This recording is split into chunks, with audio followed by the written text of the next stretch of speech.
On 4 o'clock, I'd like to call to order the work session of the Frisco Town Council. Can I have the roll call, please? Wilkinson. Here. Aronson, absent. Burley. Here. Hell. Here. Ethan. Here. Alenko. Here. Scripsack Adrian. Here. Thank you. Thank you.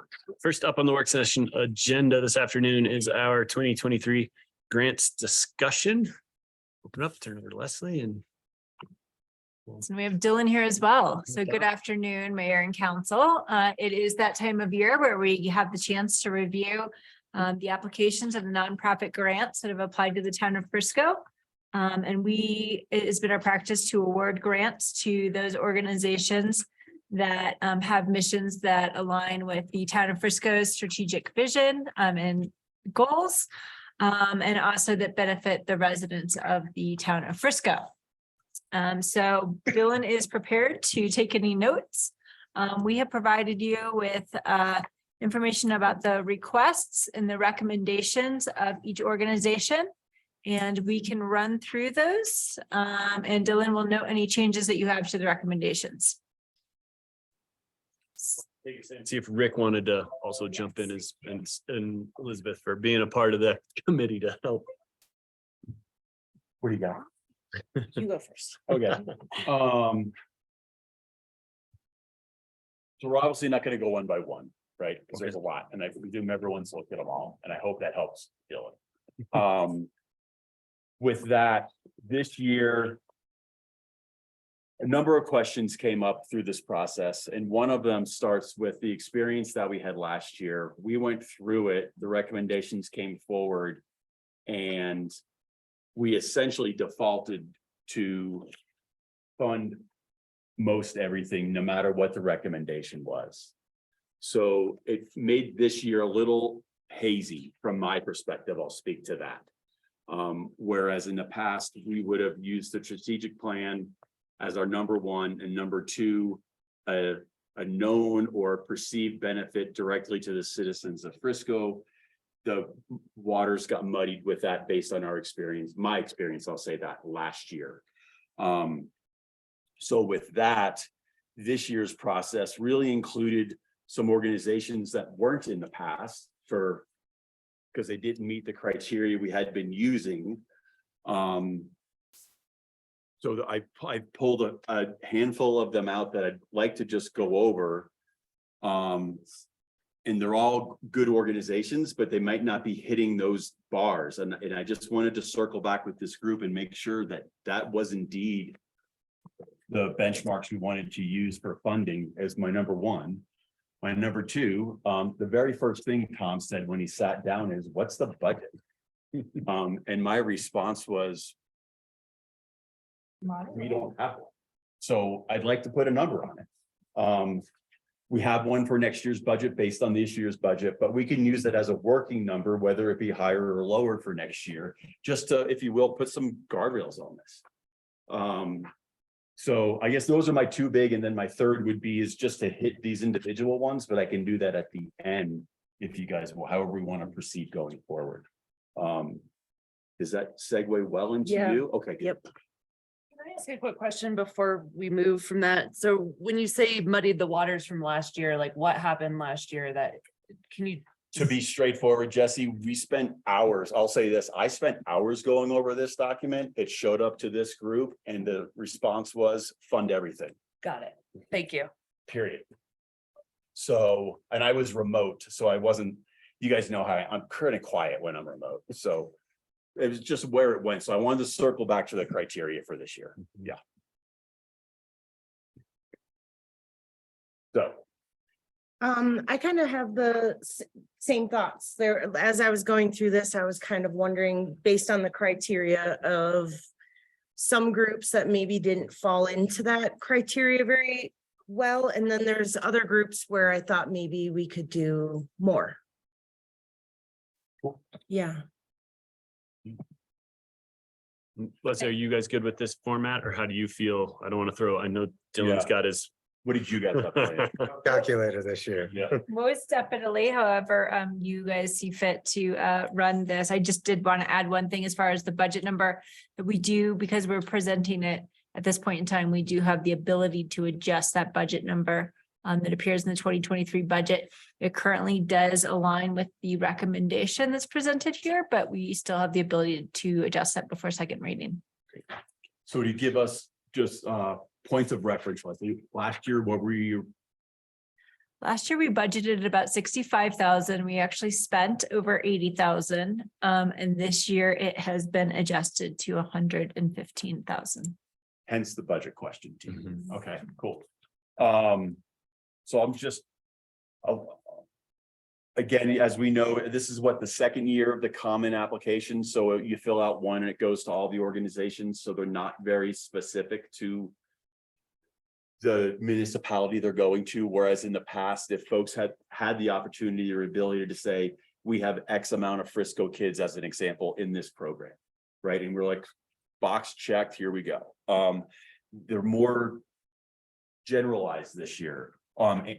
So that also was a little bit of a different process going through it, because now everyone's in a good way, right? Filling out the app and getting them into the right places so that they can get their funding.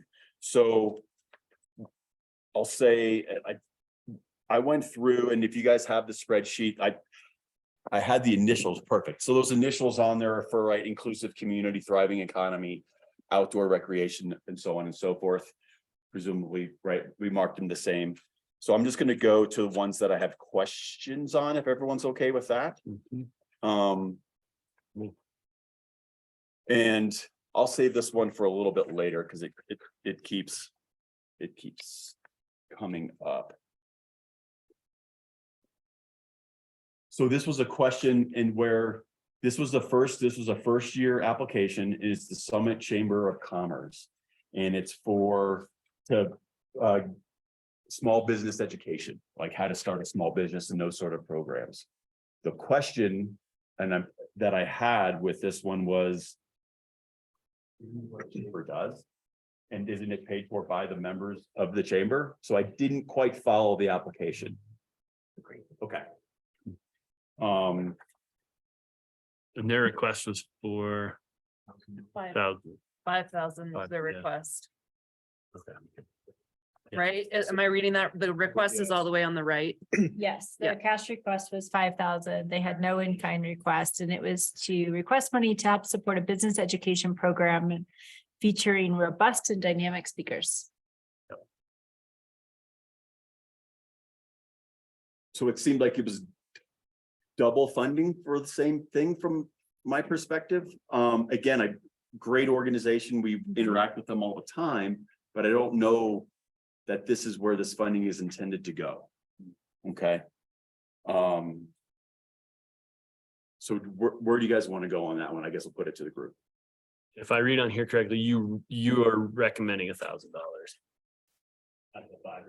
Because of Yep. how highly I respect the organization Mhm. and see what it, and then maybe have an opportunity to, to go to a chamber event and talk to some local members and say, what are we doing? Mhm. Yeah. As a first round. Yep. Does that sound reasonable to everyone? Yep. Okay. Yes. Cool. Is that opening a door though? It's a good question. That's why I'm talking. Yeah. Yeah.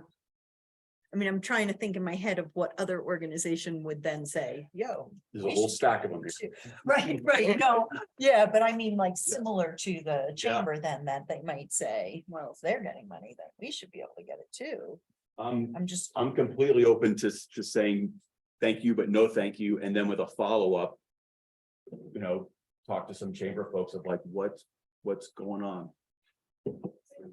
Maybe to back it up a little bit, we used to sit here, like the joke about the calculator. Just, it's not a joke. It literally was like, we would go through line item by line item, having read some or part of the summary of the applications, and we would say, oh yeah, fund 5,000, oh, just 2,500 for that one. And there was no real, it was sort of like whoever pulled at our heartstrings the best, or whoever we had an association with. So a couple of years ago, was it under Nancy or just before? regardless Yeah. of who, but somebody was trying to kind of rein in how we were trying to spend these grant dollars and say, well, we need to kind of align this. Right. And so we created a subcommittee. Rick and I were on, Rick has been graciously doing this all this time. It's a good. sign. Yeah. Yeah, and so we started to try and align it with the strategic priorities. So that was our first pass at this. And then, you know, we tried to come up with some criteria, like how many Frisco families or Frisco businesses, or how does this impact Frisco as opposed to like the county at large, right? So we tried to filter it out a little bit. And then to Rick's point, coming back last year, it was sort of like, well, how come you didn't recommended 0 on this one, and it should really be 5,000. And so we kind of, the pendulum has swung back to let's just fund everybody. And we're trying to figure out a way to be a little bit more diligent with our dollars. But it's so hard because we have so many nonprofits in this community. And so many do good things that we all like want to be a part of, that it's hard to say no, but at some point we have to, I'm teeing this up for what we're gonna hear later. Also, but like, how do we make those decisions, you know? And if we just kind of willy-nilly say 5,000 to everybody, then we should just budget 5,000 for everybody, you know? And so back to your point, Rick, I agree with you. I don't know that the chamber, I don't know enough about chambers, I guess, to say that they shouldn't be, you know, going after grants, but it seems to me like they're a membership-based organization and that membership should pay for the programming that they do. That's my, Yeah. that's my feeling as well. I'm probably about the same. I'm behind the idea Right. of supporting small business Yeah. and all, but the chamber is a separate organization that should be whole. So we're good As at far as I understand, 0. I'm good with 0 for the chamber, but yeah.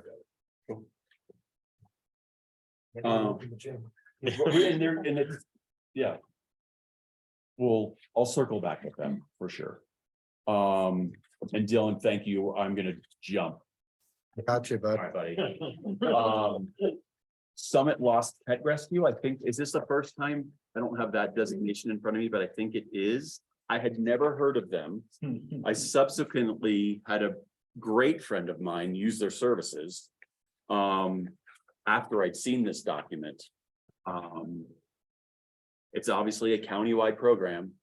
Where do you go? My recommendation, again, hearkening back to days of old, we typically funded first asks. If it fell in our guidelines to a lesser dollar amount to see what.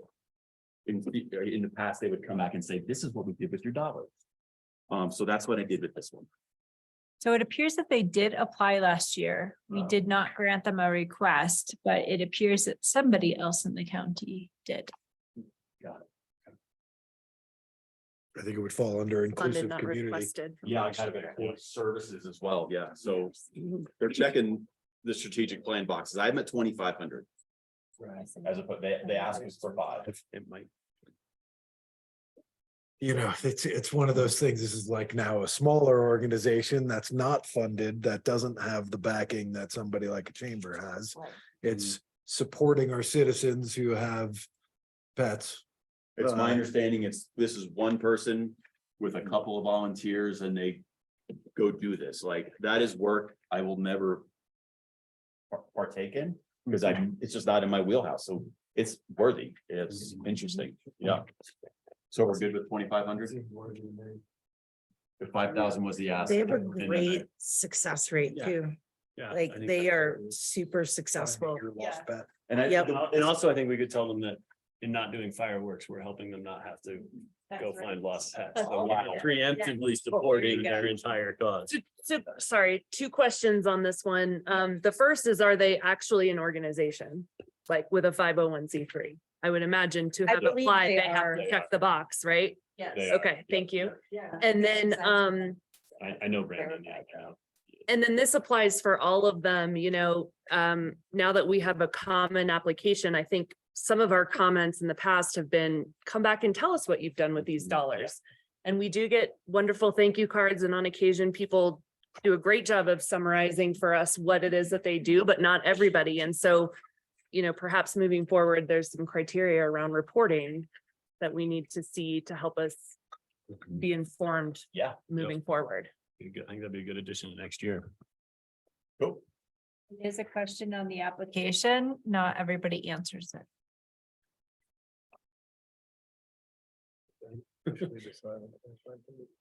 Good, Dylan? All right. I know, it's The noise. the of modern era of a computer is just. You need to be able to go back. Right.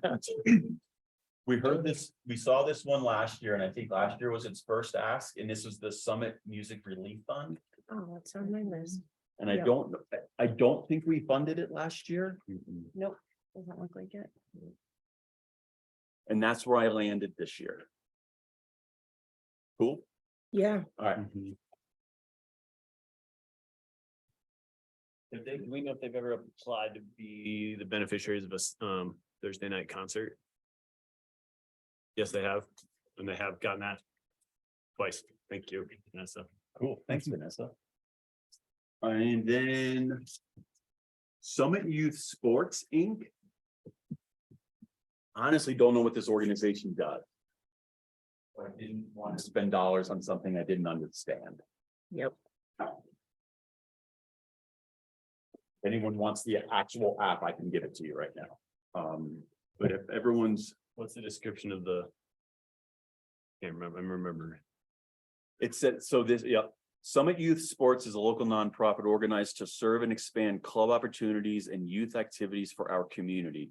Summit Youth Sports has created an expansion of youth sports capabilities within Summit County. We want to give all youth, regardless of socioeconomic background, the opportunity to participate. We want to create active and productive extracurricular activities for our local youth. And then it continues, but it doesn't say how they impact the youth. So there was my question. Yeah, are they sponsoring them to be a part of other clubs kind of thing, or? I could make that assumption, but Yeah. it doesn't say it in here. it says, create active and productive extracurricular activities, which I'm all about, but I've just never heard of them, and I don't know where they cross over, or where the intersection is. Right, did they start the Optimist basketball program? Did they do the lacrosse? Were they part of?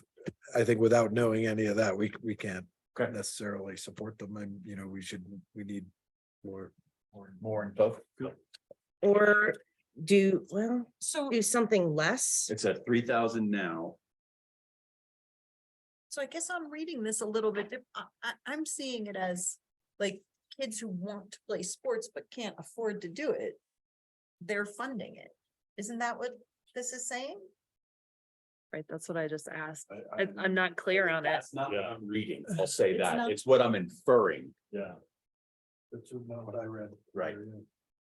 I'm wondering, this seems like something that would intersect with like the FERC, maybe the cycle effect, like there's just different places where where they could all collaborate. I just haven't heard of them.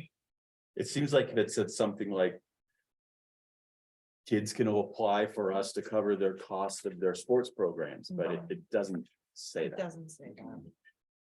I mean, I think we just follow up and say next year, we'd like to hear what you have done, where your money's spent and on who or where or how, not just broad. Yeah, Okay. yeah. Because I think as Elizabeth said, it's one of the only ones on here that I've never, I think there's 2 organizations on this list that I've never actually heard of, which is, I think, surprising in this size community.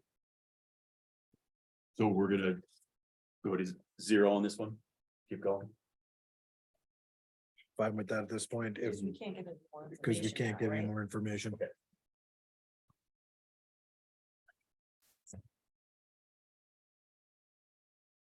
Then I jumped to the Peak School. And my son goes there. So they asked for $1,000 and in kind, and I want to leave this to the group and not me. What in-kind services? I think it was a raffle or silent auction package, if I'm not mistaken. You guys standardize the silent auction like we have in the past? Yeah. Yeah, okay. I'm always comfortable with in-kind, especially.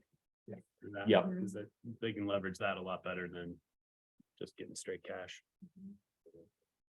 So they're at, again, so it's a silent auction package and in kind, and it's to offset the tuition. And they do a ton of tuition offsetting stuff. So we're good with everything on them.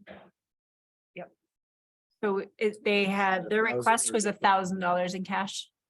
But 500. Yeah, just asking. You guys want to stay at the 5, go to the 1,000? I would go to the 1,000. Both, I'm good with their whole, If it's in kind, that's Mhm. easy. It's one of each. It's if they want cash and in-kind. And 500. they're asking 1,000 of cash and an in-kind package. Okay. Yep, sorry. Gotcha. Sorry, gang. No, it's fine. So everything, I'm okay with Yeah, I'm good. everything. I'm okay. Yep. thanks, Leslie. I think we've talked about this one in the past. I think why this one was sideways. Which one are you on? I'm sorry, it's Timberline Adult Services. Which I know we've talked about, and I think we align with their mission. I think it's a program of isn't it a program of county public health? And we were like, why doesn't the county fund this? I think that was the conversation, Mhm. but I don't know that we ever got the We never, answer. Yeah. I mean, I think if they still are saying they need money, I'm still completely in support of what they do. I think it would be a great follow-up to see who they might answer to or where their their budget actually comes from. I don't know. And if they're a nonprofit, so maybe the Yeah, county doesn't I support don't them, so, know. yeah, but I think what they do is, I'm in support of their full ask. Everyone's good, full ask, Yeah. cool. And then this one, it's a similar name, so hopefully it's not too confusing. It's the Timberline Learning Center. And Sorry, go the ahead. application's like blank. Yeah, there's no information. I think that might be because they were really intending to apply for Breckenridge, and this is how it came across to Frisco. They're one of the 4 daycare Yeah, I was centers gonna say in that, Breck. correct. Okay. Located. So yeah, Yeah, it's not actually on your spreadsheet because it was blank, but I included the application because it was submitted. So we're good with nothing, okay.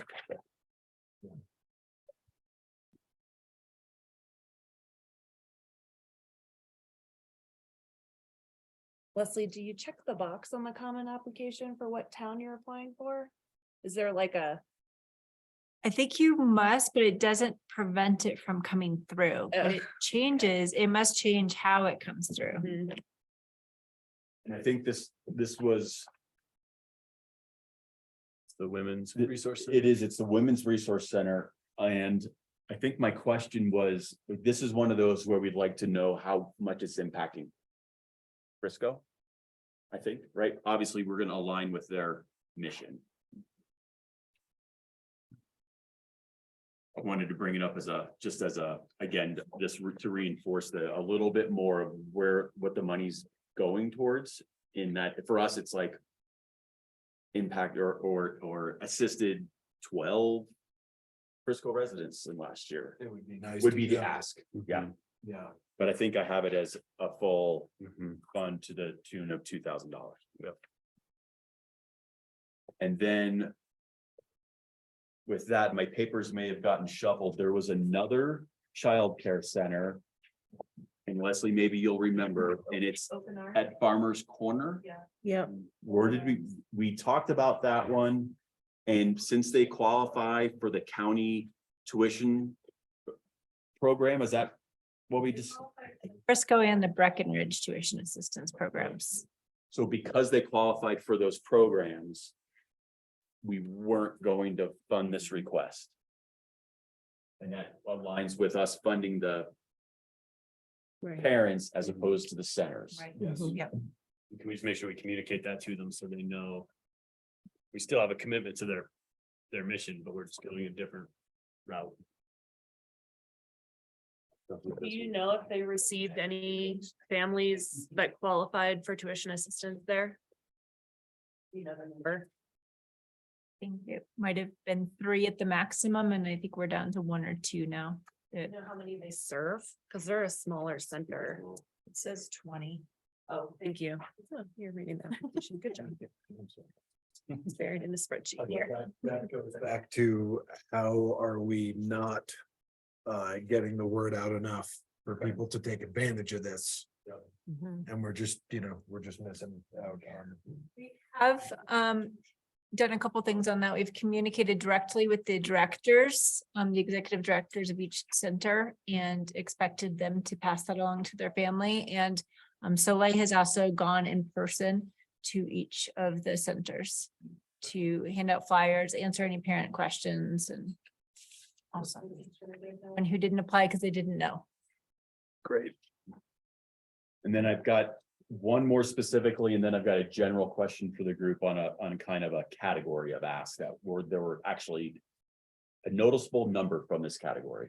But this one I'll talk about, it comes up every year, is the Blue River Horse Center. And we just don't know what we're left, other than their program.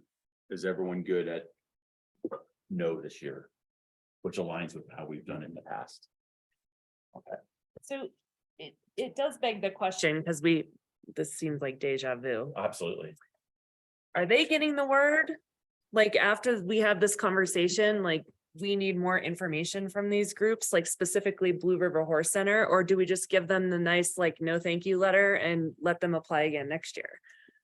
I think it's partially a symptom of the common application. I don't know, Leslie, what you think? I would suspect somebody is providing them with funding. So it's easy for them to just apply to everyone. I can give them the direct feedback that we would like more information. Because if that's the case, like, if groups are just applying to everyone and someone's giving them funding, it makes me feel like we're just kind of handing out money because they applied and it feels like they need it. And if we're trying to actually be better stewards of our dollars, I don't want people on this list that are just like throwing an application out there just because then I feel like, oh my gosh, they really need this 5,000. And if we don't give it to them, they're going to bust. So, and on the flip side of that, like, we've given feedback, hey, Blue River Horse Center, if you really need these dollars, you need to give us more information, or at least that's what we have communicated. So I don't know if that information is getting back to them. So it's kind of two sides of, it's the downside of having a common application. I understand there are benefits to having that too, but it's like, I feel really bad when we say no to this list. You know that they are mostly volunteer and donation funded. And I do know that they provide access for different types of people to experience some sort of therapy and horse related type experiences to kids. And but I agree. Like, you wonder, like. And they're not located in Frisco. Right, how many of their clientele or even their volunteers come from Frisco? Like, that is a number that I would like to know. I know at least probably 4 or 5 Okay. kids that go there, but Okay. I mean, I think your thoughts are very reasonable. On the common application, is there a way to specify, we're asking for Breck? Or I we're just guess- asking for I don't know everyone? what I was getting at. Or, And so do you provide numbers specific to Frisco? yeah, We can give them the feedback that we specifically want that. And some of those, are in those applications for sure. So somehow some of the applications found a way to get it in. right. Yeah. And then the category I'm talking about, and it's, I just wanted to bring it up to the group, but we saw 5 Summit School District based programs asking for funding. I was going to circle back with some members of that team that have relationships with, so do they know that their organizations are coming to these organizations to fund those programs? You know, some of the ones I can shoot was there was an ask for soccer goals at Frisco L, right? Seems reasonable, right? Soccer goals at Frisco L, but then there was the spirit team, there's the after prom, there was few other, Yeah. the PT, right? So where are we as it were? It's a quandary. Well, when I was going through this, I kind of wished, like, for me, I had to like separate things out into groups and categories. So like school things, different, that way, but I don't know, maybe moving forward, we think about numbers and say, okay, for school district requests or whatever in Frisco, I don't know, just put a number in there and then divide it up, or I don't know, I felt the same way. I wasn't sure. Right. How to approach it, like in individual sense, like it would have been, I don't know. I ultimately said yes because of the heartstrings affiliated with it, and I want to see these programs go, but it's worth a healthy discussion. What do you got, Andy? In the past, especially when it applied to the preschool here, that's where we kind of came up with, let's fund the tuition, let's fund the people who are trying to get to the school. Like, we shouldn't be funding these private organizations because they can't meet their nut. It doesn't mean, and this is a big perception thing, it doesn't mean that we're not for funding education and supporting our children, but it's the way that Summit School District is running their organization, and they are not whole, right? And is that incumbent upon the towns to make them whole? That's a big question. I don't know what the other towns are kicking in to these particular things either. But that's why we all went towards tuition assistance, because we can help the people of Frisco send their kids there, right? But, the cheer team and these are extracurricular deals that's just also supporting a few particular kids, which is important, right? And those kids are otherwise not going to get that funding from somewhere else without a bake sale or something,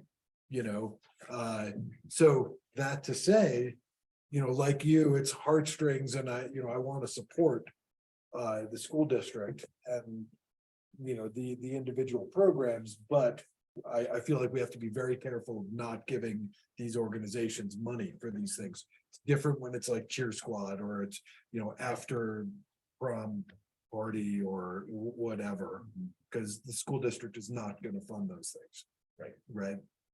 But the prom one, so I just, I'm like, is it really the school district, or is there a different organization? So with After School Prom, it's the Summit Prevention Alliance and the Drug Free Community Coalition, which is endorsed by Community Cares Initiative. So in my mind, it's almost like there's going back to your buckets, Liz, right? There's some in here that we could really fund from another fund, being perhaps the nicotine fund for After School Prom, where, maybe moving forward, we need to set aside a little bit of money from other funds that are more directly related to that. Love it. But I do agree that, there are some groups that like you need to get the business side going. But this one, I was curious whether or not this was actually run by the school district, and it's not. It looks like it's its own kind of alliance. I don't know if it's a formal organization or not, but in my mind, like there's some dollars that we have a fund balance that could go towards these types of programs a little bit better. But I think the answer too, for me, is goes back to where you started, Rick, is I think we need to call out a specific budget that we're comfortable with. And then as we go through this next year, it will be more obvious, like when Dylan's like, you're maxed out. Then we have the harder conversations of, does this group meet our community goals. Where's their support level? And that would make these conversations, I think, easier, and that might solve the bucket thing, which would then be, because that sounds like a great approach, but another 2 hours of And the budget sorting here through. really helps in Yeah. that right, if there's that limit, then you can use the filters that we've agreed to use as a group and make a hard decision based on those filters, right? And so I think that would be great. And Dylan, didn't we I thought we always used to have like $75,000 as a target in the past, and then COVID kind of exploded it. Yeah, I remember we did set up initially the budget to be around $75,000. But we'd always go over a little bit or under depending each year. Yep. The last 2 years, we've definitely funded a lot more. And I think the community needed it, especially the nonprofits, but I would be in support of where we are with this particular year. And I think we try to hold ourselves to 75,000 or move it up, given inflation and other needs and size of the community to 85. But next year, we'll try to hold ourselves to that and have the harder discussions of your community need. And then, right, and then we can really, I know another very large philanthropic organization within the county has an entire team dedicated to interviewing members of these organizations and really getting out what their mission is. I don't know that we'll ever get to that level, but if you have a budget, it's gonna require us to do a little bit more. So what I'm hearing from the group is we're good with where we're at for this year. And next year, do we want to just put a number in there? Because otherwise, I think we budgeted 100,000 for next year.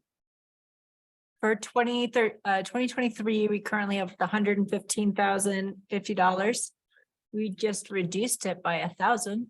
There you go. Something.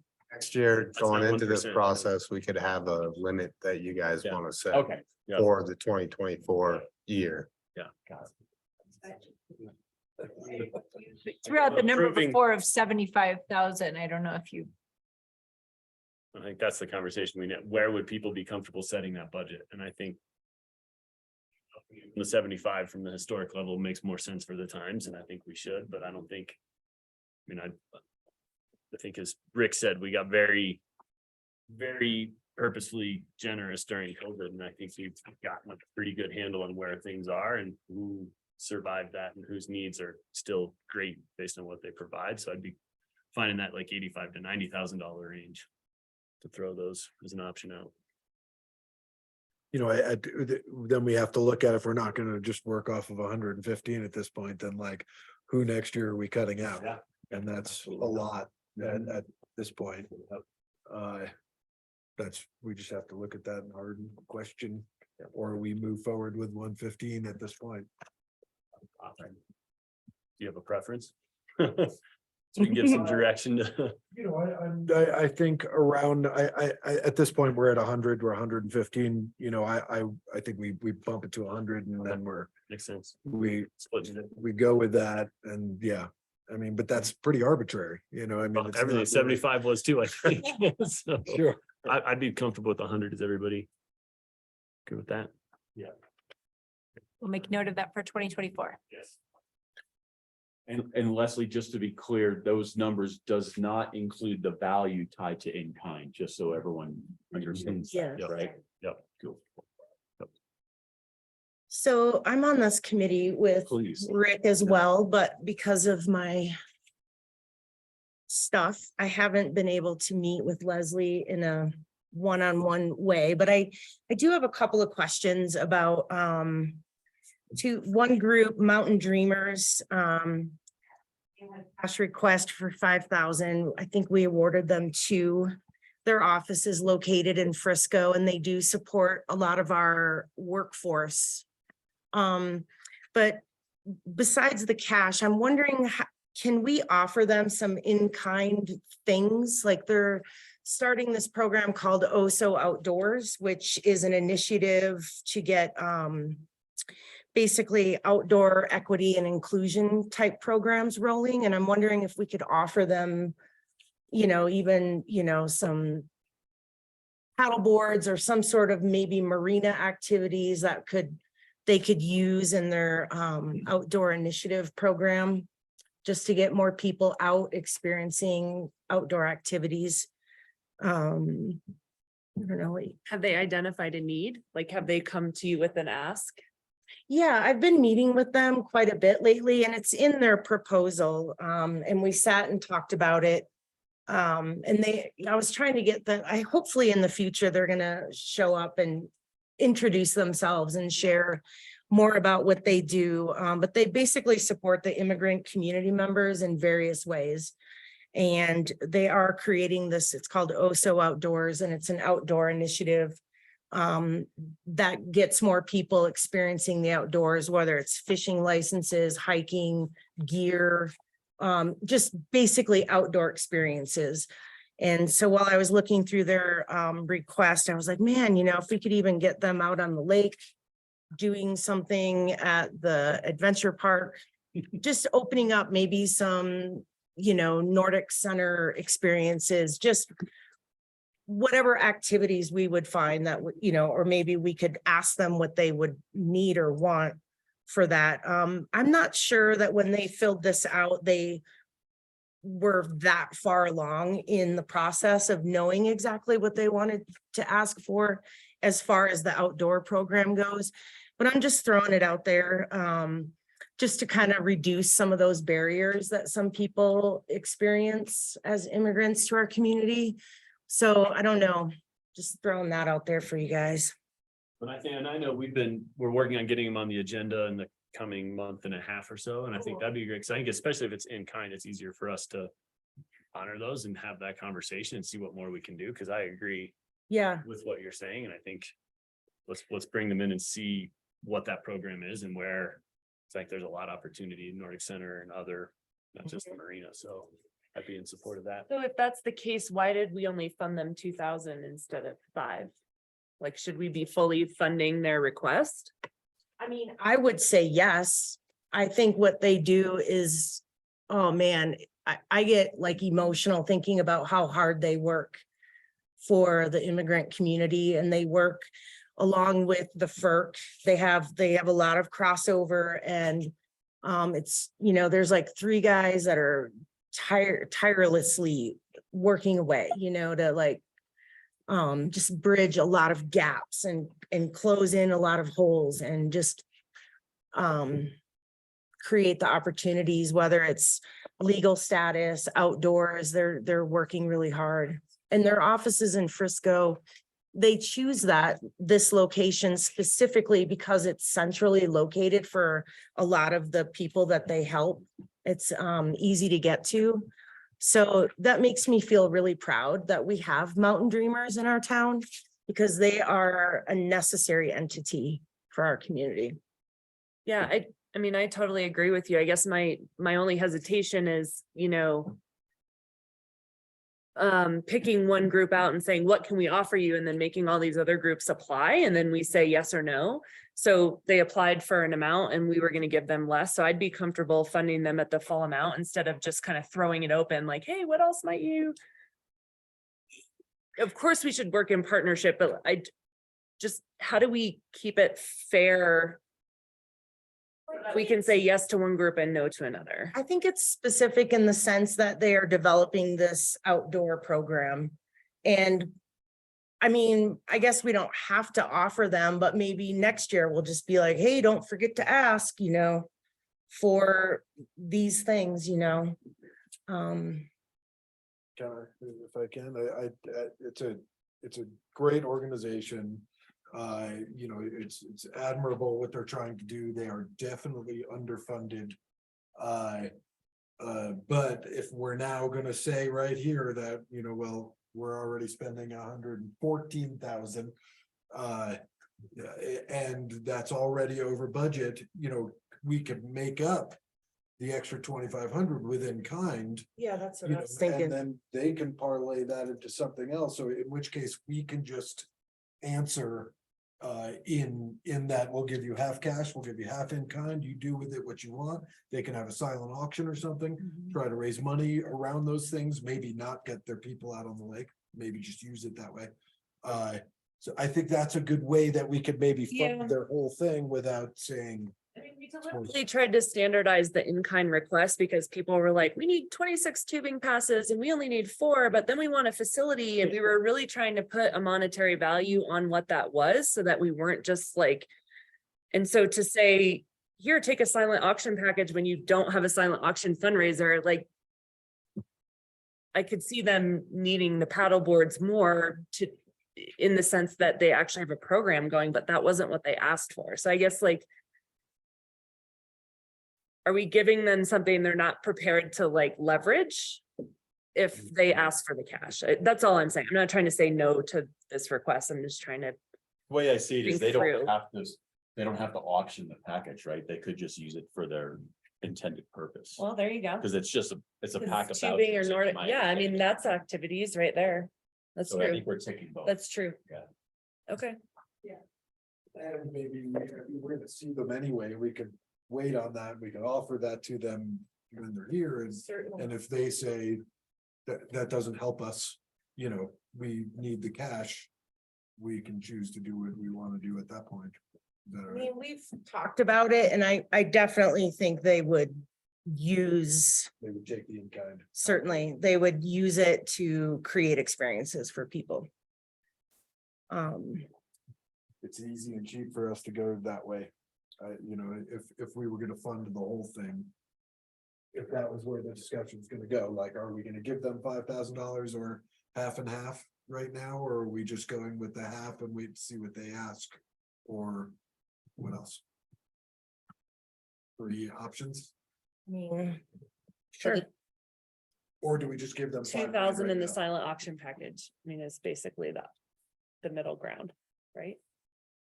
I mean, Yeah, I I, think that's, I think that the cash that whatever we can, the 2,000 and the silent auction package and as you, I know you guys are both talking to them, you can just say, hey, here's why we did this, right? So because they can use them.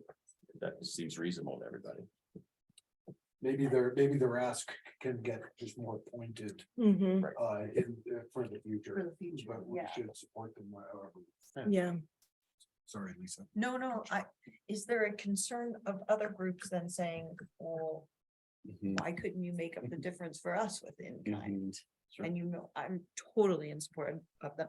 I just don't want it to turn into then a problem for us. I'd rather just give them the whole thing if it were going to become a problem. Sure.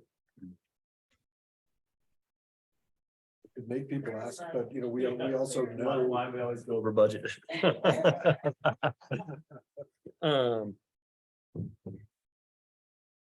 What was the conversation?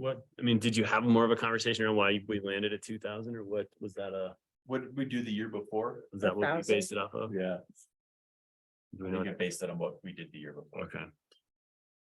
I mean, I think Yeah.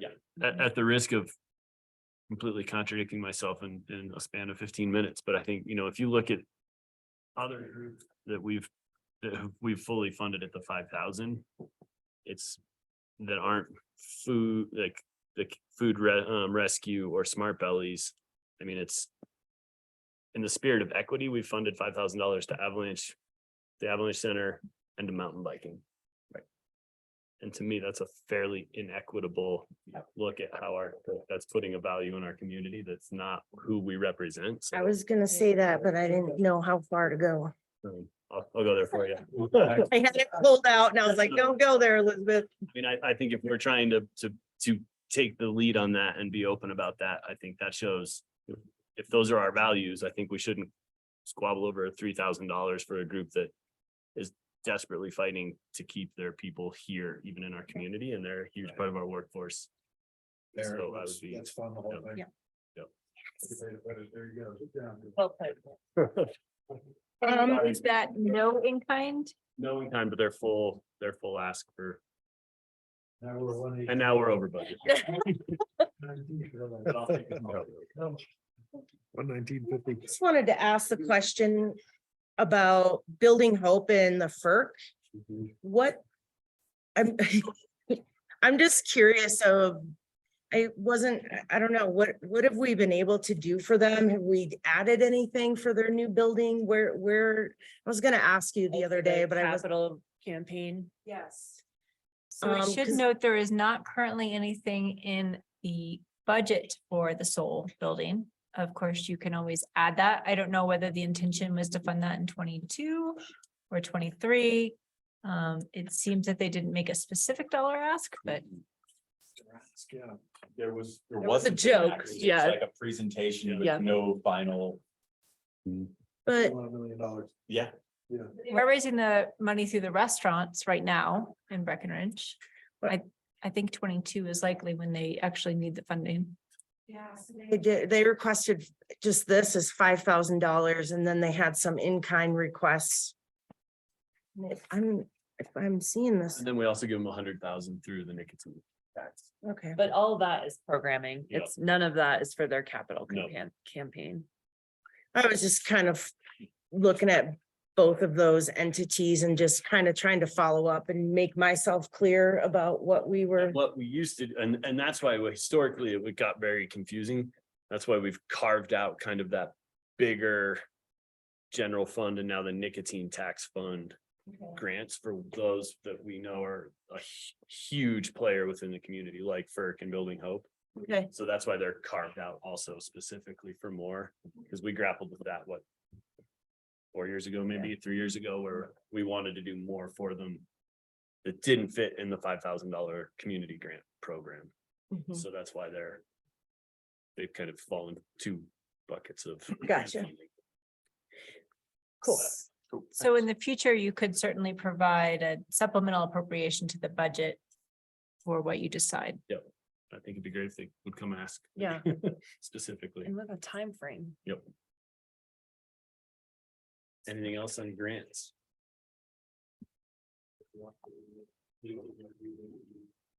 No, that was great. Much appreciated. Thank you for your time on that. Always appreciate it. Rick, thank you for doing it. I know it's time consuming, but we're lucky to be in this situation, so. Yay. Next up this afternoon, agenda item number 2 for the work session is the paid parking and enforcement review. And looking forward to this. There he is, Logan. Welcome. Good evening, Mayor. Good evening, Council. First meeting with my town manager. Cool. All right, so the next agenda here is paid parking and enforcement review. With us this evening from Interstate Parking, we have Gareth and Jessica back here. They'll be presenting here in just a few minutes. But before we get started, just a little reminder, recap. This is the first year paid parking was implemented at the marina. Council first supported the implementation of paid parking during the November 30th, 2021 council meeting for several reasons. These include the need to manage the parking system as a whole, reduce overcrowding, increase the turnover of parking spaces, and to assist marina staff. Please note that this is also the first year parking was enforced on Main Street. In addition to the folks from Interstate, Chief of Police is back here with us. So if you have any questions for the chief, he's here as well. So this first season was a learning season for all of us. The goal was to implement the program, gather the metrics, which Interstate will review tonight. And then we're going to present those, what we've learned in the metrics with you this evening. So at this point, I'll turn it over to Interstate. They will go through the PowerPoint that's in your council packet. And they do have some recommendations to discuss. So take this time with them, ask questions, and thank you. Appreciate it.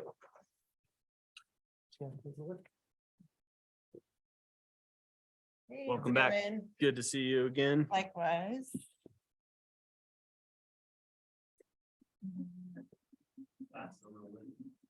Yeah, I know. Sorry, guys, do we have a PowerPoint here? All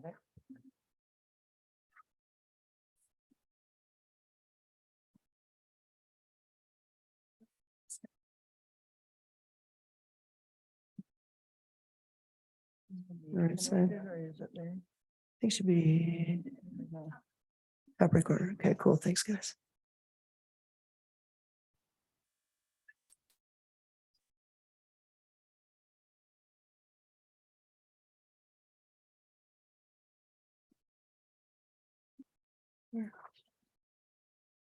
Can't see it, guys, sorry.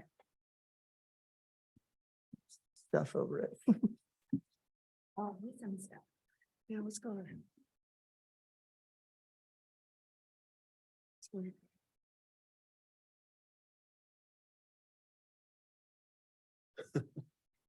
Oh, I'm sorry. That was my eyes too. It's an eye test. Sorry, guys. And you can click through it. Okay. Yeah. I think here. Yeah, so, big picture, we really enjoyed, relationship with the chief, the town, and everyone. And, basically, the rally was every weekend, every holiday. The demand was crazy, kind of as we expected. And I think that the program definitely helped with that. We got a lot of positive feedback. They could actually, find a parking space on a Saturday and Sunday. There were times it was so crazy that, it was what it was. Demand just far exceeded supply. So we've really looked at statistics and analytics and, talked to people, whether they're employees, whether they're boat users, and people from the town and visitors, and we've sort of come up with some ideas. And really, I think the best thing is just have a discussion as much as possible, and we've got all these different slides we can pull up as, references to your questions. Couple things that we really thought about was we've had real success in Breckenridge with digital signage in advance. So, if people are agreeable on the boulevard coming in to Frisco, some sort of messaging that says, paid parking to the left, free parking to the right. Because, what we found is when you came here on a weekend, for example, I brought my kids here and we went to the museum and, there was tons of space up here. There's also a lot of space in behind the brewery, even right across from the marina. So, really educating people, hey, there's free 3-hour parking literally right across the street. Literally walk across the intersection and there you go. And the other advantage of that, of course, is those people that are going to come into the town, they're going to go for dinner. So it's a win-win. So that would probably be the number one. And we did that in Breckenridge and it was extremely effective. I'm sure you've seen the big signs on the way in. I mean, you wouldn't have to do something as obtrusive as that, but, really get the word out that, I think it's a pretty amazing that there's 3-hour free parking, in Summit County. So just really pushing that message a lot harder. The second thing is, really concentrating on those peak days. So Saturday, Sunday, Monday, or Friday, if the holiday falls on a Friday. Whether it's Breckenridge, Keystone, any similar situation. Most towns or ski resorts or whatnot, they have a different rate structure, which we had this year. It was pretty fair rate structure, and I think we did that on purpose because we didn't want to come out as it wasn't about the rates or it was about trying to control things and create a better user experience, and I think we accomplished that. But going forward, maybe looking at a 3-hour rate structure that's very reasonable, maybe in the $20 range on Saturday, Sundays and holidays. Then if you stay over 3 hours, then the rate goes up pretty heavily, because we had a lot of people, we ended up with about 160 spaces after employees and Right. right. So And so after season pass holders and employees at any given time or weekends and holidays, you only have 160 spaces at the marina. So you have about 40 employees parking there, and a recommendation was perhaps our weekends and holidays, moving them over to the Public Works building. Is that what it's called? sanitation. Sanitation building, Yeah. because it's absolutely empty. And so that would be a recommendation that we noticed is you have 40 people taking up prime real estate that are there for 8 to 10 hours for the whole shift of the marina, when the sanitation area is completely empty for employee use. Another recommendation is maybe perhaps having your pass holders on weekend and holidays in a designated area. There, because they were the ones that were staying over 6 hours at a given time, where most visitors were staying around 2 to 3 hours. So we kind of saw that they were taking up prime real estate for a very long period of time. So at any given time, you'd only have about 150 to 160 spaces within the whole marina.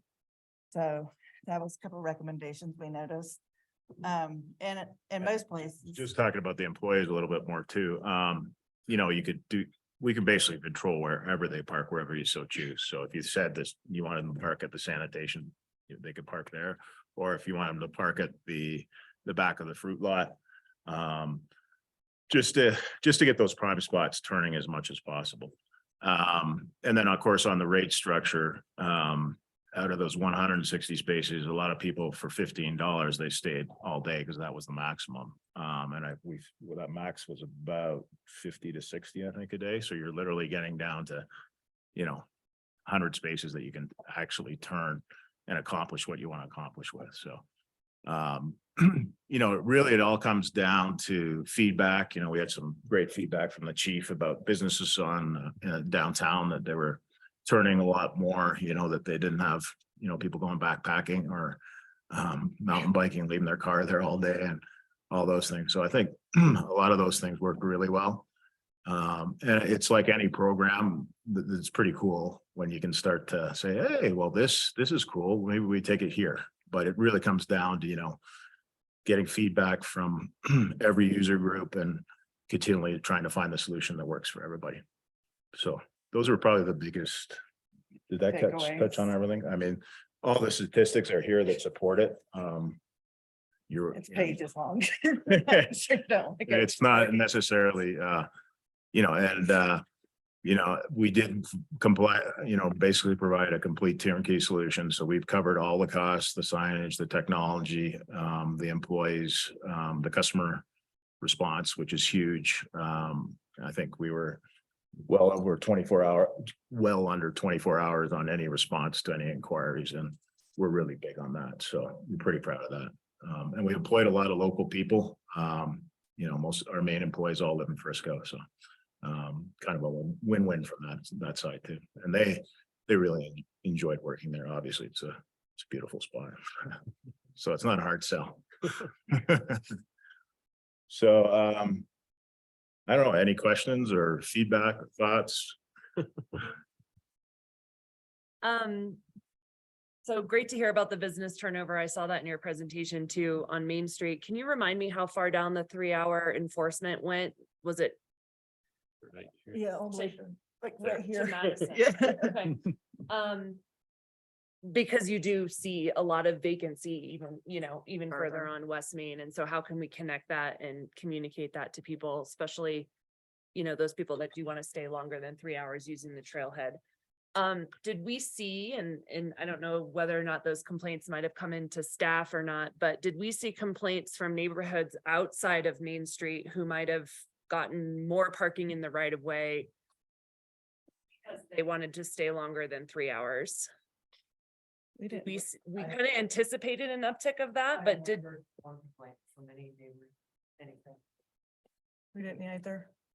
I had a question. You had mentioned the underutilization, and this is to Jesse's point of the parking lot behind the brewery. That's a private parking lot that we don't control. So like. But the spaces that are there that are, On the street. yeah, That makes complete sense. yeah, not the parking lot. Yeah, because I was like, No, because honestly, that's where I park all the time. I park right there because I can just get across and watch what's going on. yeah, cool. So trying to get people to realize that, right, is Right. a big part of, I think, what we want to do next year, whether it's the website, whether it's social media, digital signage, all those things, trying to get better usage of all the spaces. I mean, the reality is it was great to see, like Logan said, that you've got a lot of capacity up here, definitely, that still wasn't getting used, and hopefully we can get better utilization, like you said, for trailhead and everything else up here at this end. There's a lot of parking space, so. You guys are able to get a lot of information in terms of users, and I saw the season pass holders were, they were using the marina on peak days. Were you able to parse out how many of the folks parking down there were actually trailhead users, like using the Dillon rec path? Was that something you were able to kind of observe or figure out? because we were trying, at the beginning of this conversation, we heard from marina users that, you know, the trailhead users are really taking up prime real estate, and we saw that for the, what's the lot that, the one that we just agreed to unsheltered in Summit, like that portion that's right there at the trailhead. And so I'm just curious if we solved that problem or not, but it sounds like maybe we can't track that as well. Logan, did you hear anything about? So no, I didn't hear anything about those users, any data or anything like that. But yeah, it is the trailhead lot. And I mean, you just saw, if I can't put it in numbers, but you saw behaviors change. Because you'd see cars with full of bikes come in, they'd be like, oh, paid, and then leave. One before the paid parking started, 1 week right after Memorial Day, the truck and trailer spots were all massive buses, RVs, and they had trailers full of UTVs, ATVs, motorcycles, and they're just camping there. We literally had one person take their camper out of their back of the pickup truck and put it in one of those truck and boat trailer spaces. So once the parking kicked in, the paid, that behavior changed. And that was one of the goals, right? Is to change behavior. So like I said, I don't have exact numbers, but you saw things like that change. So we didn't have buses and campers camping there the whole time. Yeah, we did a follow-up with our staff because they're there all the time, and they did say that you just didn't see people coming in with 6 mountain bikes anymore, because of the realities now. Yeah. They parked elsewhere. They parked in front of my house. That's okay. That's a different conversation for a different day. I mean, we do have the ability to get involved in the neighborhoods if that's something you so choose. I mean, that's pretty normal in our solutions. So if that does become a pinch point, there's definitely things we could do there. There's some other low hanging fruit we can address at a different time, but, and then my last question, related to so back to Rick's point, the parking lot behind the brewery is private and sanitation is not ours either, but is that something that we could enter into an agreement on, or have you talked to them already about that? So the B2 lot, we do lease that from sanitation, and we talked about this. It might be possible if we just maneuver some trailers around, once the boats are in the water, we might be able to make some space there. And then it's still our lot. It's still the marina lot. So the employees could park. That's a great idea. Instead of in the farm stand, you just right across that sanitation road and you're in the storage area. So it's not a big deal. I mean, literally just crossing the road. So pretty easy to do. It does surprise me that we have 40 marina employees all driving their cars every day. How do we disincentivize that? Get them on a bike. Right. So I think that's probably a generalization. I wouldn't say 40 marina employees because all the vendors down there too. So your island grill staff, concessionaires, sailing school, paddle rowing club. So there's more. We take all their license plates and give them like an employee pass. So those are some of those user groups as well. So you could look at a nominal fee or, to change that behavior. It makes it pretty convenient when it's free. So. Or how do we provide them an incentive to do something different? Okay, thank you. Also, if they're being given a permit, are they parking down there on their days off also? Not sure.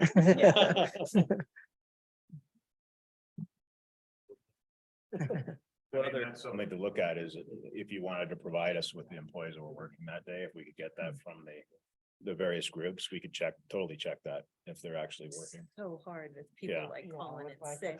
Yeah, somebody gets called in for 4 hours and that kind of thing. And you also want to, there's that balance too, because you want to be able to make it a good experience for employees, or they're just not going to show up for work in this day and age. Right? That's why, how can we provide them a carrot instead of a stick? in this Right. instance? Could easily just say employee parking's over here.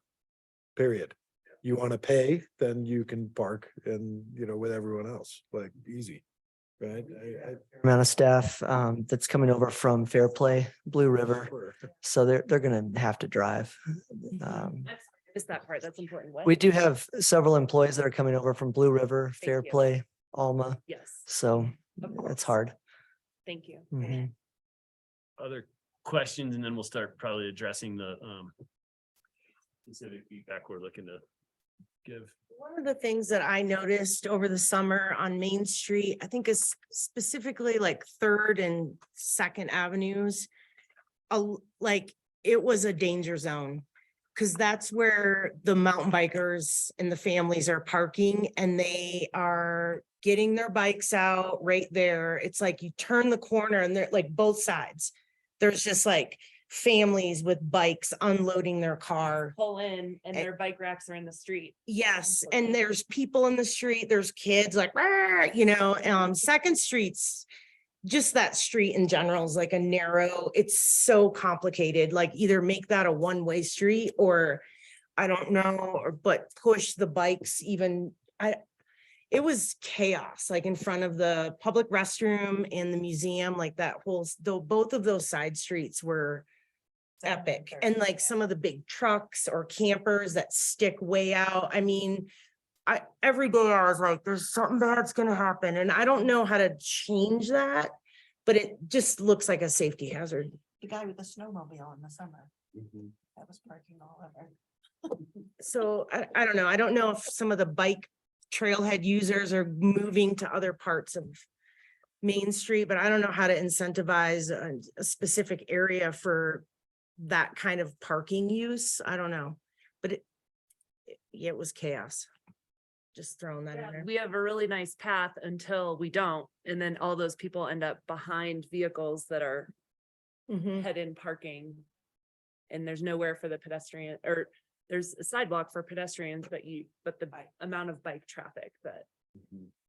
And it's just people in the street unloading their cars, putting their bikes together. I mean, there was so many days where I'd turn up the street and be like, there's like just families, like kids, you know, like they're on vacation and I'm just trying to like whatever I do, but you know, I still want our town to be usable for people that live here, like to be able to do your life without, To be safe for visitors too. I said it a couple, Second, yep. it was just yesterday, or the day before, that a guy had a big vehicle sticking out and he had his kid in a stroller. At the end of that. In his vehicle. Well, I think we could definitely look at as we move forward, kind of beyond this, but I think utilizing interstate services, if we wanted to start requesting more enforcement of, you know, over, I'm sure in our code somewhere, it's where a Maybe- parking lot space ends and a roadway begins and having enforcement of that. Like, I know exactly the truck with the snowmobile sticking out Mhm. situation. I think part of that's an enforcement thing. Part of it goes back to long ago when we redid all of Main Street, which is make it small because it slows everybody down. And Yeah. If you have the space, people are still gonna use it the same way with being out behind their car, and everybody in their car is gonna go as fast as they can. And if you make it so you're scared, you pay attention and you drive slowly, which at the time was part, if I remember correctly from those conversations, was part of some of the design of Main Street and the side streets was we have so much room. If you give them the room, they're gonna go fast. And if you don't give them the room, they pay attention, they slow down. And it becomes safer, I think. We had long conversations around it. I don't, That's crazy. so, Um, but so I think Even some, particular to the night, though, I think we should stay on the marina side of that. And if we need to get back to the Main Street in future conversations, I think we definitely have places we can improve, and we do have one meeting from now, we've got a summer kind of Main Street conversation coming, so we could bring that back and potentially engage them again on more what that would look like to help us with some of that parking enforcement. Yeah, I mean, there's a lot of flexibility in what we can do, so just kind of tell us where you want to go and we've probably got an idea for it. Yep. For sure. Does that seem good? Yeah. Any other specific questions for Gareth or Jessica on the data, the information? There was a lot. You promised us you were gonna hit us with a lot. So. One other thing we didn't mention was the idea of maybe having, and this is totally, having a midweek pass for the season pass, and then having a weekend one or one that's good for, 7 days a week. That can be quite effective too, and putting limits on them. So, for example, we just went live in Stowe, Vermont today. And the pass was, and this is just weekends only for the ski season, it was $450. That sold out, 250 did we sell? In 12 minutes. In 12 minutes, so. It is a product that's, and people definitely used it, as you can see from the numbers, so. It might be worthwhile to look at having a Monday to Thursday and then a Friday through holidays pass. That's totally your call, but the numbers definitely bear it out that would probably be practical. Do you ever do sort of the, I guess what would be the reverse of that, which is like blackout days, Yeah, like totally. the ski areas do, Yeah, totally. where Yep, here's your season pass, it's the same for everybody, but there's right. 3 Saturdays and 2 Mondays of the whole summer that you can't be Yep. there. Yep. Totally. And we have that ability for sure. So it really comes down to what, thinking about all the different user groups and where you want to go. But as things evolve and you see the numbers and the analytics back it up, those are all things definitely to consider. How would it look on your end enforcement wise? Cause I kind of like the idea of balancing that weekday, weekend visitor, looking at the numbers you gave and kind of keeping the prime spots turning over a little bit. Is it possible? What would the messaging headache be around parking passes are good Monday through Thursday anywhere. And on weekends, they're only in the fruit lot to try to make up the premium spaces a premium. Is there an enforcement mechanism beyond? Already set up through the zones. Okay, Each location set up as a zone specific, so we can set parameters on which people park and where they park. any other questions or thoughts? You want to start going down the list and getting some answers going? Then the first one is on the rates. So the proposal is looking at increasing the 3-hour rate up to $20. And then increasing it by, is it $5 every 30 minutes after that? And can you remind us what we're at right now? Yeah. So we're at what, 15 for the day? For basically? the whole day. Yeah. On weekends, and then 12.50 Monday to Thursday. So the idea there would be it's still pretty reasonable for 3 hours. And we did see that, the average stay was 3 hours generally. So that person is still going to pay a fairly reasonable amount. And then the idea is to motivate them to move on so somebody else can use the space. We saw a lot, like we said, 40 to 50 people that would just stay all day at that because it was the max. So the idea is just to turn those spaces more. Right, but so Logan, you walked into this. And we spoke on the front side. Do you think it was successful? Yeah, just a few things. The partnership with these folks is amazing. They're very responsive. It's very flexible. This was my first season, so obviously I can't compare it to how parking was in the past. I don't know the best rate structure. That's their expertise.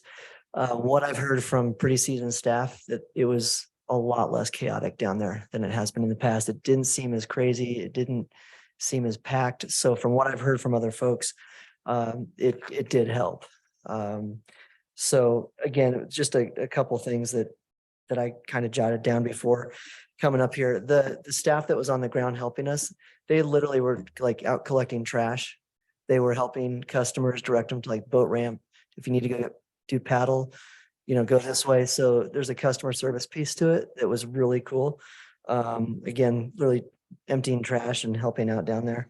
So that helped our staff. And then things with, the flexibility of it, this was pretty cool. There's evenings we'd have, maybe a town barbecue or rec and culture would coming down and doing a barbecue or something like that. They could literally, I would just email one of them and they're like, well, we can just shut the whole system off at 4 o'clock and there's no paid parking. We had different events where, even the mayor of Dillon was over and different regattas and stuff. And we could instantly put their plate, send it to them, and then, they'd get a free day parking pass. So the partnership, I think, was great. The extra hands was a huge help. So, I can't compare it to what it was before, but like I said, working with them has been great. Did I answer the question? Okay. Your smile says enough. I just wanted to, we never went into this as a funding mechanism, right? We went into it as a traffic mechanism. So I'm listening and I'm anxious to go down the list, but I'll say this, if it's working and it's been received fairly well, I don't know that ramping things up right away is where I want to go. On cost wise, so we'll see. I agree. I was gonna say, I think that people were pretty upset at the beginning of initially, and to now say, okay, what is this gonna, are we gonna raise this every year? Is it gonna cost us? And I come from New Jersey. I'm used to paying not just for parking, but to get on the beach. So I don't think it's a big deal. I just think it's maybe too soon to raise it and make people mad.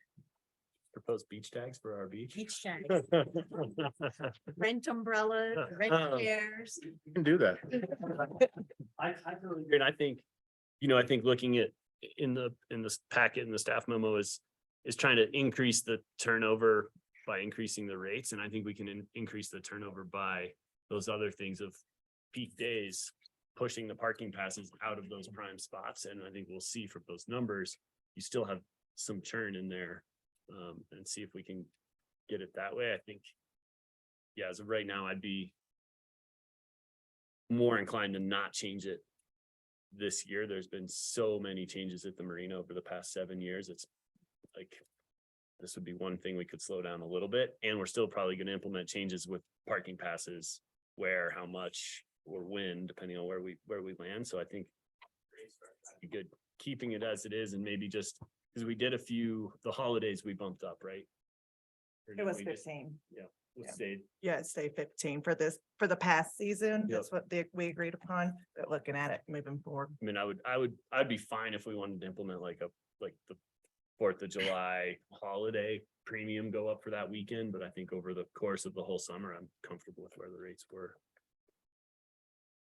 I'm not sure how I feel about blackout days, only because I know so many people that own sailboats, and I would feel terrible, like as a community, to like limit their access to the marina on peak days. Cause if you live and work here, you bought a parking pass, you should be able to park there. Like, I just don't think it's fair. I've always had a problem with ski passes doing that too. I just think that living here takes a lot of effort in all kinds of ways. And I don't know. I wouldn't want to limit a local's ability to get to their sailboat if they went through, I The mean, beach or the playground. Yeah. right. Well, totally, Especially 100%. summers are so short. Yeah. Like you take away 2-3 weekends, you've taken away a lot of the summer. Where does anybody want blackouts? Cause I'm not a. I'm I not was a just fan of asking blackouts. Yeah. about flexibility. Yeah. I'm not, I was just trying to understand the landscape. I guess Where do you one, land on the rate structure? I like the rate structure. I'm not sure about, like, what do you guys think about maybe bumping up the parking pass just a little bit? I don't know. We'll keep working down the list. We'll get to the parking pass. I just want to get the rate structure. We do have plenty of time to talk about this too, so, till next year, so. 113 and 526 in this evening's Yes, packet. thank you. That's what I was after. Okay. Those grants ate up a lot of, it wasn't I think the grants took more pages than your. It's like, am I seeing head nods on leaving the rates the same, potentially doing a holiday, and that's something we can do. Our reply. Anything else on rates at this point? It's been good. Next one is the parking passes. So go for it, Liz. You were just there. I don't know. I mean, we could, I don't know. I wouldn't be against bumping that up even to like 115. I don't know if that would really do that much. I don't know what a reasonable increase would be. But Sorry, 150, we're at 100, but the question was around midweek and weekend, or just bumping up the one that we have. Is that what Yep. you're saying? just in general, just make it one price for whenever. Keeping it as it is without bumping it up, because perception from the people at the marina, as every turn, we always give them something new. About, oh, well, now we're gonna do this, now we're gonna do that, so like, You buy a parking pass, which should be fully available when you purchase your marina stuff. So when you get your slip, Yeah. it should almost be like parking passes on there. You want a parking pass or not? Yeah, And so that's easy, shouldn't be a separate deal, and like, that's how we rolled into this year. Was only because we added it all. Yeah, I'm for keeping the rate structure as it is, 3-hour turnover. We're not looking to bump people out. 3 hours is about the time you spend down there as it is. Boaters will all spend more because it takes more to even get out of the slips and get out into the lake and then get back and everything like. We don't need to burden the marina goers with more here. That's what I think. We give them a break this year and not make any more changes on them. And that's a break. Yeah. I think I'm just gonna push back a little, Andy. We gave them an $8 million facility where their boats are in the water more of the season. The docks are brand new. They don't have to pull their boat out to get fuel. Like some of this woe is me, the boater, is a little bit tiresome when we invested a huge amount in that marina. And those facilities are, to the best of my knowledge, not being a big boater unless it's on whitewater and I blew up my own boat, like top notch for a small mountain town on a lake that fluctuates 5 feet in any given week. And we accommodated all of that, which they never had. So this like, oh, you're making it so hard on us. Like, no, actually, we've made your lives fairly significantly great in the boating sense. And part of that success is now we have a parking problem that's beyond just the boaters. We built a world-class marina. Now we've grown up, we have to deal with it. But go back 5 years, look what it took to get your boat in the water, fueled to your dock. Like their lives aren't that bad in the boat grand scheme of what they had just a few short years ago. That said, I'm comfortable with the parking passes at this price, but I'd really like, then if we're not going to change the amount, I was going to go back to offering up we have a block like we discussed. Like, I can't remember one of the numbers we threw around. Was it 190? And if not, limited. yeah, limited amount of passes. And if not that, then I think definitely on the weekends, we should say where they should park to try to turn over those premium spots up front and kind of help that churn, especially if they're going to be out based on the numbers. So that they were on the weekends, it was an average pass holder was more than 6 hours. So not a huge problem, I think, to go from the fruit lot after you drop your stuff off at the drop-off area, park, and then we can then meet this goal of turning over those increased 6 or 7 spots per day that the fee rate would How many change. slips are there? I have no idea. We have about 156, 150, So right around there. with the passes, then we're saying some slip holders can't have it, right? And they could be spending $50. Well, and the season pass is not just for slip holders. It was for it was For everybody, Yeah. right? So that's a, So, and if I can answer that, fair enough that we did that, but you know what? We did that. And we still have to offer customer service to the people that are part of why we did that in the first place. And every year since I've been here, we've thrown another wrench at them every year, and so like, yes, we've done a lot for them and their lives are way better. I'm not going on the woe is me thing of the sailors, but I am saying that we are a customer service organization and the perception of our customers on how we've treated them is maybe not as great as we would hope it is because of what we've offered them. personal. I agree. Had just as many positive comments. Yeah, oh yeah, I'm not saying, I'm not saying take it all away and trash it or whatever, I think we've done. I think we've done what we've needed to do at this point, and going further is gonna create woes for us. That's what I think. What's the feedback do we have from pass holders? Like, has anybody heard anything from people? I've had the spectrum from best summer ever to the worst thing we've ever done in the whole wide world, worse than taxes. So I think I You think can I've take had your pick. very similar. Yeah. But I mean- would say predominantly a few folks have been very vocally negative and more comments to the positive that I've received or been a part of. I think the times that I spent a lot of time at the marina this summer and like. It felt very much more organized and calm. There was a sense of peace, like it wasn't this free for all. You know, I don't know. Yeah. I'm just gonna throw that out there. It just, So parking passes, where's, yeah, that is a huge compliment to all of you. Thank you. Parking passes, where's council feeling? Stick with where we are price wise right now? I'm good with where we are. Good with where we are. That side. All right. I think Yeah, I'm good with where we are. I would like to, and maybe this gets more at the employee parking, but I do think that designating areas that are less premium for specific users is. If we're keeping rates low for season passes and keeping that open, then great, thank you. Help us out by parking in B1. Right. Yep. And so I would like to see that extended to the season pass holders, but at a minimum employees. And I would say, you know, for our employees that they could do that all the time, Mhm. because it's easier to get into that habit if they have to do it 24/7 than if you like, oh, this is a weekend and I have to remember and maybe I'm not there. And, you know, I just, for consistency and behavioral sake, it's just better to build that culture that way. And definitely Jumped ahead, offering, sorry. these are new spaces that we could make employees park in. Cause it's not part of the parking lot, right?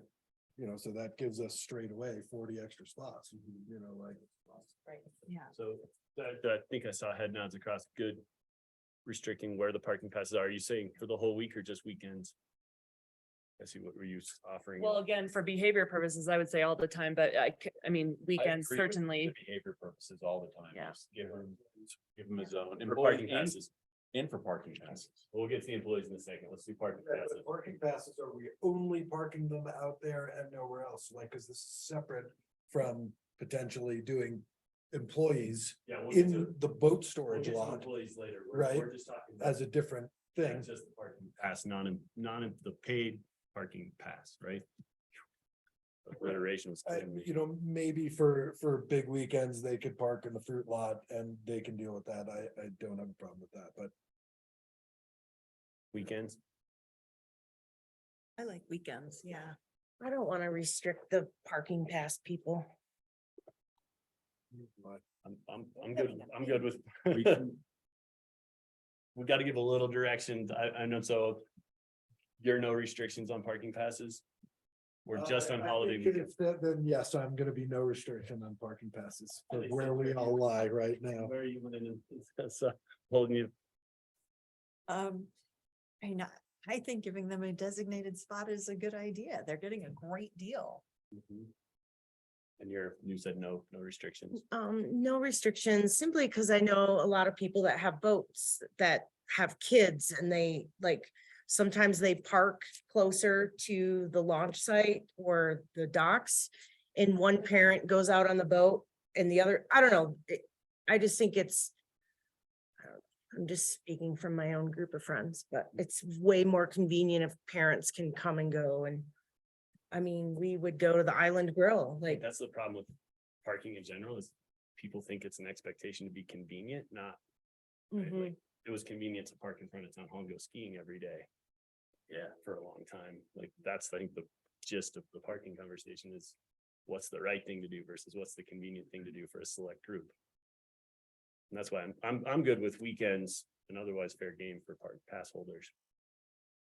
That kind of honors the local side of things when we can get out and about. Most people I know who live up here don't want to go up there on weekends if they can avoid it, depending on work schedule. Rick, where, I think that's a good compromise. Weekend. Steve, where are you?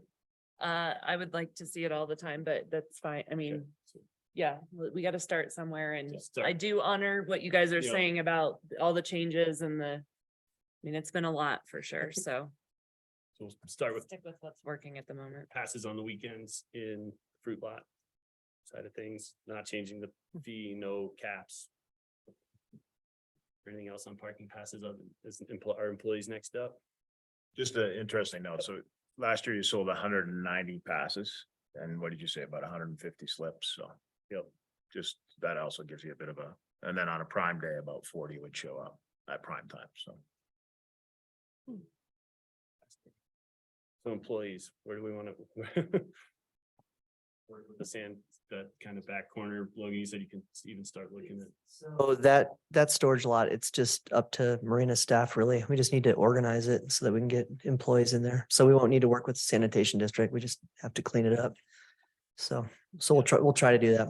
The other thing I'd love to say is I know that this parking lot is empty on most weekends and we've got a fleet of e-bikes sitting in here that have more Okay. dust than I think the windowsills. I would love if we can incentivize our employees at the marina to park here, grab a bike, cruise down, e-bike back up here when their shift is done in any way, or even if it's better for them to go to the public works and do the same thing. And if we need a bike stage for marina employees, either spot, if we can't provide enough new spaces with some organization, I'd be fully in favor of using some of these revenues that we are getting to buy some marina e-bikes to move our employees around. Cool, yeah. Okay, that's all the employee part. What else are we looking for feedback on? That's really it. More signage, More signage? Possibly. Yes. That it is paid parking. Yeah. Yep. the only other thing was, in Idaho Springs, we had a lot of success where we, purchased some rickshaws. And we had the youth network to operate them. So we paid for it, which was great, fine with us. You know, the youth got to operate them. They learned everything about customer service. They got all the revenue. It was a great program. I know there's been discussions here before about rickshaws. But it's worked really well in Idaho Springs. So we would definitely be willing to, you know, provide a couple rickshaws if the community decided that was a direction they wanted to go. You, Andy. Yeah. It's our resident Yeah, rickshaw owner. business starter here.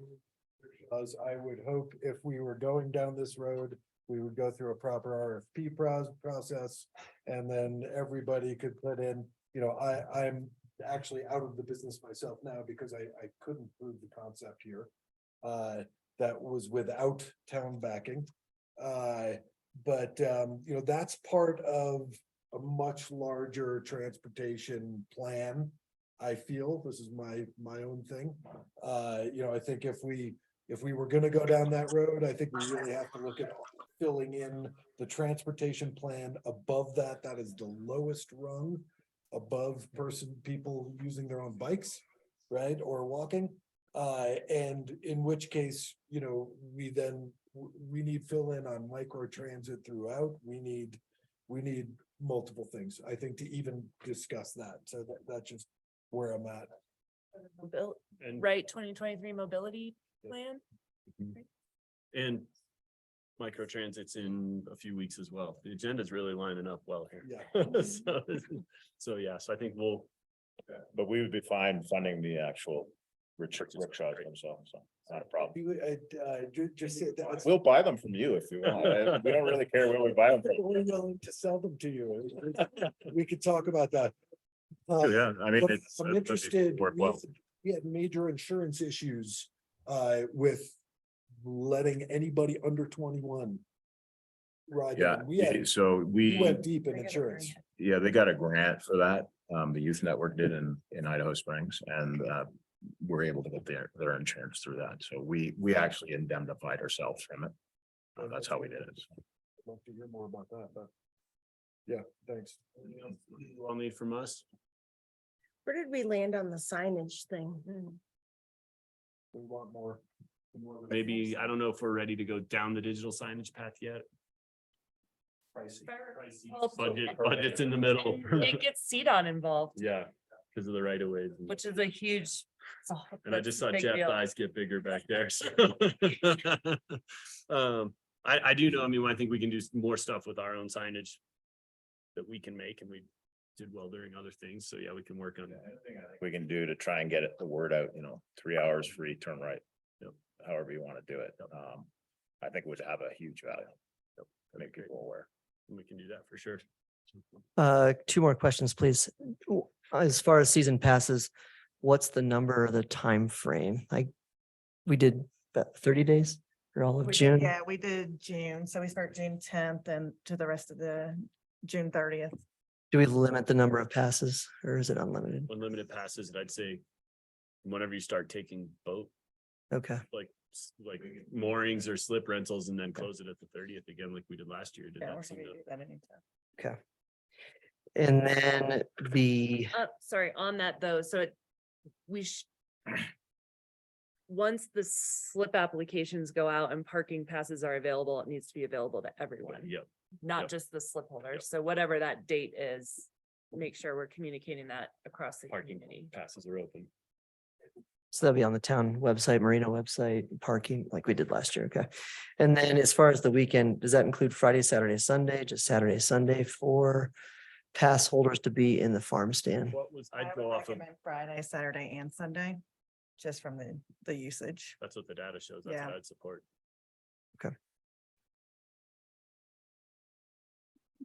Thank you. Excellent. Thank you. Appreciate it. Very much. Thanks, guys. Thank you, Leslie. Next up, agenda item number 3 is EV charging discussion.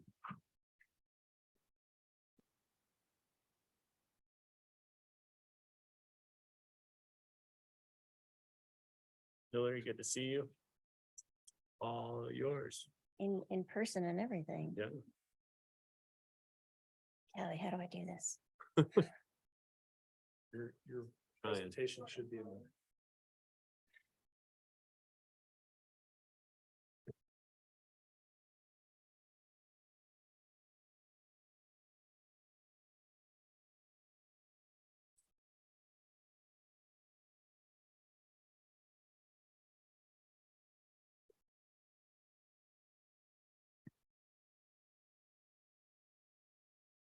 It's not a big deal if I don't have them.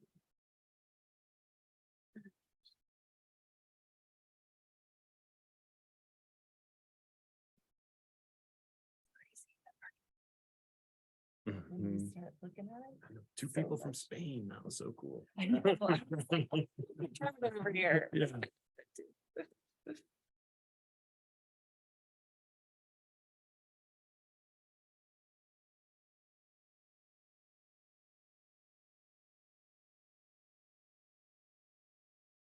Mhm.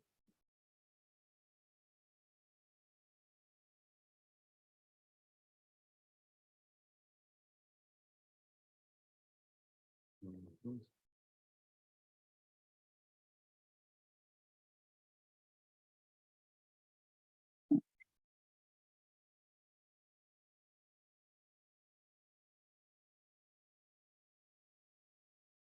Okay, I think I'm ready.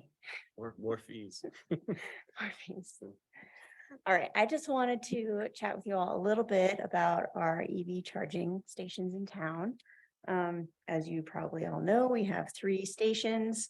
First one was installed on Third Ave back in 2019. The second and third were put into the PRA and the Marina just about a year ago now. They became open to the public.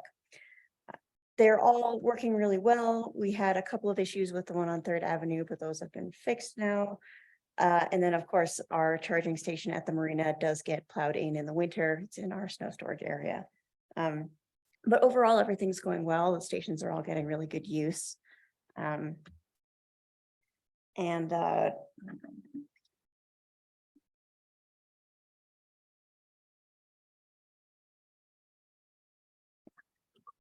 So these are all 3 of our stations over the last year. We've had really good use all year. You can see there's a little bit of a ramp up because this does include those 2 new stations that were just coming online last year, right around this time. So we have had over 2,300 sessions total and served 847 unique drivers for all 3 of these stations collectively. Now, currently, we are not charging any fees for these stations, which initially is a really good thing, right? Because our two new stations at the PRA and the Marina, we really wanted people to come and find them and use them, and they have. So this just shows you kind of that ramp up. So they came online last year in October. Pretty slowly usage start there, started ramping up in the winter. Little dip there in shoulder season, but really started to pick up in the summer, and I expect that use to continue on, at least for the PRA, or for both in the summer, whenever they are all available. But now that they've been there a year, I think it would be appropriate to start charging a fee to use these charging stations. Two main reasons. One is an equity issue, and the other is we pay a good amount of cost to run these stations.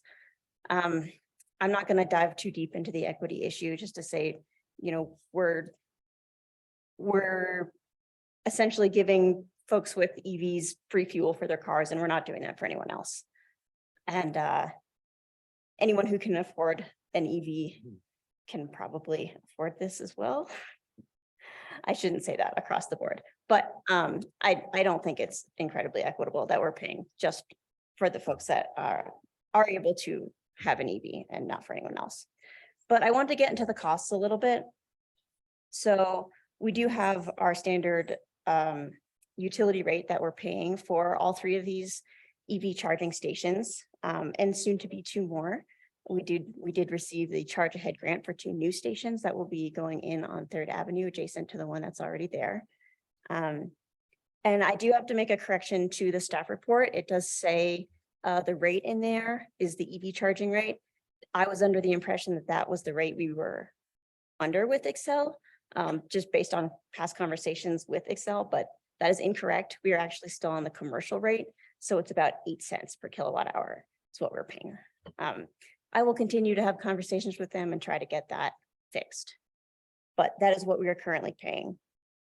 Beyond that, we also pay to, of course, install the stations and to have our subscription fee.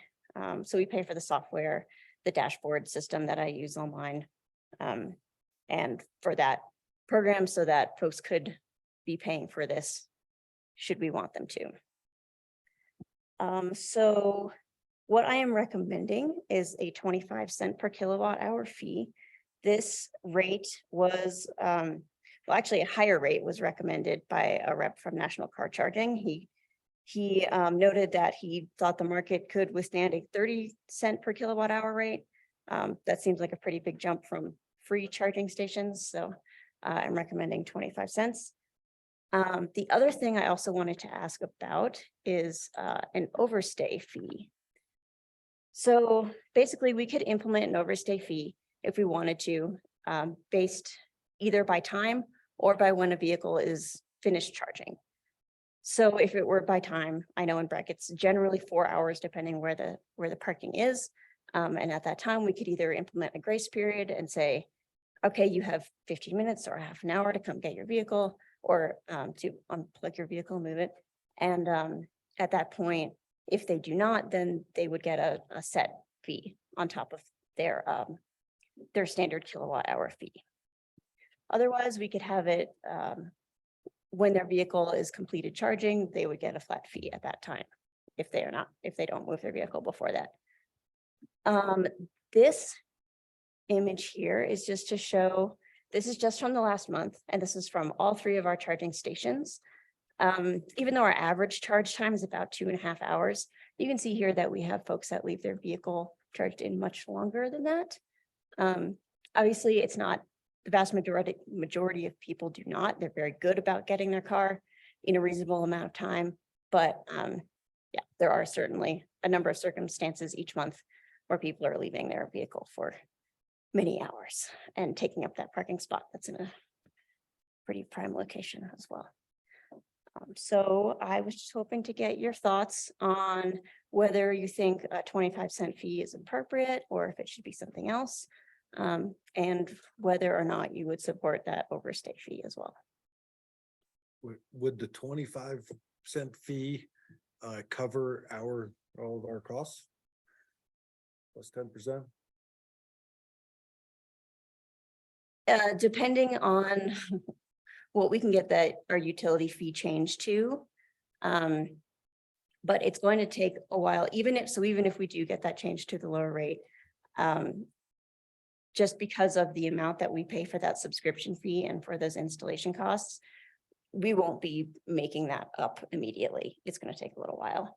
And then, of course, there are maintenance fees on top of that. We do pay for a warranty. We have a 5-year Assure warranty through ChargePoint, but there are things that are not covered in that.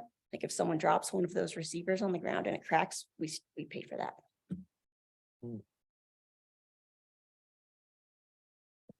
How many kilowatt hours does it take to?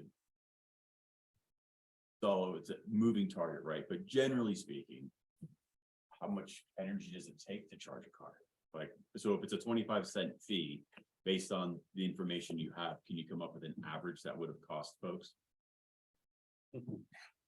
I just charged my car today. I can answer that if you want. So, yeah, I think it's very dependent on the vehicle. So I was plugged in I was just trying to count, almost 7 hours, and at 25 cents a kilowatt hour, it would have taken $10 for me to charge my car. So if you have a stay fee that either matches the parking on Main Street, or maybe it's an hour longer, it's half that. You see anywhere, 25 cents is right on par with what other people are charging. You'll see as high as 40 cents, depending. Excel territories usually around the 20 to 30 cents right now, because it's cheaper to charge with Excel. They have a new EV rate structure, a second one. In Breckenridge, we didn't do the EV rate structure right out of the gate because it had peak pricing. So if somebody was charging at 3 o'clock in the afternoon when Denver was running their AC, whoever was paying for that energy was getting like a demand charge that was really, really high. But they've fixed that. They've gone back and done just kind of a flat EV rate. So it'll take a little working to figure that out, but 25 cents to the consumer is going to charge most of your car to commute locally for like $4 or $5. So then, I guess with that, I like the idea of still free, having talked to some folks, just as an incentivification as opposed to an equity issue of get an electric vehicle. However, staying longer after your car is charged is maddening, and there should definitely be a fee associated with that. And I believe those people that are parking up there, I choose to believe, I know we all know people who drive and then walk home, but I choose to believe the majority of the folks using those stations are then going and spending dollars on Main Street, and we're reaping that cost back there. That's me. So, and I kind of agree, but I also like charging your car for $5 to $10 is a pretty big incentive over the $55 that I pay to fuel my car, right? And I think that's still an incentive, and I had not thought of the equity thing before, but why would we give that away? And then my other thought is, you said 25 cents, but are we gonna wind up in another marina parking situation next year and raise it? Maybe we start out like a little bit higher and just cover ourselves, so we're not having this discussion about raising it again next year.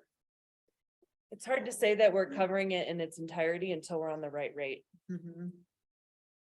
And you can't price yourself out of the market with, as you're saying, 25 cents is in. And Even if it's 30. EV drivers are used to going to different, because there's private charging stations that might charge you. They might charge you the cost to park and not the cost of energy. So it might cost you $4 to park there for 4 hours. And you don't pay for any of the energy. So there's a lot of different systems. And as an EV driver, you're kind of just used to like the different stuff. So I wouldn't say it's a disincentive to anybody. We did it for free because we wanted to incentivize electrification. We have a whole plan around that. So there is a reason for it, but charging for the electricity just values that. It's kind of like undervaluing water. You pay such cheap rates for water, it makes it hard to conserve. Same thing here. We want people to electrify, but you also don't want to overstay. You don't want to overcharge. You want turnover. There's a lot of different goals here, so. But 25 cents is right on par with the average cost of what you pay to charge other places. I'm good with it with the 25 cents and An an overstay. overstay fee or something. I'm not sure how that's supposed to work, but that should be part of it. It shouldn't necessarily be free unless, we are subsidizing it for all of the reasons why we're saying we shouldn't be subsidizing it. Are the folks at the marina paying the parking fee also? And that was another question that I had for, At the charging station. correct, yes. As for that one, for sure, I'd like to see that align with the 3 hour, like, it should align with the turnover. For sure. But the one on Third's harder because that's not part of the 3 hour parking zone, right? So how do you justify, I mean. It's easy to justify it. We want people to turn over and be able to charge their car because they're visiting here and they have an electric car. But that one's a little bit. More of a gray area. I have You'd bump it to 4 hours. a few people have told me that they have trouble getting into the Third Street. Yeah. Spot, and I'm glad there will be more, but for them, like going to the marina, the PRA or the transfer center. Like, isn't convenient for them to like park their car and walk home and go back and get it. So that one's like a big one just for community. And they say, the overstay business is kind of an issue. Or just the non. Hillary's heard from me. She gets texts when I'm like, there's a non-EV car parked in that spot. Like, you gotta do something about it. She's not a. I know she's not, but like, so there's that too. There's just kind of an enforcement. With Yeah. pickup trucks parking there that are not electric. Everybody good with 25 cents? Yes. Anybody want to pitch a time for overstay length? Grace period and some sort of thing. 4 hours. Yeah, what would we say the average to charge an electric car is? It's 2.5 hours. Yeah. And so typically, like you as an electric car owner, like that's enough to get you wherever you're going. Around now, is it enough to get you back to Denver? No, but that's why Walmart has fast chargers. Like it's a different user group. And you typically, Cool. Yeah, So 2.5, shouldn't they 3 get hours, then the 4 hours. the same 3 hours that were given on Yeah. Main Street? Maybe, right? If it's 2.5 hours, you get a half-hour leeway? Or is that cutting it too close? And what are we then charging if we're gonna then say, okay, well, now you're overstaying, you're welcome, what does that cost? $500. Yeah, $500. Seriously, people. Yeah, $20, $30, $50. It's like a parking ticket. I got a $40 parking ticket the other day. It is. That's what I paid. Because then you don't have to have somebody enforcing that. Somebody It's else's just Main the Street. pay, it's just the pay piece that's gonna get people to move along. Yeah. So I heard of 4 hours, however, I think this is tough. Four hours is fine, and, I don't really know that. Pat, how does it work? Can we set that rate for overstay fee? Okay, there's no. That's all very easy to do. Water rates, you're trying to disincentivize over usage essentially. So this, you guys got me in numbers, I'm good with that, right? But I would still say free. But my point, and then I'll just, and I'm good with the cap, I think we totally need the cap. But this is the only, if you will, parking spot in that zone where you could conceivably get a parking ticket. But it's also a specialized Just two spots. putting it out to the Yep. team, yep. Totally agree, but. How's that communicate? Do we just put a sign up on the charger for overstay Like, that tell you when you plug in? Tell you, it'll be on the charger itself. It will be also on the Plug Share app. And any, I think we use 2 different ones we're advertised on, and it should be on both of those, and it'll tell you right on your phone when you go up there to So it's- do it. You miss that message, it's kind of on you. So do we? I was with Rick on the free part until you brought up the equity, and then I kind of did think back to. That part, and I changed my, I was right there with you, Rick, but I had to- I had to get it. shift. What, did you have other questions, Hillary? Are we good on? Clarify, you wanted to do 4 hours overstay for all of them, or 3 hours at the marina to be in line. They pay for all day parking at the marina. We only have those interstate people here. I know. It's, To a different spot after they're done charging. yes. Yeah. I think that's tricky because doesn't their technology tag the spot to the license plate, so if they move. I think that's a question I'd like to hear. I mean, I think. I did chat with Interstate a while back and they said they were enforcing when cars were done charging. I'm not really sure how much that's happened or. Yeah, then they have to go look at the machine and determine where the vehicle's at. Right. Yeah. I did go in and look at the specific sessions during the time we were charging for parking at the marina, and most people are very good at moving their cars when they're done charging. The vast majority, so, Issue. I mean, some of them were there for like 7 hours, but they did move their vehicles. Well, but if the car is charging for 7 Right. hours, it's kind of like, isn't that, and they're paying for it. Wouldn't that be okay? But we're just trying to create the turnover. You don't want to be the same way. Charging all day.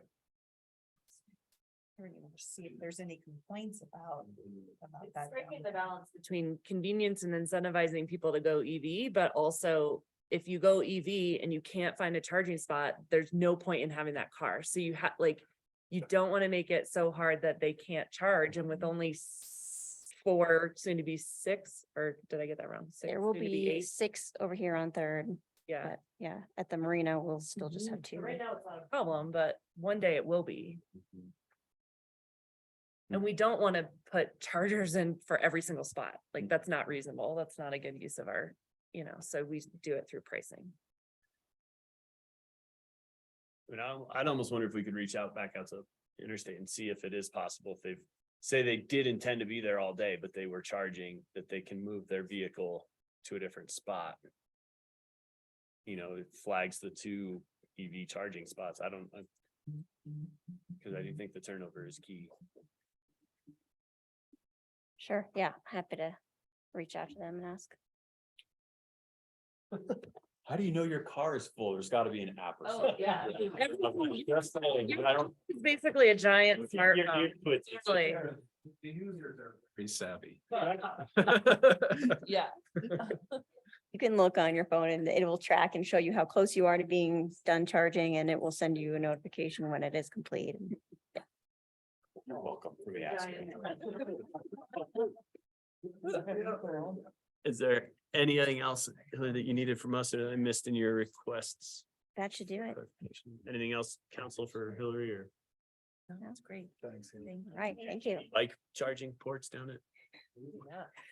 Not yet. Got a cool picture of backcountry EV bike charging stations in the Alps where you can charge your mountain bike, have an espresso in the middle of nowhere. I don't know how they do it, but it's pretty cool. So next step. That is cool. Disperse trail users a lot more.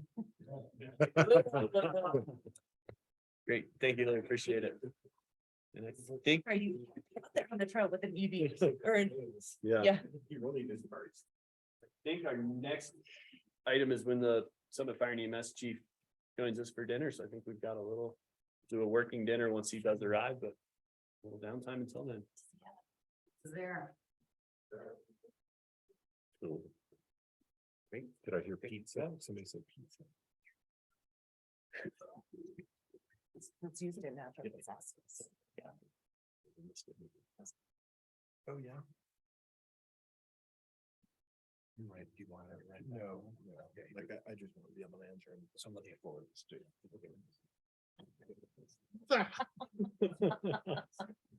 We're not funny. Oh my gosh, I heard. Another setting candidate. Radio. Well, the answer to our Colorado River problems is all that water in Florida. Fair. What? I just want to answer. Yeah, educate. This question. Amazing. Wow. What are we gonna do? Pipe Pipe it it, yeah, up they might from try. Florida every hurricane? Like, Here it comes. Open up the California water pipes in Florida. Yeah. You're on break.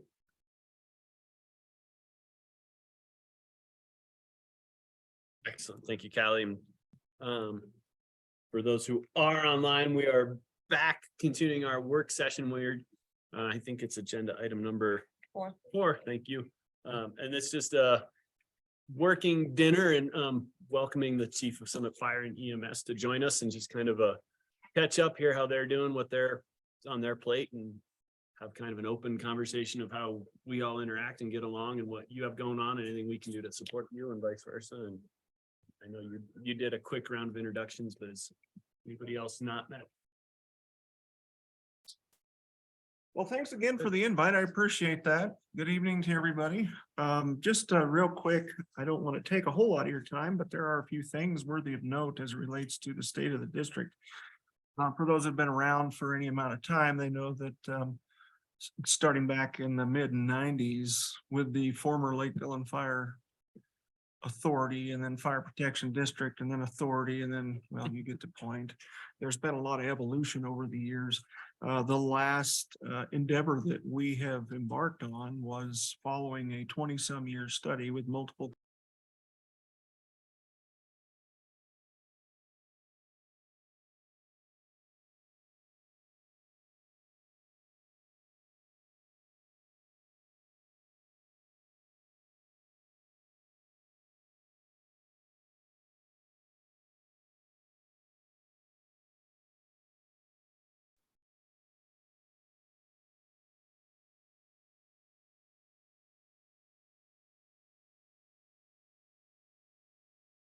Pardon me, the town's audio has been muted. The audience can.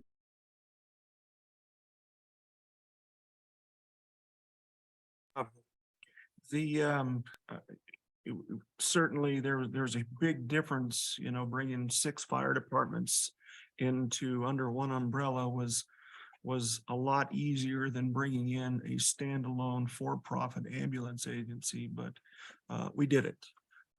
There was some difficulty along the way. Unfortunately, last year we lost about 27 people from the former Summit County Ambulance Agency, and a myriad of reasons. Truly, some of them were part-time people that were used under the former structure to provide supplemental staffing that it's just difficult to keep those folks engaged.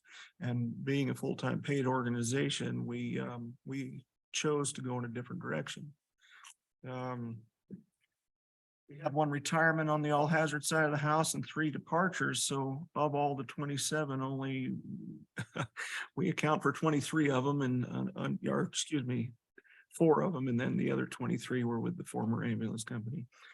I am happy to say though, that through all this transition, we have with the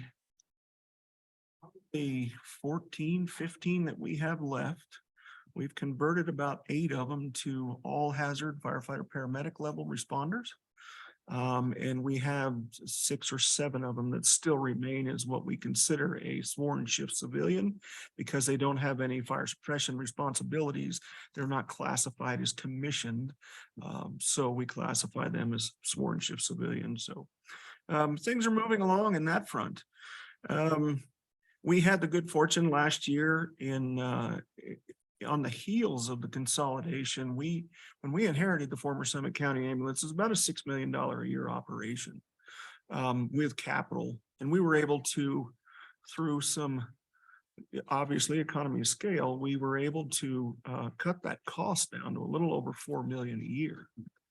However, we didn't have the funding to cover the cost of EMS transport operations that we had just inherited. So we had the good fortune last year of passing the 4 mills, which was a 44% increase to our operating budget, and every bit of that, the majority of that slated for EMS transport operations. So now we're once again whole, and we can move forward without worrying too much about the future and still being able to maintain a healthy or build a healthy capital reserve as such to cover our big capital expenses, all the while staying out of debt. So that's a big thing for the organization. Just interrupt you, and I don't want to take anything for granted of what I know versus and what you, but I think what's particularly unique about this situation is when he says transport, it's not just from like the call to your house and over to Frisco during the state season. Anybody who can't stay up here goes via Summit Fire and EMS or Red, White and Blue or Stadium Medics. That is true, but Transport can be intensive at times, right? it can, and we actually had to make the decision as to how we were going to continue to contribute to the EMS transport model in the county. Summit County Ambulance, they were billing about $7 million a year and collecting just under $4 million. And the majority of their funding was coming from out of county transports. Problem with that model is you can do that as a standalone for-profit agency, but we were finding that more often than not, it had become a drain on the resources.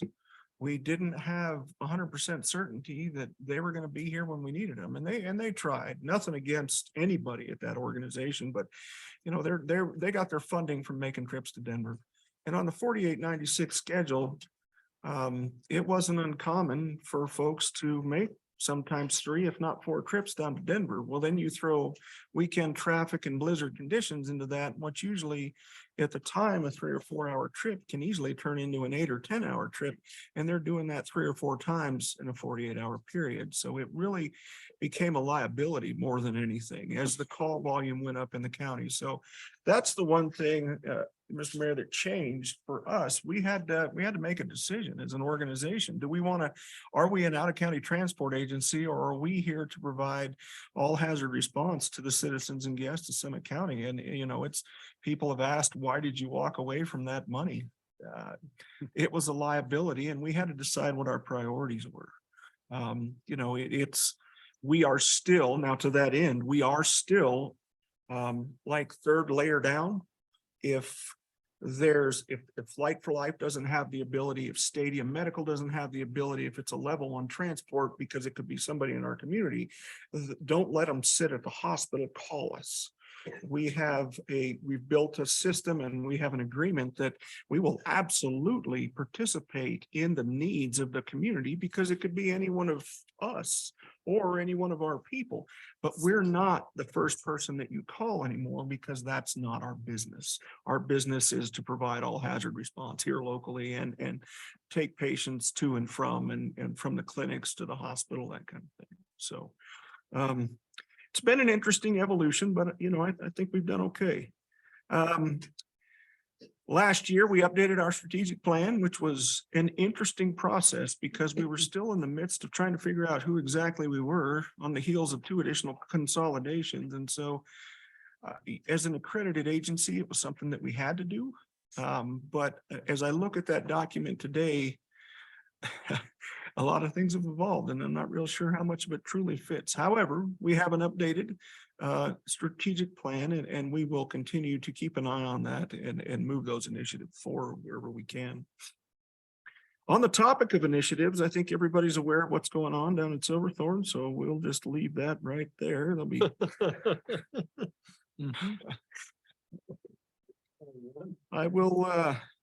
I would tell you I'm looking forward to that, but there may be a little bit of untruth. But anyway, nonetheless, nobody wants a fire station down there more than I do.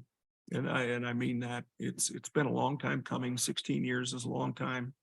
But I'm happy to report that more has been done on that station in the last 9 months that's been done in the last 16 years. And that's not a slight towards past administrations. It's just, as you're building a fire department, consolidating agencies, your existence until you get to an endpoint is based off of timing, opportunity, and fiscal responsibility. And we've been covering that end of town from the Dillon station for a number of years. I mean, even back when Rick was working up here, that's just the way it was. Things have changed since then. So I certainly appreciate where the community is coming from. And it's unfortunate that the town is being drug into this more than maybe what they feel that they should be. But the dynamics have changed. We don't have the luxury of time anymore, and the evolution of expectations at the community level. What we were thinking would be a surge station wherein we would, knowing the times of day, the time of year, Glenwood's closed, whatever it may be, we move a rig down there to cover calls on that end of the district, has evolved into the expectation that it's a fully staffed station.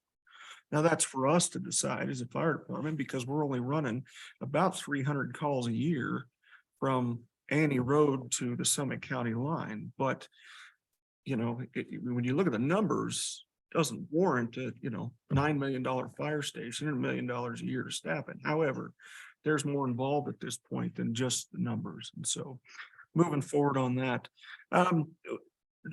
Tom and I had the opportunity the other day to sit and visit and get to know each other a little bit. One of the things that came up that I wanted to bring to the attention of the council, because it was brought up when Callie and I were discussing the agenda for tonight. We've created a wildland division. And the thought behind that was it really is fairly simple. And I'd like to say that we were 20 years into this, but I will say we're 20 years behind the curve. However, with the changing conditions in the forest, with the fuel package that we have up here, with what was it, a month ago, we had a 9/15 lightning strike, and we had our first ever IA after dark at 9,500 feet in elevation. That's way different from what it was when some of us first came to the county. And so conversations with the board, we put together a 5-year plan, and we've launched a wildland division. And in essence, what this group is going to be doing is we're going to be more proactive on the front end, because the reality is we're seeing fires burn across the West is that you're not going to level the playing field anymore. You need to remove people out of harm's way and get yourself out of the way as well. I don't want to gloom and doom this and sensationalize it, but I think we've seen it time and again. That's our reality. What these folks will do when the program is completely built out, we'll have 4 full-time paid people in the division, 1 coordinator, 3 specialists, an operations specialist, a risk management specialist, and a fuel specialist. By 2025, it's our goal to have a seasonal crew of 4 to 6 people, depending on how that shapes up, to provide mitigation services to community members.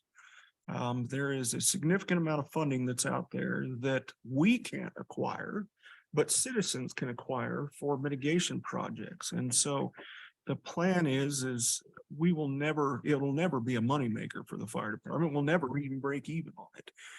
But that's not why we operate. We operate to provide a service. And so the long-term intent is to be more proactive on the front side when it comes to preparedness and mitigation, because that's truly what's going to make a difference. We had the Buffalo fire, not a big fire, 80 acres, not a big deal. When we looked at the values at risk, we were talking in the $600 million range. And had it not been for a clear cut, that's a lot of tax money to lose in one afternoon. So that's kind of the long-term plan as it relates to end goal. Walk that back a little bit. What we're doing with these full-time folks during fire season is we have 7-day-a-week coverage. So Sunday through Wednesday, Wednesday through Saturday, we have one of the specialists on duty along with our battalion chief and our response crews. Because we're seeing such a different level of fire activity, the intent is to have that expertise close at hand. So when we do get an event, the battalion chief can focus on those 60,000 foot issues like evacuations and ordering resources and communicating with the jurisdictions, while these wildfire folks were down there at about 30,000 feet deciding strategy and tactics, which neighborhoods we're going to move to and how we're going to defend and those types of things. A lot of support by the fire board. Obviously, when we did our strategic plan, it actually wildfire issues in this community were number 2. First was EMS and wildfire was number 2. I think structure fire was actually 4 maybe, which makes sense because we're highly trained to fight fires, but we put ourselves out of business. So there's not a whole lot of them left to fight, which is a good problem to have. So any questions so far? I've got a couple things specific to the town of Frisco, but is there anything Tom, did I forget anything? All right. Keep rolling for now, then we'll. So there's a couple things specific to the town of Frisco. And just as a reminder, we will be getting the updated fire code 2023 for review in 24, and we'll be adopting that January 1st of 2025. Got some time, obviously, but just something to have on your radar out there that's going to be coming, because that's usually a pretty lengthy process. So we talk about fire stations. I just want to bring the council up to speed on something that it's long-term master planning for Summit Fire EMS, but clearly our first priority is the Silverthorne Station and reacquiring a presence back in the town. But we've got a couple of other big ticket items that we are going to have to address at some point in time in the future, one of which involves the Frisco Station. When the Frisco Fire Station was built some 40-ish years ago, I think, it was a single station for a volunteer fire department that housed administration, training, maintenance, you name it, it was all in that one building. That building has since undergone, I'd say, a minimum of 3 renovations. Through the years, it has been utilized for a number of different things. Lastly, it was the Community Risk Division offices. When we moved into the admin building here in Frisco, everybody moved out of that building except for a 4-person engine company, a 2-person medic unit, an EMS coordinator. That's a big building for 7 people, and I don't particularly like paying the heating bill for that monstrosity, but copper falls into that category as well. And the reason I say this is because one of the things that's out there on the horizon for us is we realize that that building is way bigger than what it needs to be. And given the fact that it's been built onto a number of times, the conversation has come up that it may just be a full scrape and a rebuild. So we're talking a ways out, but I put it out there just so this group knows that it's on the radar. It's something that we're going to have to look at, because we could use a 3 single bay station with 4 bedrooms or 6 bedrooms and 3 bathrooms, a kitchen and a day room, and a utility bill that's commensurate with what we need it to be. If you ever find yourself in a position where you have some property and you're looking for something different, I just want to put it out there. I'm not here to sign any contracts or make any commitments, but I think it's good for the town to know that we don't need that big of a facility. We will certainly scrape and rebuild right there if that's what we have to do, but it's going to be much smaller than what it is now. I don't think, you know, when you start tearing into a building, especially one as old as that, with as many things as we've done to it, I just don't know that there's any good way to truly retrofit that thing into what you needed, shy of just leveling it, starting all over. We all know that there's parking issues over there and snow storage issues and things of that nature. So again, this is down the road a ways. The other big ticket item that we have is obviously with the consolidation of the ambulance service, our fleet has grown exponentially. And so we do all of our fleet maintenance for both county fire departments out at the Keystone Station. And so we've significantly outgrown that space as well. When Dave Parmley designed that building some 20+ years ago, he set it up as such to where we can add another bay on what would be the south side. And so that will be the next, one of the other big ticket items that we embark on in the future to expand that facility to accommodate our fleet service needs. You know, going back 16 years ago, we were talking about the fire station at Silverthorne originally, that was kind of kicked around that maybe we would put fleet services out there, but you know, Red, White, and Blue is a fire protection district, and Breckenridge has approached the town about doing maintenance for them, and we truly kind of are the only show in town right now. First Vehicle Services over at the county shops, the last we heard, still didn't have a contract with the county. They were going month to month. Now I can't confirm that because we have not talked to them recently, but we were kind of circling the wagons in hopes that we could, since our admin building was there, if we could get something online with those folks to be able to provide all of our fleet maintenance. It's right next to our training facility, that it was kind of a central hub again, thinking to the future, if there ever was one last consolidation with red, white and blue, it would be center of the county. At the time, they weren't willing to carry the discussion because they were functioning month to month, waiting for the county to put out the RFP again or what have you. So that's kind of dead on the vine, if you will. But so those are the two things specific to the town of Frisco that I had. That is station two, where you ideally want to be when you're looking at getting the right building for the size of that station, or what's your thought? It works. You know, it certainly works. Now with a roundabout there, it makes it that much easier. We don't struggle getting out on the road. And I can't tell you how many times we would be sitting there trying to get out on the highway, just sitting there with lights and sirens on and watch people drive into the ditch because they freak out when they see us and slam on their brakes and in the ditch they go. And so it wasn't intentional, but it's just the way it happens. You know, I think the answer to that is it works just fine. If we never went anywhere, we're fine right where we're at. But I think that as the town grows and if there's other needs for a lot that size and there's, you know, something that's more suitable to what we would need from a more conservative concept, then, you know, let's talk. Let's see if there's any opportunities there. But we can certainly, I mean, where we're at now, it works just fine. Who's the property owner? Of the fire station lot? You are. Great place for more housing though, when we do get to that point. You can hear in everybody's. Yeah. bubble. I don't know. Yeah, I don't know. That would probably be about the only thing that I could think of. But anyway, just wanted to throw it out there. And again, we're not looking for anything, but in the interest of working together with our communities and you know, taking advantage of those opportunities, there ever something comes along, just know that that's out there. And at some point in time in the near future, you may see a line of dump trucks and a bunch of dust coming up from the site because it's time to downsize. Travis, I'll share with the group. I know I'm familiar with the two specialists that you guys picked up, and not only are they really great and tenured folks in their field, they're actually both out of this area. So it was a great hire.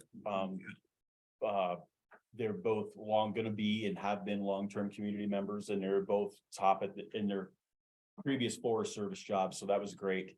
And in addition to that, just applauding you. I know you were part of it, and your predecessors with Jeff and that whole team of finally pulling together the consolidation of all the entities. And we hopefully someday, while we're both still here, all of us will see that third one come to fruition. But it's been a lot of work to get here. So thanks for all that. I appreciate that, Rick. Thank you. You know, we had a lot of community support and certainly had a lot of board support.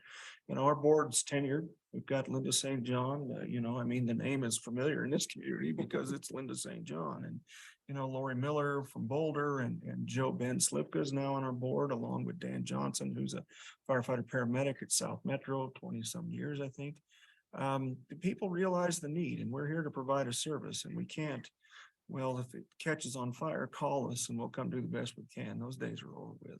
If we're not out in front of this, we're going to be, we're putting everybody in danger needlessly, and we can do better.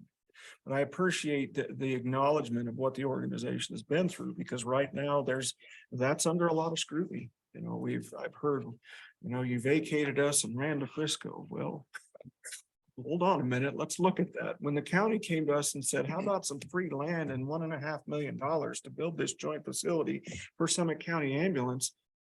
We're not going to say no, because we just saved our taxpayers a significant amount of money. But there's that tunnel vision, you know, and I mean, you can relate when you, as a fire protection district, we have multiple jurisdictions that we serve, and we do our best to treat them all the same.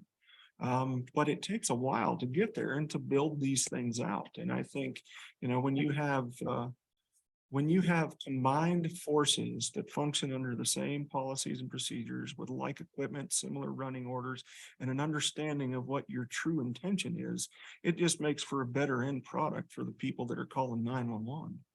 So we believe in it, and I think it's been well worth it for sure. But we'll see how tomorrow night goes. Questions? How are you doing in the staffing battles that we're all also facing.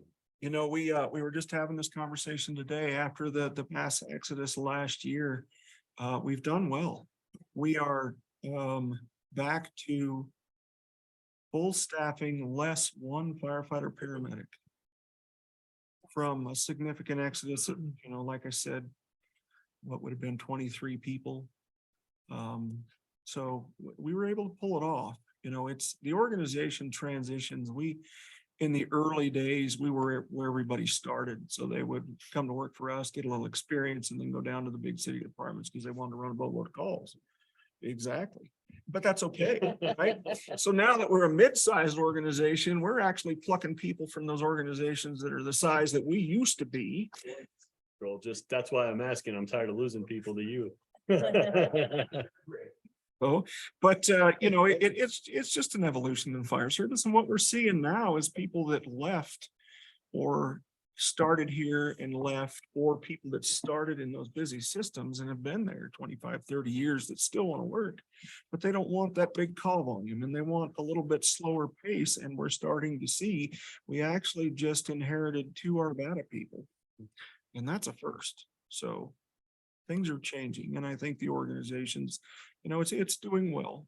The mood is better. We heard the skies falling for the longest time, and then things just, people kind of got their wits about them a little bit and settled down and took a look at the reality of the situation and realized how good we have it up here and decided to just get back to work. And you know, these folks that are trained highly at solving problems, and there's no problems to be solved. I tell you, they can create some good ones.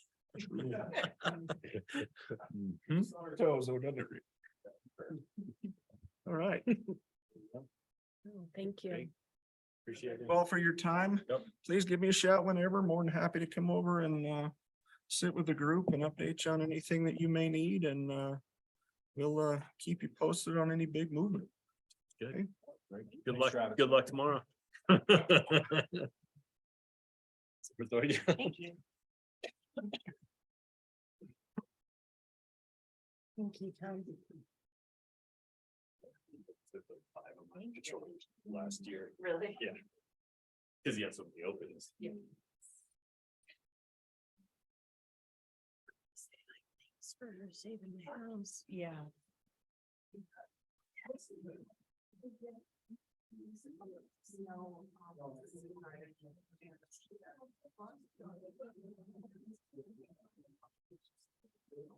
Terrible headache. I don't think so.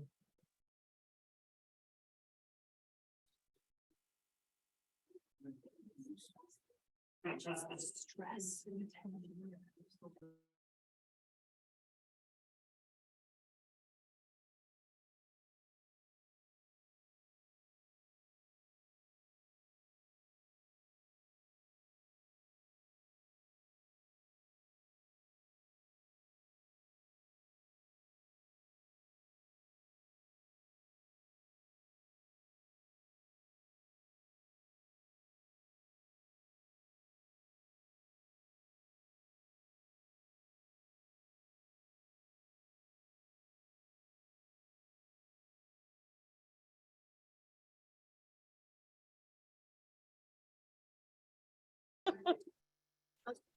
No, I really wanted to though.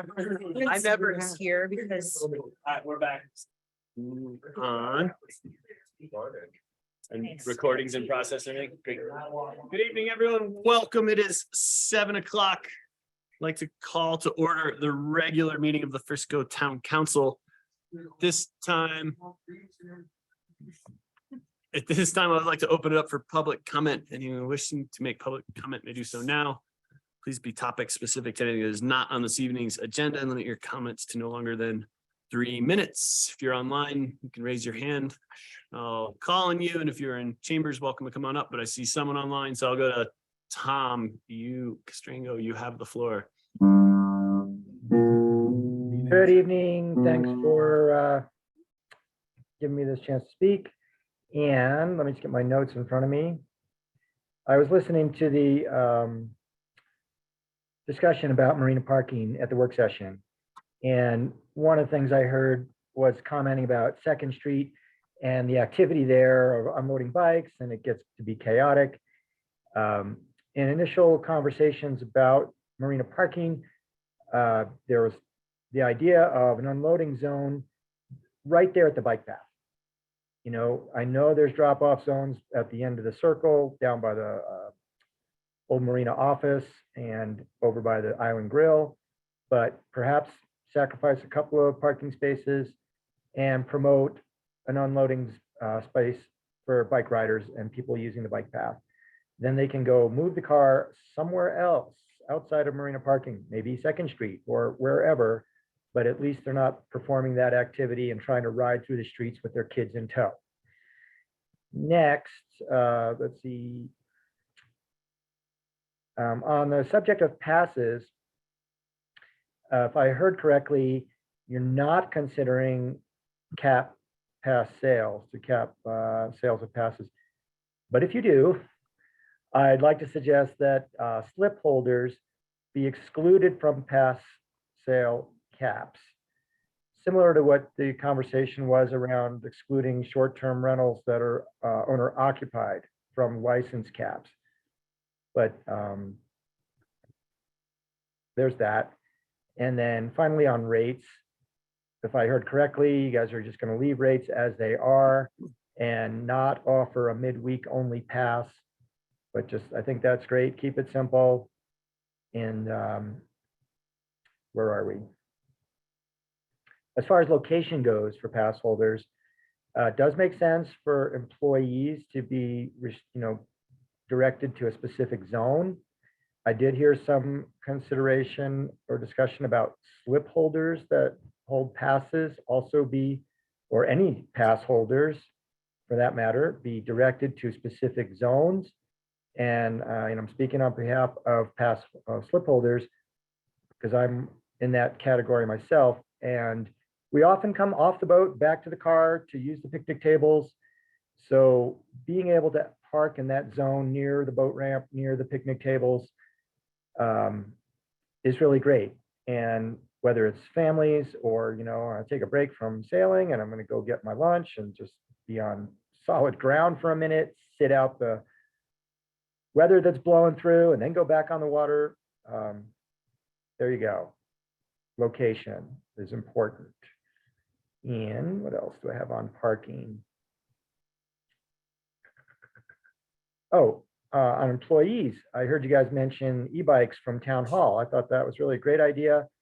And I'm going to guess and go out on a limb here that employees all kind of fall into a scheduled time, or many of them do.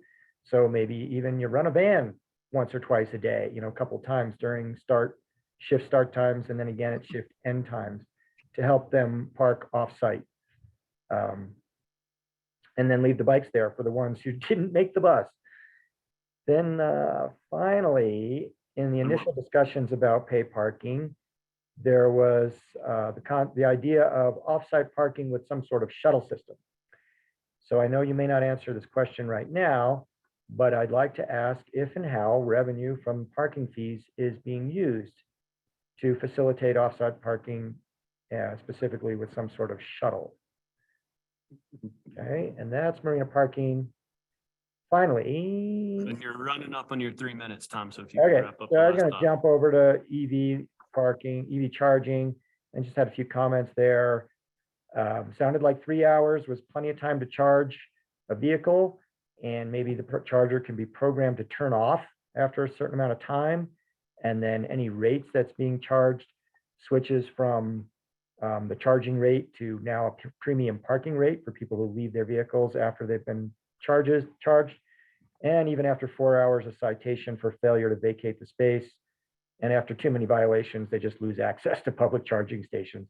I don't know how big a problem that is because I'm not an EV owner, but just listening to the discussion, those were some comments and thoughts. And I think I'm running up, so I'll shut up now. Thank you. Thank you, Tom. Anyone else wishing to make public comment? One in Chambers, yep. Dave, please, welcome. I'll be real quick. I really liked on the parking where this is real loud. thank you, how it turned out. I would simply say this, one data point doesn't make a trend. If we'd made a data point in 18 or 19, it wouldn't apply to 20 and 21. If we'd done a data point in 20 or 21, it wouldn't apply before or after. So I like the idea. Let's just let things sit, although I do like moving the employees. I happen to actually like, you're gonna have a pass. You get the advantage, but also maybe put them in the lot where the farmer's market is. I don't know the designation. But my point is, let's get at least 2 data points before we start saying it's too high, it's too low, we should need more, we need less. We had maybe success, but it also could just be 2022 and 2023 will be different. So that was it. Thank you.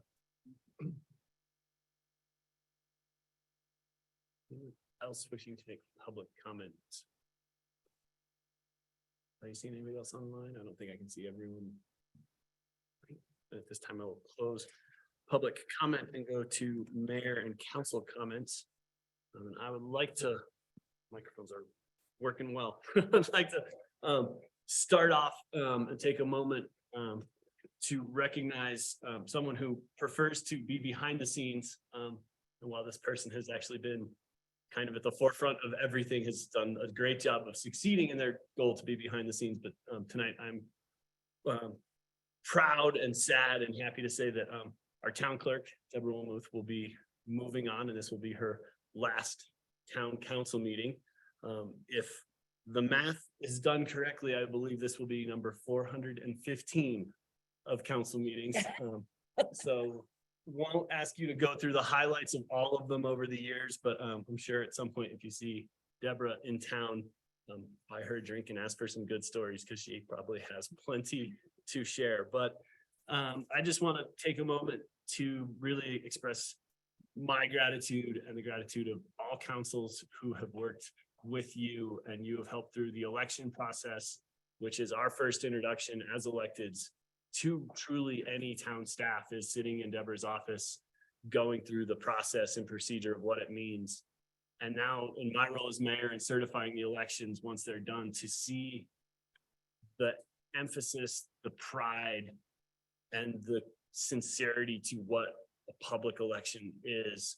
Deborah put the highest regard to that, and I cannot express my thank you and appreciation for that and what you've done and what it means to you to have overseen. I also have that number, but I believe you've overseen 10 local elections and countless other elections in your serving the town.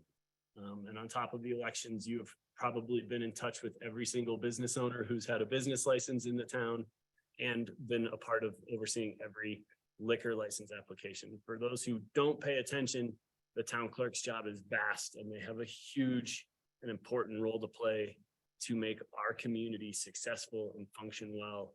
And I think it's a testament to Deborah's abilities that that's never seemed like it's been a big deal. And we work so hard behind the scenes to make it all happen. And then all of the meetings you've sat in that corner, I'm definitely going to miss looking over there to get heads up information. You've been a steady partner through many of my council meetings and many before that. And means a great deal to me and the rest of council. So I just want to wish you the best. We will miss you. Thank you for all of your contributions to this community. People will never know how much you've done, and I hopefully you know what you've done for this group, and we greatly appreciate that. So thank you so much.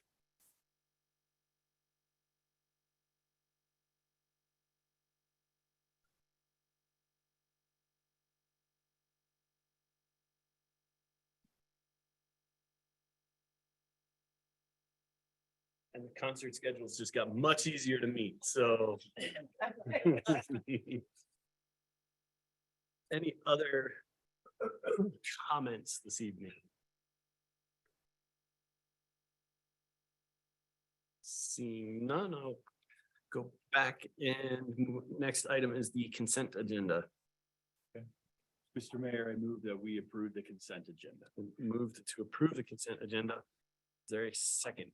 Second. Seconded by Councilmember Burley. Is there any discussion on the motion? Call the question, please. Aronson, absent. Burley, Yes. Bell, Yes. Incan, Yes. Monica, Yes. Adrian? Yes. Martin? Yes. Thank you.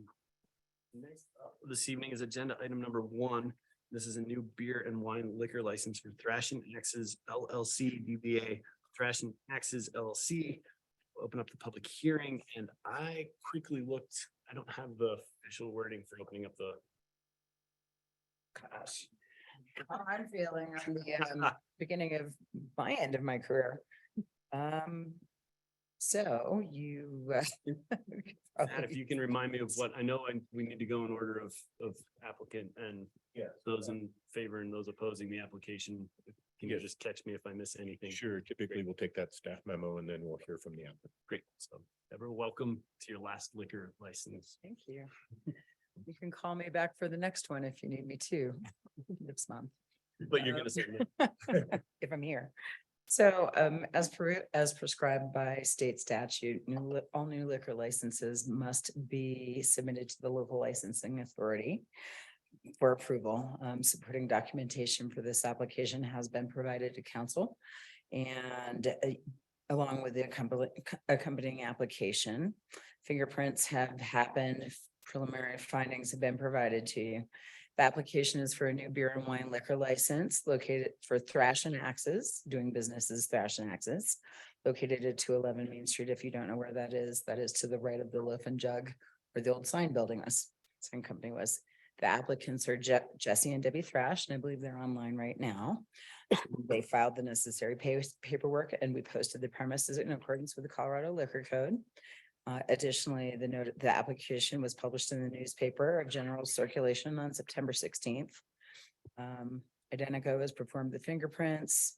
The police department has found the background checks to be satisfactory. Great. Thank you. Do you have any questions for me or for Chief Wickman? Questions for Deborah, the chief? None. Thank you very much.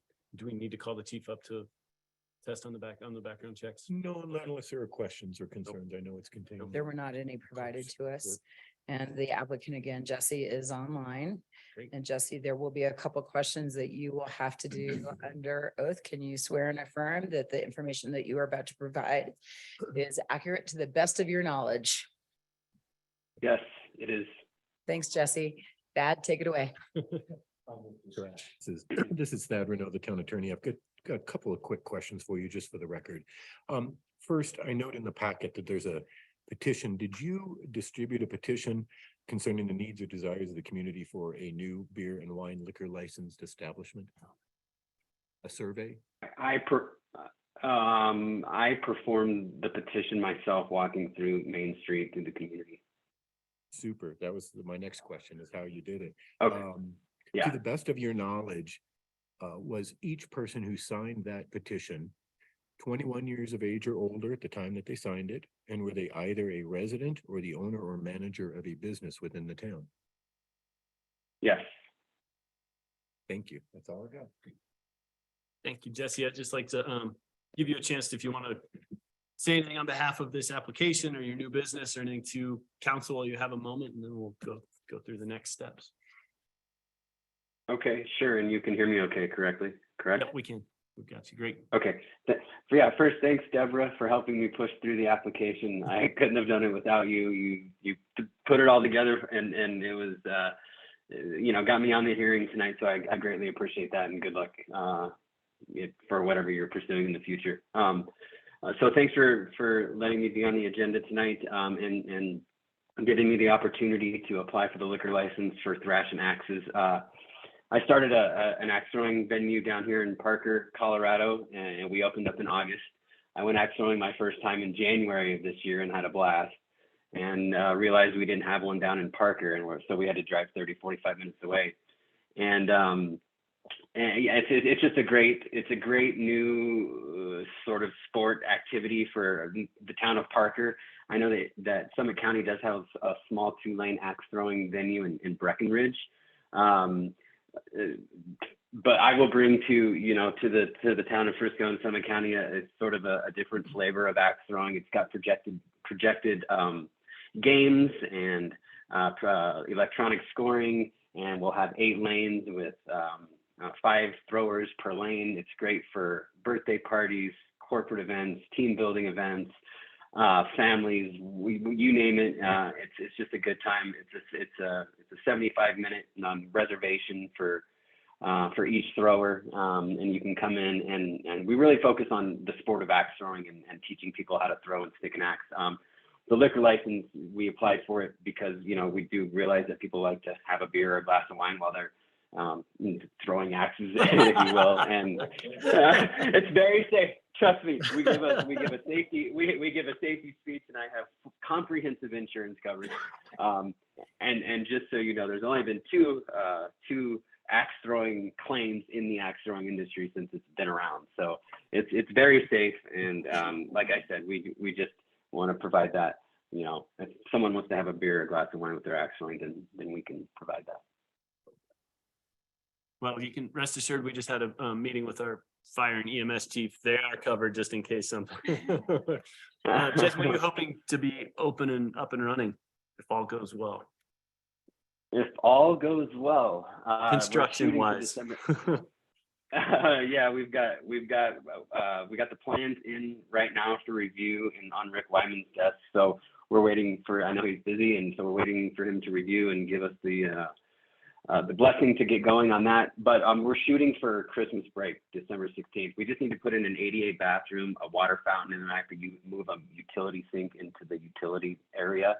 Other than that, we just need to build the lanes, and then I need to get the other desk and some other things. It's a very simple business model, so not a whole lot to do. Great. Well, we look forward to that time. Council, any questions? So December 16th, yeah. State of Colorado is living. Yeah. No questions from council for the applicant. Is there anyone this evening speaking in favor and on behalf of this applicant? If you're online, you can raise your hand. None speaking in favor of this application. Is there anyone here who'd like to speak in opposition of this application? You may do so now. No hands and no one in opposition. I'll close that portion of it and back to any further council discussion. Great. I'm looking forward to having another business and another opportunity. And I think, Jesse, I'm looking forward to you joining our Main Street business and adding a whole new venue and avenue to entertainment and bringing people together. So I'm looking forward to you joining the Frisco business community. Great, thank you. Yeah, thanks for the opportunity. Perhaps a motion? Yep, all the findings. Yeah. So, Mr. Mayor, staff recommends that the council make a motion approving the issuance of a new beer and wine liquor license for Thrashing Axes LLC, doing business as Thrashing Axes LLC, located at 211 Main Street, pending satisfactory FBI and CBI background checks on the basis of the following findings: that the authority, 1, has reviewed the neighborhood under consideration and finds it to be the town of Frisco as a whole. 2, has considered the desire of the inhabitants of the neighborhood and find that the inhabitants desire an additional establishment that serves liquor.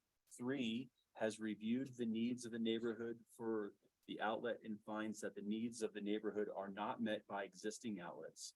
4, has reviewed the location for the proposed establishment and finds that it is not located within 250 feet of any school or college campus. 5, has reviewed the qualifications of the applicant and pursuant to the requirements of the Frisco Code and Colorado statutes, find the applicant to be qualified to obtain beer, wine, and liquor license under the name of Thrashing Axes LLC, doing business as Thrashing Axes LLC. It's been moved to approve the application by Mayor Pro Tem Incan. Is there a second? Second. Seconded by Councilmember Held. Is there any discussion on the motion? Call the question, please. Brody? Yes. Held? Deacon? Yes. Malenko? Yes. Yes. Mortensen? Yes. Aronson? Absent. Congratulations, Jesse, and look forward to having you, and good luck getting the finishing construction and getting running on the 16th of December. Thank you. Appreciate your time. Have a good night. How that's gonna work with Parklet. Broken windshields. Next up this evening's agenda item number 2. This is ordinance 22-12, an emergency ordinance amending chapter 180 of the Code of Ordinances of the town of Frisco, Colorado concerning the Unified Development Code to allow transitional shelter facilities by amending table 5-1 concerning the table of allowable uses, section 180-5.2.5 concerning mobile homes and campers, and section 180-9.3 concerning general definitions, declaring emergency and providing the immediate effective date of this ordinance. I will now open up the public hearing. Turn our staff. Welcome, Ron Reimer. Good evening, Mayor and Council. Thanks for considering this evening. As you're aware, this agenda item came up as a result of a request initially from, this is a really bad echo. They're all, As a request from a group called Unsheltered in Summit back in August. Unsheltered in Summit began in 2019, initially at a site at the Agape Church, and then moved this past spring to the Justice Center in Breckenridge. What that program does, or what that group does, is operate a program called a Summit Safe Parking Program. And the idea behind that program is we know that there's a number of people that don't necessarily have a roof over their heads, but they may have a vehicle, and find a location for those people to be able to sleep in their vehicles and have a safe place to do so. This obviously it is a stopgap for some of our employees in the community, but certainly it is a necessary one as well. So as a result of this, we had town council work sessions in both August 9th work session and then September 13th town council agenda. And town council directed staff to go ahead and draft amendments to the Unified Development Code to allow this particular use to occur. So that is what you have in front of you. This did go to Planning Commission at their meeting on October 5th, so just last Thursday. The Planning Commission did recommend unanimous approval on that. So effectively what this would do would create create a specific definition for this, create it would be allowed in every zone by either right or by a conditional use. Conditional use is a Planning Commission approval, and then set out some basic criteria for an application for any group that want to do this. Again, this code amendment is not specific to any particular location or any particular application that may be in front of you. The next agenda on tonight's agenda is a application from Unsheltered in Summit to operate on a piece of town-owned property. So I'm not going to go into the details of that until this next agenda item. So again, this particular item is specific to the code amendments and what it would do. There would be, first of all, a definition added, which would create a definition for a transitional shelter facility, which is an approved designated outdoor location allowing for temporary sleeping in a private passenger vehicle, subject to specific conditions, including local employment, approved refuse management and sanitation, user screening, and management of the facility.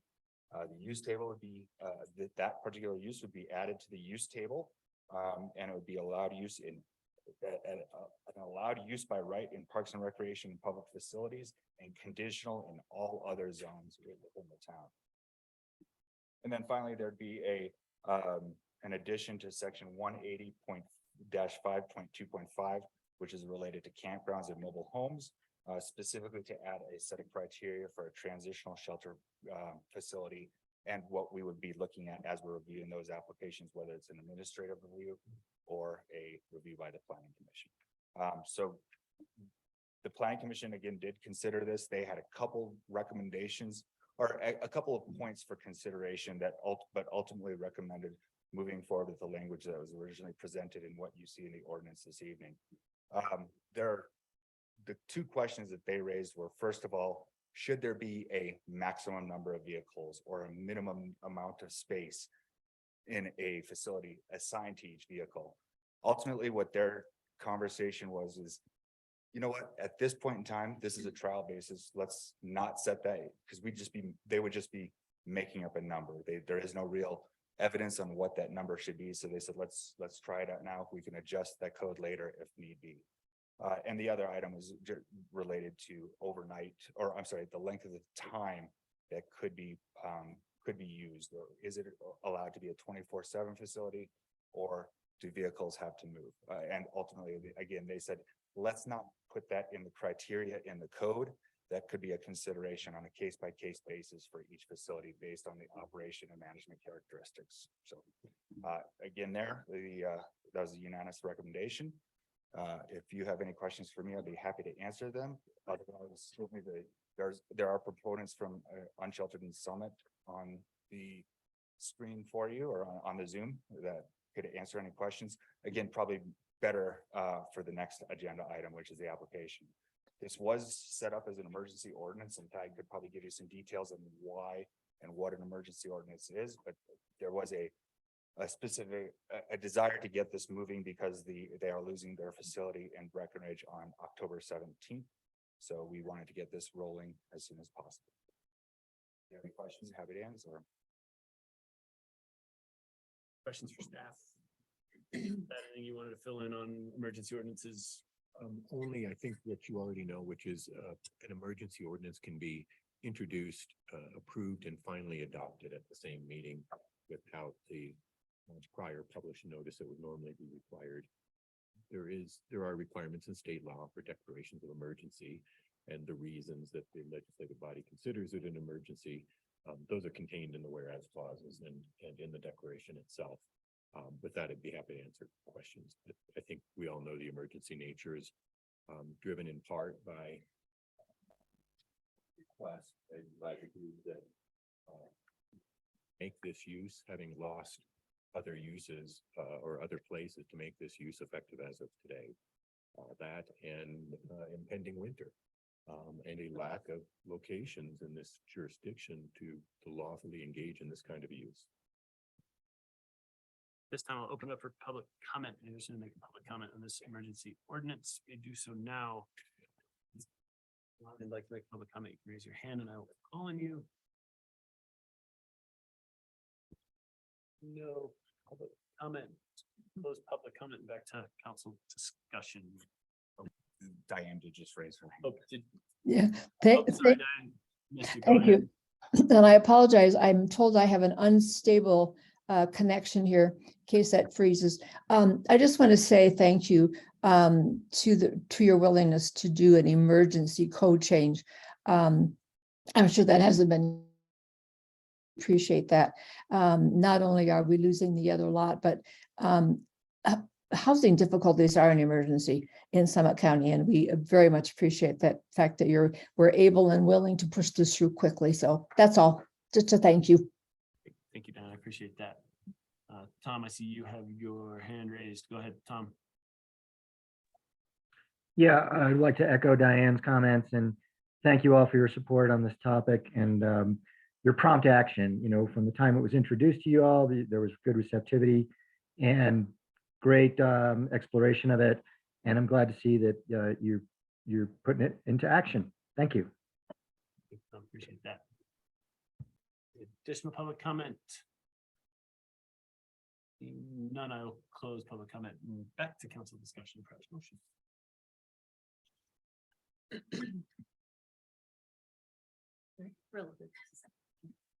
I am too. You want to And make a motion? I'm very, very happy that it's happening and with no negative working out. It's great. Right. Thank you. Mr. Mayor, I'll make a motion. Fantastic. To approve ordinance 22-12, an emergency ordinance amending chapter 180 of the Code of Ordinances of the Town of Frisco, Colorado concerning Unified Development Code to allow transitional shelters by amending table 5-1 concerning the table of allowable uses, section 180-5.2.5 concerning homes and campers, and section 180-9.3 concerning general definitions, declaring an emergency and providing for the immediate effective date of this ordinance. Move to approve by Councilmember Held. Is there a second? Second. seconded by Councilmember Scripsack. Adrian, is there any discussion on the motion? Can you call the question, please? Hal? Yes. Yes. Yes. Adrian? Yes. Mortensen? Yes. Harrington, absent. Burley? Yes. Thank you. Great, thank you. Next item on this evening's agenda is agenda item number 3, and this is a revocable license agreement with Unsheltered and Summit for use of the Marina Trailhead. We'll open up the public hearing and turn it back over to Don. Yes, good evening again, Mayor and Council. So this is the first application of the ordinance, emergency ordinance that was just approved by Town Council. Because this is a town-owned property, it is located in a public facility zone, so that is an administrative application. It's actually Parks and Recreation Zone, but it is an administrative application. However, it does require approval of the and permission of the property owner. The town is the property owner, so therefore Town Council needs to grant approval. The method to do that, or the way to do that, is through a revocable license agreement, which sets out terms and conditions for the use of town property. So what you have before you is a revocable license agreement. This is essentially the standard form that's been used in a number of different forms, including examples would be the farm stand out at the B1 lot, parklets on Main Street, and things like that. So if you have, I certainly can answer any questions for you. The Unsheltered and Summit group is here as well as the applicant now for this. This would be for the Marina Trailhead lot, which is 26 parking spaces, and it does set out some terms and conditions that the applicant is responsible for. They're responsible for trash, and they're responsible for providing sanitation, which is a portalet, as well as adequate signage and monitoring of the facility. So with that, if you have any questions, I'd be happy to answer. Application specifically for 26, or is it for 10 spaces? So initial conversations, and certainly Unsheltered can answer this as well. The initial conversations that they had with Town Council back in August and then again in September was they expected that they might have about 10 users. They've indicated to us that just the amount of interest that they've had, which is maybe a little bit of a concern because there's that much of a need in the community. They would like to be able to use the full 25 spaces. One space would be where the portalet and trash facilities would be set up. So they are requesting for up to 25 spaces to be used for the safe parking program.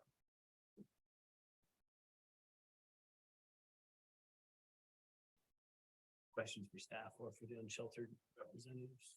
One other comment that conversation that maybe we should have with the Unsheltered group would be related to the hours of operation. The initial conversation again was their current facilities at the Justice Center and at Agape prior to that were essentially a 6 p.m. to an 8 a.m. timeframe. When they met with Town Council back in September, they did say, there is a need for some users of the facility that might need a later and could use maybe an all-day operation. So I think they will be making that request to you as well. I have a couple of follow-ups on it, and the difference between 10 and 25 is significant to me, having just had 3 living in my current workspace parking lot for the last 6 weeks. It's impactful. So increasing the ask over 100% is a bit of a concern to me for our first round at this. So is there a phasing option here so we can see how this goes? Do we have, what does that look like? And then in addition to that, we went from, say, a 12-hour time period, I think is what we had discussed, to now a 24/7 setup. To me, this is different than what we had discussed in our work sessions. Sure. And again, I think the Unsheltered group, and they'll certainly be able to answer that as well. I think they'd be open to any solution or any combination of that. They, again, the amount of interest that they've received since they first began discussing this with Town Council has caused them to consider increasing it. One of the reasons that staff identified this particular location is that it is a little bit isolated.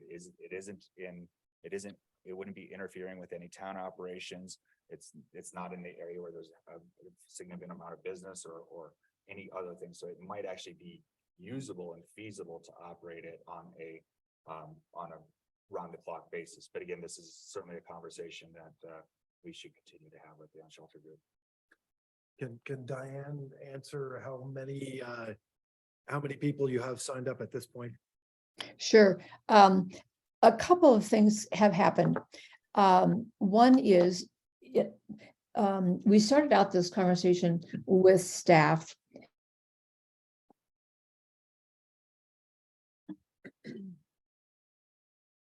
Unstable connection. We think we lost you. Maybe Doug, if you could, yeah.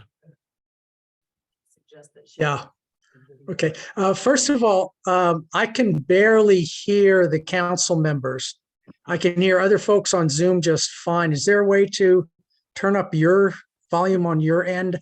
I have mine all the way up. No, we're having microphone issues in chambers, so, because it's Okay. exceptionally loud in here this evening, so sorry about that. Okay. Try to no, talk I'll more into the. just do my best. Right now, we have 23 members and one soon to join. So our phone has been ringing off the hook in the last month. We've gotten more response than we've ever gotten. So word of mouth is getting around. So that's why the increase in the need. In terms of the 24/7, that's part of why the need is increased, or why the response is increased. Because we have several people whose schedules we couldn't help before. And with 24/7 lot, now we can.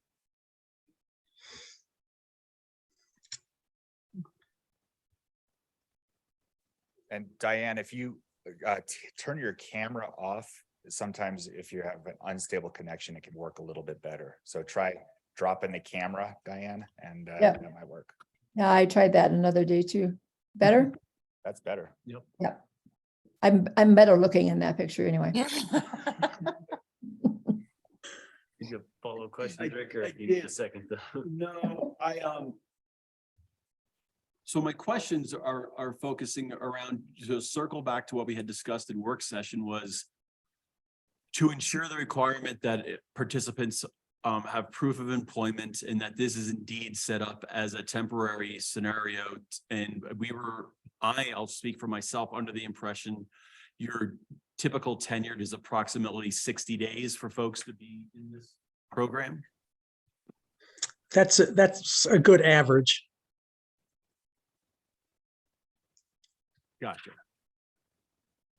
But we've had people as short a time as a week, as long a time as a year and a half, 2 years, actually.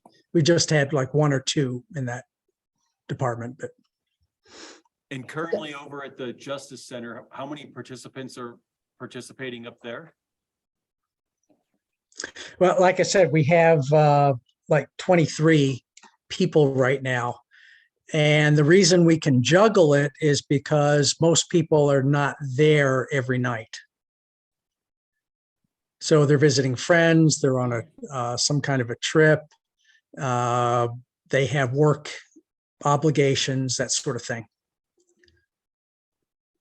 Okay, and then this one's for Don. What's the timeline on this agreement? And I think Diane McBride might back me up on this one, but I believe it would be prior to the marina operations starting. So it'd start on October 17th, which would be this coming Monday, and then close down somewhere probably around the 1st of May-ish.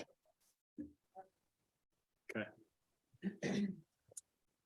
Again, I'm in support. It's just the numbers were not what we discussed, nor is the timeline the folks were initially slated to be in that location. So a lot has changed. And within this contract, what ability do we have to reevaluate the successfulness of this program going forward, to say in a few weeks, months? It is a revocable license agreement, so the town could revoke it at any time if it's not operating as desired by town council representing the town as owner of the property. I will say that the planning commission shared a number of the concerns that you're expressing about the density. And that's what they called it, is the density of vehicles and occupants in there. Because again, some of them are going to be running their engines in order to heat their cars and other things like that.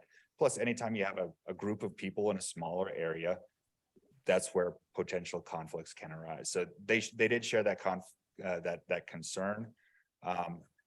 Because of the isolation of this particular property, and because it is an unknown, we haven't seen it in operation, they weren't comfortable setting an exact number or a cap or maximum number of vehicles in an area or minimum square footage or on a per vehicle basis. So their recommendation was do this as a trial run, see what their experiences are, and see if we need to write anything into the code. Thanks, Don. So while I support this program, I'm pretty disappointed that the parameters have changed significantly. But I'm going to leave it to the group to see how we want to move forward clearly, but this was not what we discussed in work session. So I guess with that,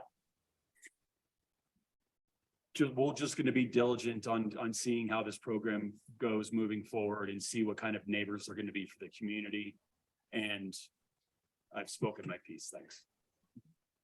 Any other questions for staff or for the unsheltered representatives? May I jump in here just for one thing? Just a- Now, if I can stay here long enough, is that all right? Yep. Okay, Doug Bear and Janice Wagner and I met yesterday by Zoom and discussed some of these concerns. And I'm sorry if I've missed it, whether this has been answered. This is a little bit of new territory for us too, the idea of going 24 hours a day, and discussed possible things, possible outcomes that we haven't seen before, and generated some thoughts about possible outcomes, possible difficulties, and possible benefits, and have made the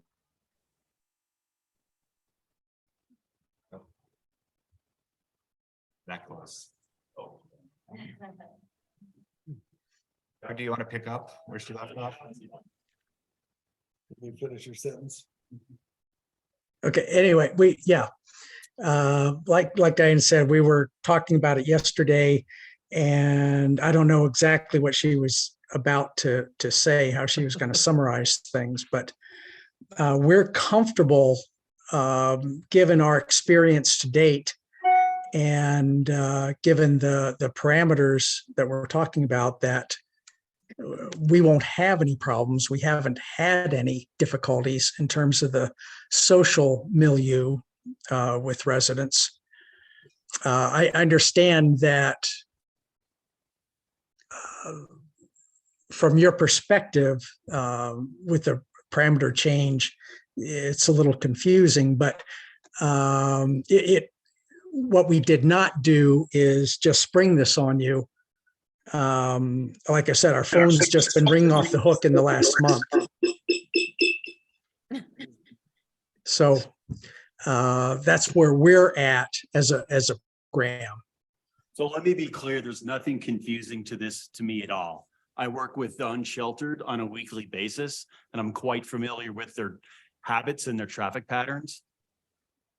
And the numbers are not what we discussed in the work session. And that's concerning to me. And I just wanted to share that with our group.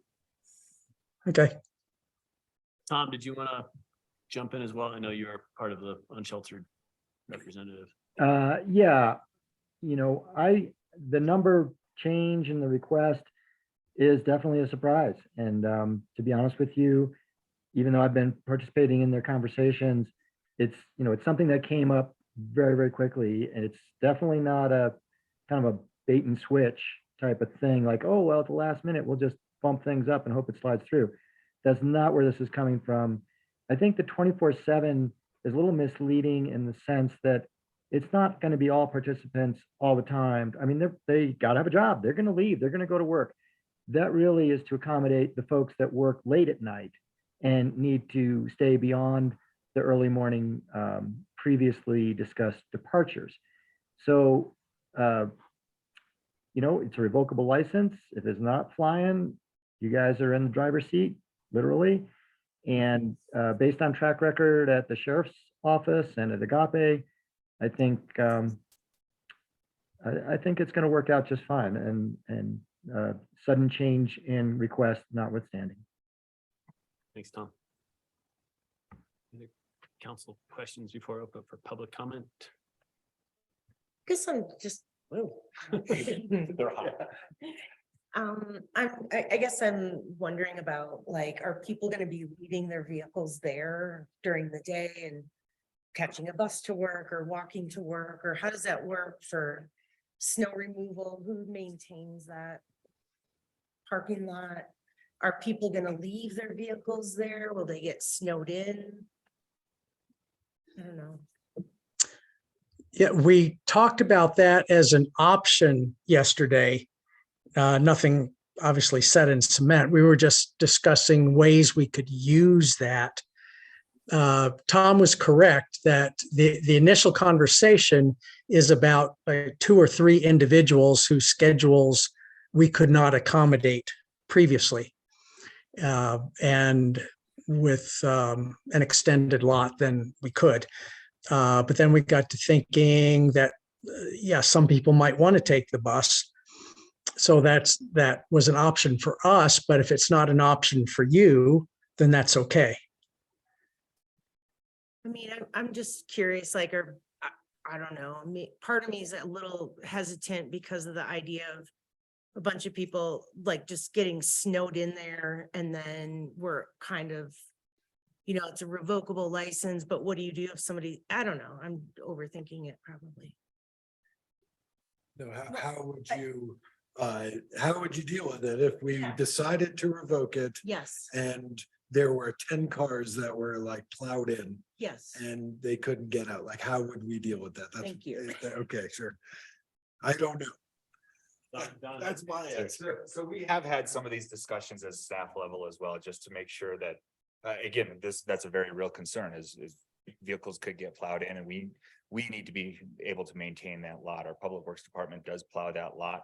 So at least at the staff level, I haven't shared this yet with Doug or the Unsheltered group, is that we might write into the rules and conditions that, hey, between 9:30 and 12 once a week, or whatever sets, whenever there's a storm, all the vehicles need to be gone for that period of time so the lot can be cleared. So we'll work through that and see what a good time frame is, what works for public works as well as this group. Cool. Question. Any other questions for staff? So a comment along that line. My understanding is that in terms of your plowing, you would just do one run through in the middle of the parking lot. And we've always told our members that they're responsible for digging themselves out of their own parking space. So we're not thinking that you would be responsible for doing a total clear of the area.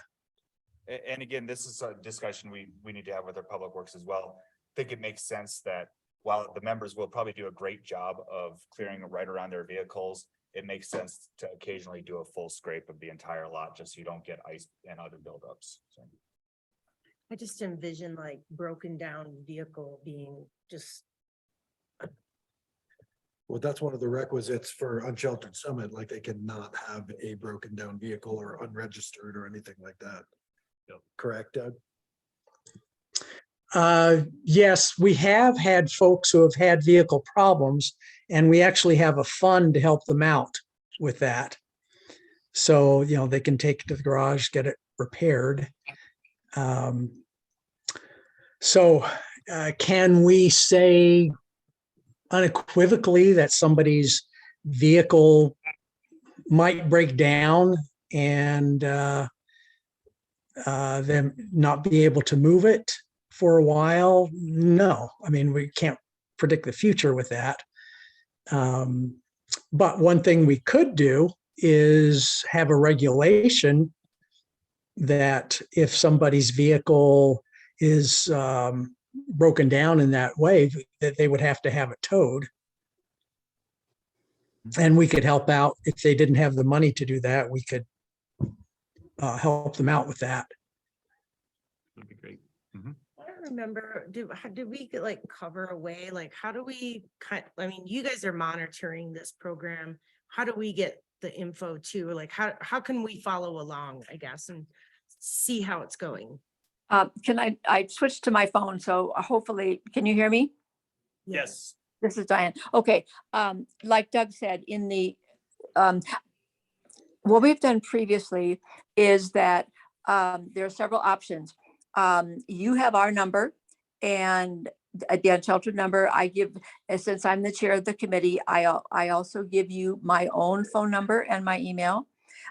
We have done things like we can send you, whoever the contact would be, it could be Don,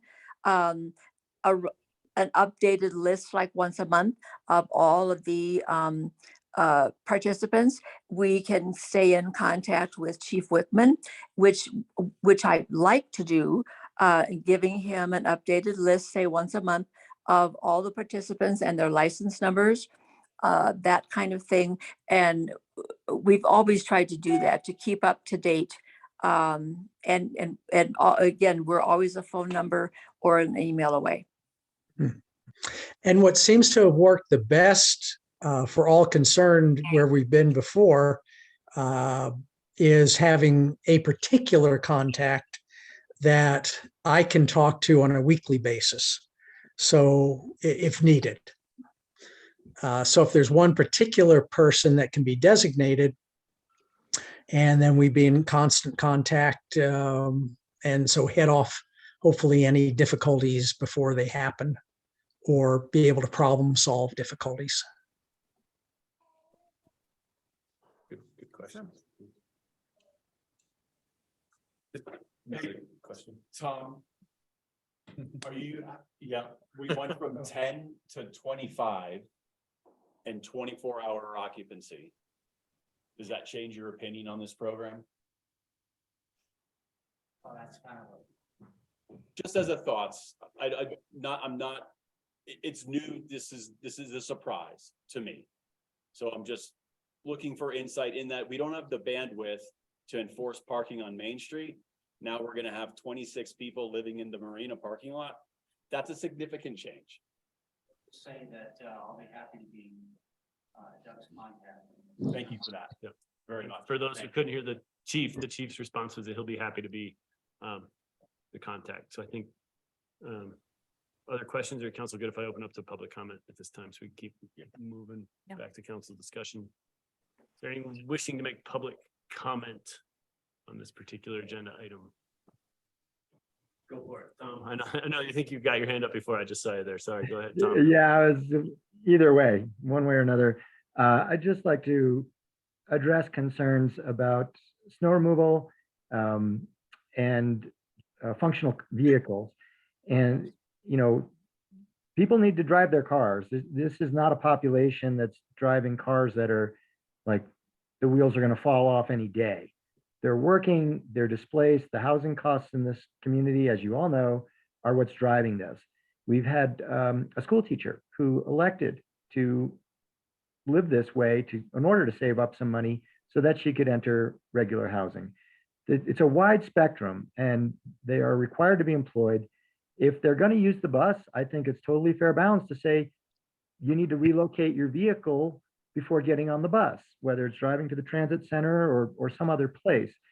And if the 24/7 is a concern, I'm going to go out on the limb and ask Doug and Diane if maybe they say, well, you know, we're going to issue specific permits and limit the number of those so that all other participants are going to vacate during the day as they are been accustomed to doing.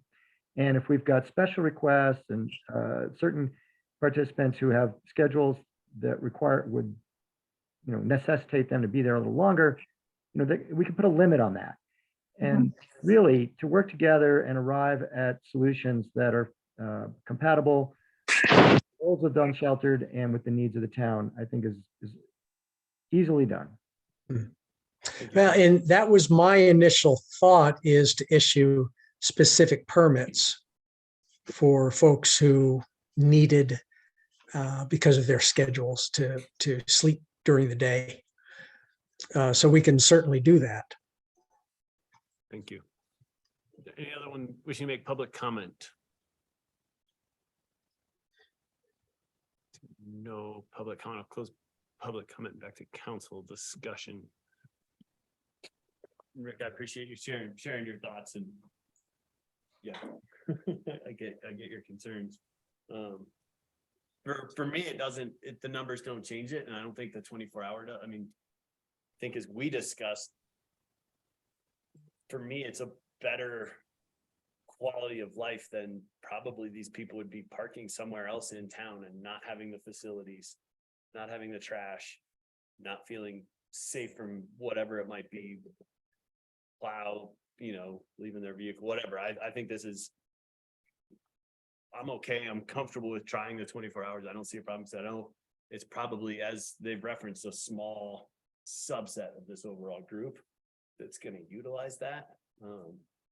And the number, again, I think I'm totally comfortable with the number. We declared an emergency ordinance to make this happen because we have an emergency around housing. And this is potentially up to 25 units of housing. That's $28 million worth of real estate value. If we're trying to do that in a housing helps program, I mean, this is for a chunk of asphalt that sits unused for the next 6 months. And I don't think we can put a value on that for me. And yeah, there's gonna be density, but again, I think knowing people who have been in this program in the past, my trust in Doug and all of the folks who are running it and the people who are in it, they know that this is something to take seriously and that could go away. And I don't think they want that either. And I trust all of the people involved to know that we're doing the right thing. They want to do the right thing. And the people who will be taking advantage of this will be grateful for this opportunity. And then we'll also want to police themselves and each other to make sure that this opportunity isn't taken for granted and even hopefully gets expanded in the future. So that's kind of where I'm landing on it, Andy. Yeah, thanks. I agree. I think the numbers inflating in the short time since we last talked about it is an absolute testament to the need for it, because since we've said that we're willing to do this, then everybody jumps on board, that it's going to keep going, right? I mean, if we had more spots, we'd fill them, I would believe. So that's a big one. The 24/7 was on the table, that we were talking about that. That was not sprung on anybody. We just didn't necessarily land on what are we gonna allow? So, personally, again, this is something that I feel very strongly about. I feel we have to do this because this is an actual viable form of workforce housing. And, if we don't do this, nobody else will. And if we do this and prove that it can be successful, then we can make this happen in other towns and or the county and whatnot. And so with that, I'm 100%. I completely agree. And the 24/7, I remember us talking about, like, depending on which location, if it was possible, because being unhoused is incredibly stressful. And to have to be on that time frame, moving all the time, just adds to that. And so I feel like if we can offer the 24/7, then we should. If it's not, in place that is disruptive to anything else, and this is not. So 25 people given a place to stay safely. I think we have to. Thoughts? I'm in support, but I do want to acknowledge and empathize with Rick's position. This program is a lot about trust building and building rapport, and both with the community and between us as partners. And so I just want to acknowledge that, and moving forward, let's be real about what we're asking for at the end of the day. and let's do it well. Agreed. Further discussion? I would just say two things. One, I thought Andy was going, he maybe went there more nicely than I am. I really hope. I've spoken with the other mayors around the county and commissioners, and I think the reasons I've heard from other communities as to not supporting this program, if we can pull it off, if there's a community that has snow storage issues, it's us. We have no place to put our snow and we're still finding a way to do this. I would encourage the other neighboring communities to watch and join us soon, because I don't think they have a reason to not support this group and support our community, which is what this is doing. And the second is I just want to also thank Sheriff Fitzsimons from that last meeting we had when we realized the timeline and the time crunch that Unsheltered was under.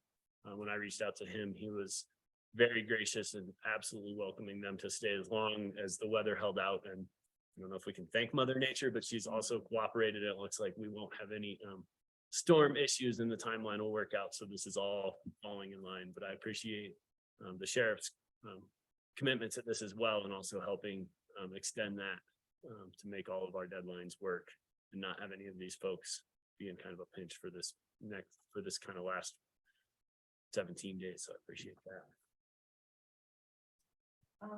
My comment is just thanks you guys for all of your thoughtfulness and considerations. And I guess the only thing that just keeps hitting me is that this is where our housing's at. And I really hope many people notice. I'm grateful that we're able to do this, but speaking of being real, let's be real. Like this is hard. Like it's hard to do this because of where we're at. And I just wanted to point that out. Really entertain a motion. Mr. Mayor, I move that we approve number 3, the revocable license agreement with Unsheltered Summit. Moved to approve by Councilmember Burley. Is there a second? Second. Second by Councilmember Blanco. Any discussion on the motion? Question, please. Incan, Yes. Yes. Gripsack Adrian, Yes. Mortensen, Yes. Aronson absent, Burley, Yes. Held. Yes. Thank you. Thank you. Thank you, Don. Thank you, Unsheltered folks. Appreciate everyone's time. Thank you. Next item is agenda item number 4. This is first reading of ordinance 22-13, an ordinance levying general property taxes for the year 2022 to help defray the cost of government. I'll open up the hearing and turn it over to staff unless they open. Good evening, Mayor and Council. So on an annual basis, the town is required to certify any mill levy amounts with the county assessor. Approval of this proposed ordinance would allow staff to do that. What is being proposed is a 0.798 mill levy. That is the amount that the town is authorized to impose without any election. It is estimated that this amount would generate for the town $205,574. Do you just want to point out that that is a fairly minor amount of the total county's property tax? So staff recommends that the town approve ordinance 2213 to levy property tax. And this would also have a line in the budget as well. Great. Any questions for staff? No questions. I'll open up for public comment. Anyone should make a public comment in this particular agenda item? Thanks. Online, you can raise your hand. Seeing none, I'll close public comment. Back to council discussion. I think I will just follow up with what the comment Leslie made, that there's a very small portion of me that wants to vote no to this, just so you all know. Just for the amount of people who've come here between the short-term rental conversations, paid parking conversations, boat owners, e-bike users who say, I'm a taxpayer and you have to do this. And when you look at that, this isn't even a fraction of a percentage of our actual tax base. we are a sales tax driven economy here and not a real estate tax. And I think it's good to remember that it's not much and we're pretty darn lucky for that part of it. So I will support it, but I'm tempted to say no, just so we can just take that off our list. But other conversation or discussion or emotion. I think you said it best. So with that, Mr. Mayor, I move that we approve on first reading ordinance 22-13. Been moved to approve by Councilmember Burley. Is there a second? Second. Second by Councilmember Scripps. Adrian, is there any discussion on the motion? Call the question, please. Scripsack Adrian, Yes. Mortensen, Yes. Aaronson, absent, Burley, Yes. Held, Yes. Incan, Yes. Malenko. Yes. Didn't know, that'd have been fun. Next item this evening is agenda item number 5. This is the first reading of ordinance 22-14, an ordinance adopting the 2023 budget and appropriating sums of money to various funds and spending agencies and approving 2023 and 2027 capital program in the amount and for the purpose set forth below in the town of Frisco, Colorado for the 2023 budget year. Open up the public hearing, turn it back over to staff. Please. Good evening again. So this is a follow-up conversation to the work session item from the last meeting where we presented a proposed budget and details. We do have a few follow-up items for you all. So here are some changes since the last budget work session. So we did look at the most recent sales tax returns that came in, and as our keeping in line with our conservative nature that we have, we did want to reduce slightly what we were projecting for 2023 regarding sales tax and also aligning ourselves with what we were seeing in other areas of the community. I do want to point out one thing though, in case you do note differences that we may have in other municipalities in the county, which is that we do have a large sales tax base in grocery. About 25% of our sales tax base is related to grocery, and that is helpful to the town of Frisco in our outlook. Of course, we will keep an eye on how sales tax is coming in. As mentioned at the last meeting, we do have a contingency plan.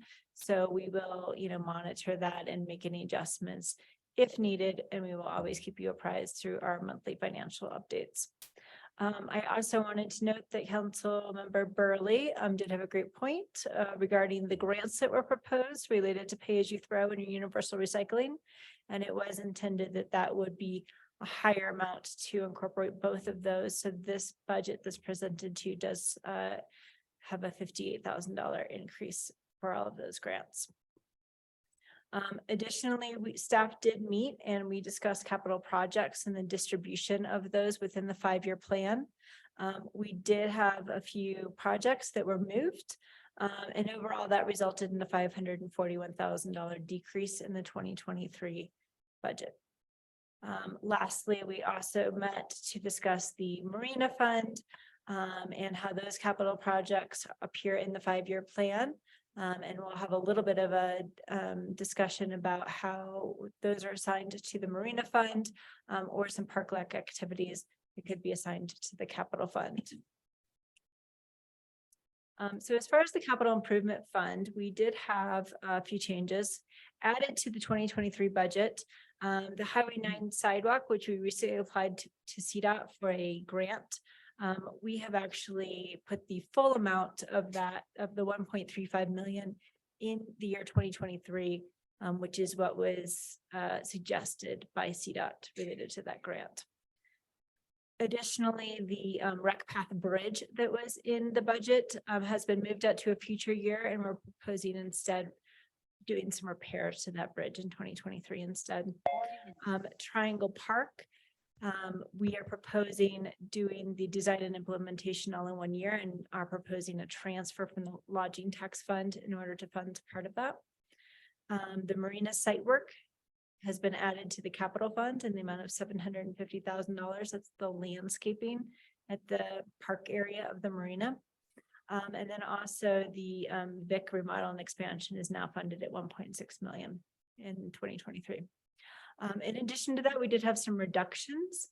The PRA, we did get a bid on that in the amount of 7.3 million. So that was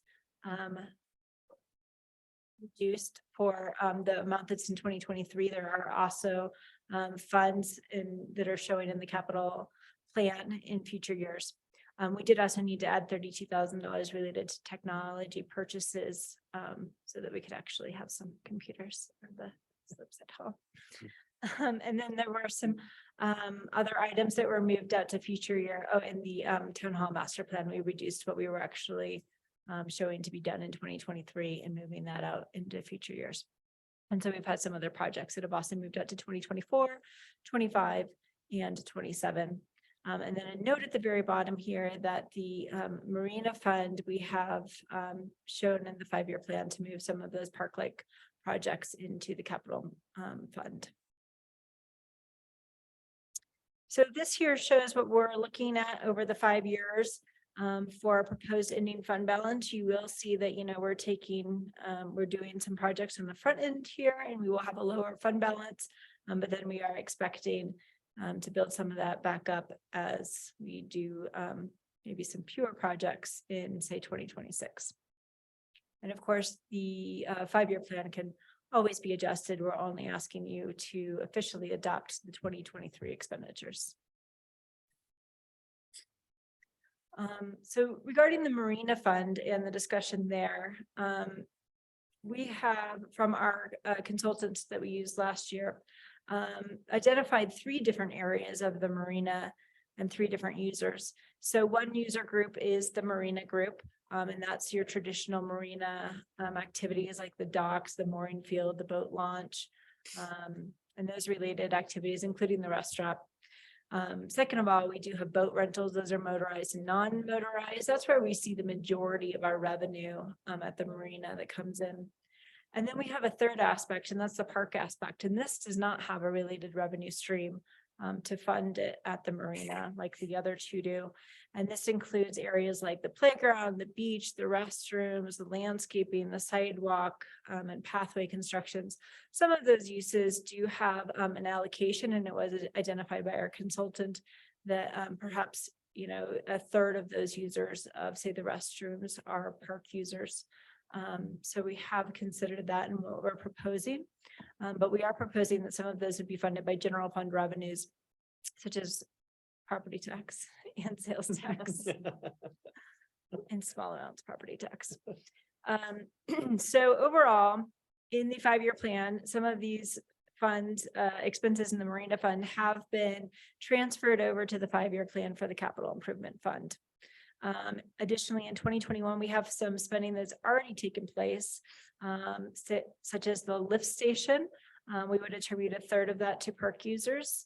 The restrooms and locker rooms, that design work has been done, and we would attribute a third of that to park users as well. And additionally, the site work, landscaping, that design that has been accomplished, those total $661,000. I have not proposed at this point in time to transfer those. However, I think that that may be advisable in the future. I'm not recommending it today because we are showing a proposed ending capital fund balance right now of $460,000.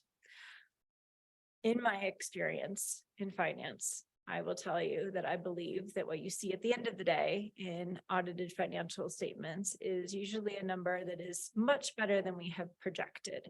That's because we budget conservatively on revenue, it will probably come in higher.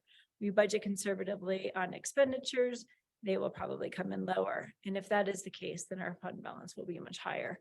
But I would like the chance to see where we're actually coming in and then come back to you regarding an appropriation. So plan A would be that we come in higher than projected and that we would transfer these expenses that have already been incurred from the capital fund and reimburse the Marina Fund.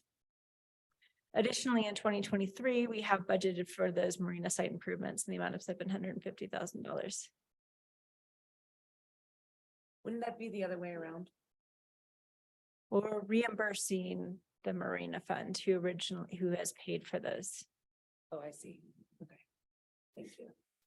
Or we would do a journal entry to move the expenses, whichever way you want to think about it. But future projects in the 5-year plan that would be in this park area would be sand for the beach, mobility improvements, a pavilion, and a third of the cost for those restrooms and lockers. So this is what the Marina Fund available fund balance would look like over 5 years. I do want to clarify when I say available fund balance, there's two aspects to your fund balance. Part of that fund balance is tied up in the assets we own, like the building, the equipment such as the boats, etc. So this is really more of the cash part of your fund balance. So if we transferred those items that we discussed that were already incurred, that would actually bring the 2023 into the positive. And also I should point out that in 2027, we're not necessarily suggesting that we do all of those projects, but it's kind of the end of our 5-year plan. So you can move things out there as a placeholder. And again, that would all be subject to movement in future years. So this is a slide you saw at the last presentation. Not much has changed regarding the proposed budget. You're still seeing the ending fund balance for the general fund matching that council set reserve of 7 months of expenses. You are seeing that increase in capital fund projection, a high fund balance for 22 ending, and then spending it in a low fund balance for 23. The housing fund balance, it is not missing on there. It just is very small because the budget proposes that we pay for Granite Park with cash because that has not yet been decided. The water fund balance, you can see the 2023 proposed is much higher than that council set reserve. And then the Marina Fund, as we just discussed, the available fund balance is negative at this time and is below the council set reserve. However, I should point out that total fund balance is above the reserve. And other funds are some miscellaneous funds. And then as far as revenues versus expenditures, this compares 2022 versus 2023.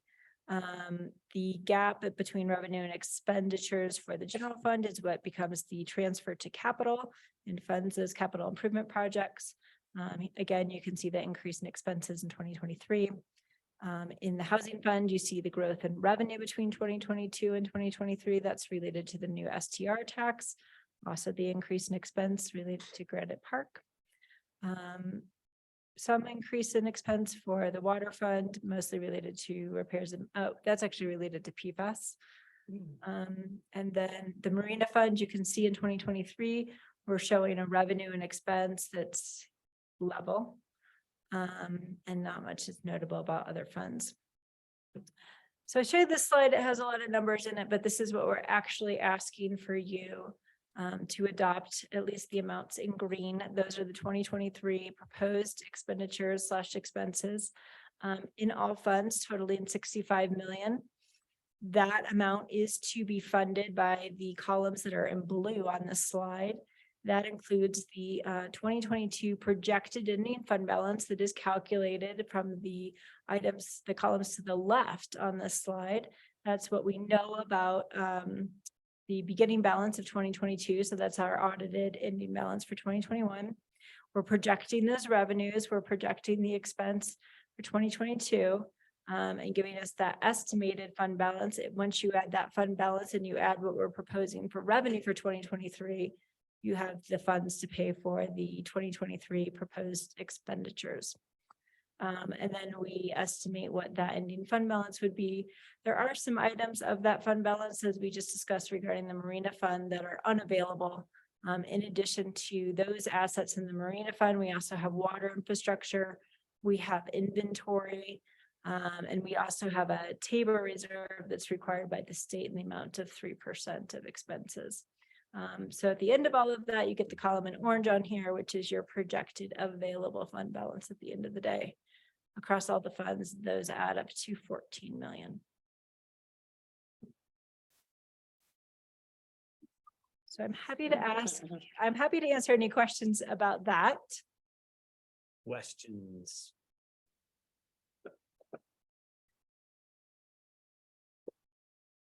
Hearing no questions? So then the ordinance before you proposes three things. One is to adopt the 2023 budget. Second is to approve a 5-year capital improvement program for the years of 2023 to 2027. And third is to appropriate $65,035,510 from the revenue and reserves that are shown on this slide. Oh, I should make one comment. If you wish to, we can add for second reading an increase of $2,000 to the general fund discretionary cost center related to grants. You need your property tax. fund. Yeah, I voted in favor of the last one. There's no questions. I'll open up for public comment. Wish to make public comment. State your name for the record. Stay. And All go right. ahead. Here to talk about the budget at 8:15. As you guys want to adopt it, so this is probably not what you want to hear, but I think it's important, so I'm gonna give you my spiel. My name is Candace Day and I'm a resident and parent in Frisco, and I'm the board chair for Summit County Preschool. I'm here to make a comment about fiscal year 23 budget as it relates to funding for childcare. Jennifer, our executive director, was hoping to be here, but she is working her second job tonight, which I think is important for everyone to know. First, as the local provider in Frisco, we really value the relationship with all of you as the town. We know you guys do a lot to support our school. We held comedy night just last weekend at the Day Lodge and appreciate your support there. We've been part of the concert in the park. We've hosted concessions at the Christmas tree bonfire, and we partner with breakfast with Santa to kick off the holiday season. So we genuinely appreciate the partnership, and we hope to serve the community, and we appreciate all that you guys do to help us fundraise for the school. And I understand the town's need to balance so many important facets of this community, and I truly appreciate your commitment to supporting the childcare issues. I understand your desire to focus on tuition assistance programs, and there are many reasons that makes a lot of sense. As a parent, I really appreciate that you guys are doing that. However, as I have a few comments from the Summit County Preschool perspective. First, the childcare business financial models are a challenge, which is not unique to Summit County Preschool or Frisco, and you guys have talked about that. Under the new executive director who was hired last year, we've cleaned up the budget tracking, met a balanced budget this year. This year's budget included $65,000 from the town of Frisco, which was about 5% of our income, and critical to keeping operating budget in the black. We accepted and acknowledged that this contribution couldn't go towards teacher salaries, which is our largest expense and most critical resource. We were able to offset other general operating expenses so that other income could go toward our teachers.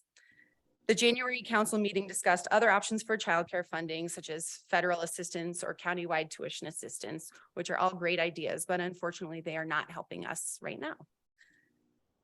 Second, we want to continue operating a balanced budget, and while continuing to support our teachers with a livable wage. You mentioned a teacher living out of their car.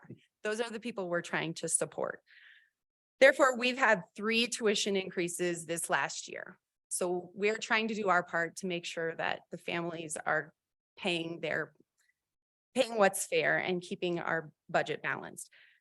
However, this approach of increasing tuition on our families, most of which do not get full assistance, bears a heavy burden on those community members we aim to serve. For example, if you have 2 kids, age 4 and 2, which I do, one of them's at Frisco Elementary though, so this is not my scenario. If you have 2 kids, age 4 and 2, and you're lucky enough to have childcare at Summit County Preschool, without any assistance, you would pay $3,411 per month in childcare. We hope that increasing the AMI limit for tuition assistance serves more families, but currently we have 2 families receiving support totaling $1,352 per month from the town of Frisco tuition assistance to Summit County Preschool. Until we know what that looks like next year, we can't adjust our budget significantly. Lacking predictable funding also limits the amount we can contribute towards those teacher salaries. We compete with other childcare centers for staff, even though Breckenridge centers do receive significant town assistance, not only in tuition assistance, but also directly for teacher salaries. On top of that, we're not only competing with other child care centers, but we're also competing with Target, who has a starting salary of $19.50, and Wendy's, who pays between $17 and $20 per hour. So third, we should have been more proactive in our communications, and we completely understand this is not the right time to have this conversation, but it's still important. But we did not realize that the shift to eliminate direct funding was happening now. This feels abrupt based on the adoption rates for last year's tuition assistance program. Based on past conversations with the town, we anticipated that the funding would fade out. So we knew this was coming, but at a time when we are desperate to keep teachers so that we can serve more kids, this is not ideal timing for reducing funding. We, as a community at Summit County Preschool, can do a lot better in our communications with you all. So moving forward, we can commit to quarterly check-ins with you all to share our budget and track how that town tuition assistance is impacting Summit County Preschool's financials, and as well as our staffing and our families. We will continue to fundraise, think outside of the box, and serve our staff and community as we have for decades, but this direct support really impacts our budget, our staff, and our families. To summarize, we received $65,000 from the town last year. As we build our budget for next year, we're doing our best to optimize the funds and support teachers, but replacing that amount of direct support with tuition assistance is another variable that adds a challenge to increasing pay for our staff. This transition happened faster than we were anticipating and is likely to have an impact on our SCP staff and parents next year. Given this perspective, we ask for your support in the following ways. First, please consider allocating a portion of your tuition assistance line item to go directly to Summit County Preschool to help us lengthen this transition period from direct support to tuition assistance support. This helps give our business a predictable funding source so the families don't have to bear the burden of the rising prices. If that can't be accomplished within this year's budget, we'd ask you to consider allocating any leftover budget from the tuition assistance directly to Summit County Preschool. So I'll close by re-emphasizing our commitment to this partnership between Summit County Preschool and the town is very important. We want to continue to serve the critical childcare need and to be a community partner with all of you. Thanks for your time. You can appreciate it. I was wishing to make public comment this evening.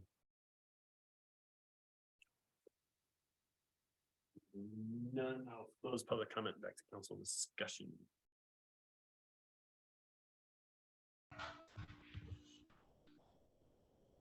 Luke, can you take Zoe out? I'll be back. I would move somebody on. Are you able to mute? Yeah, thank you. Right. Yeah. Thanks.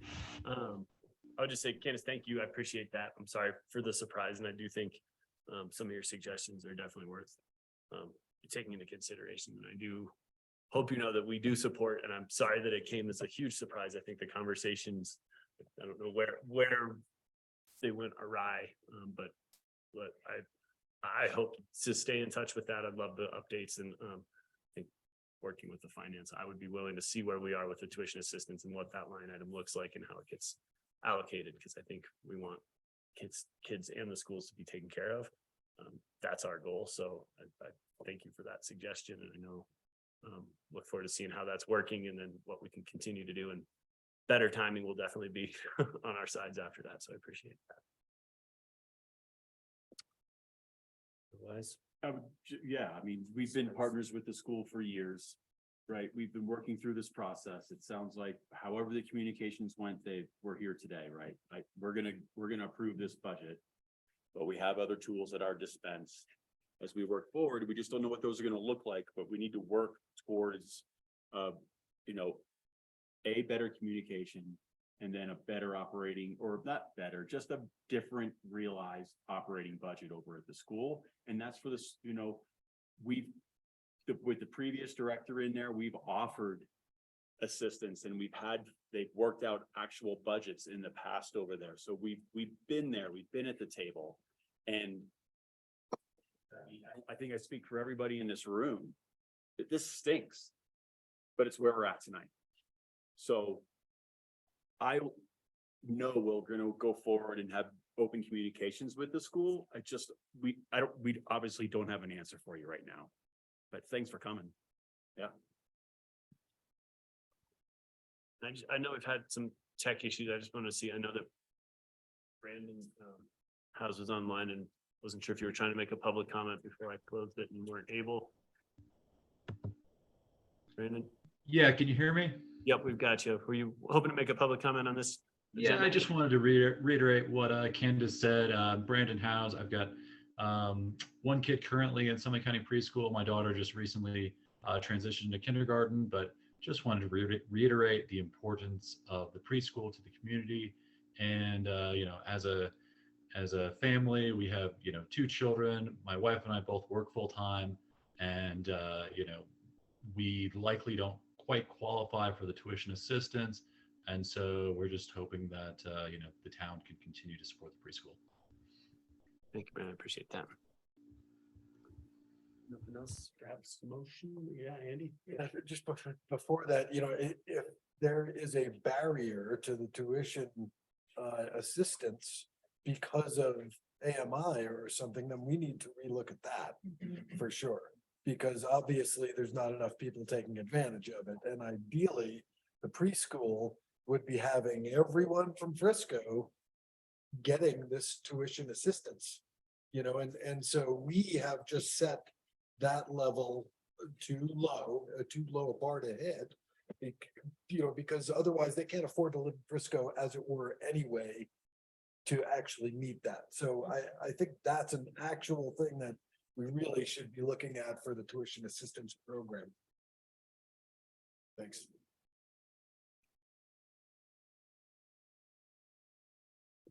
Mr. Mayor, I move that we approve on first reading ordinance 22-14. And I can do the other 2, please, or read the whole. I can read the whole thing, yeah. Okay, an ordinance. Read it. Or is it different?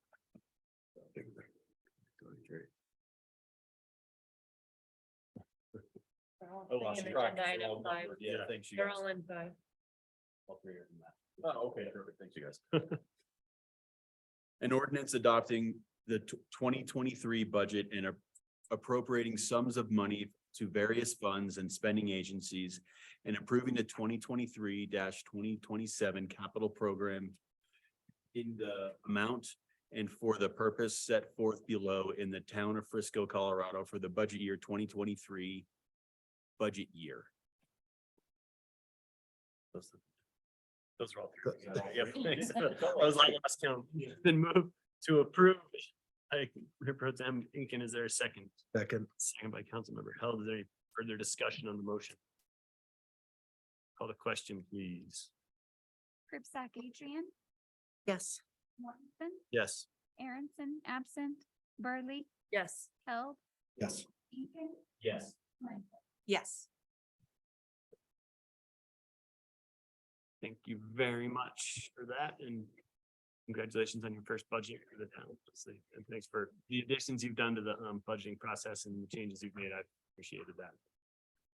Next up, agenda item number 6, the resolution 22-30, a resolution of the town of Frisco, Colorado to adopt the Partners in Energy Town of Frisco Energy Action Plan. I'll open up the public hearing, turn it over to staff, and Hillary, welcome back.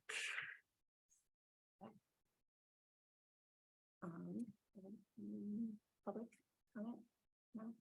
Sorry, I thought you opened public something. No, just open up the hearing. Sorry. I'm sorry. It's late, I'm tired.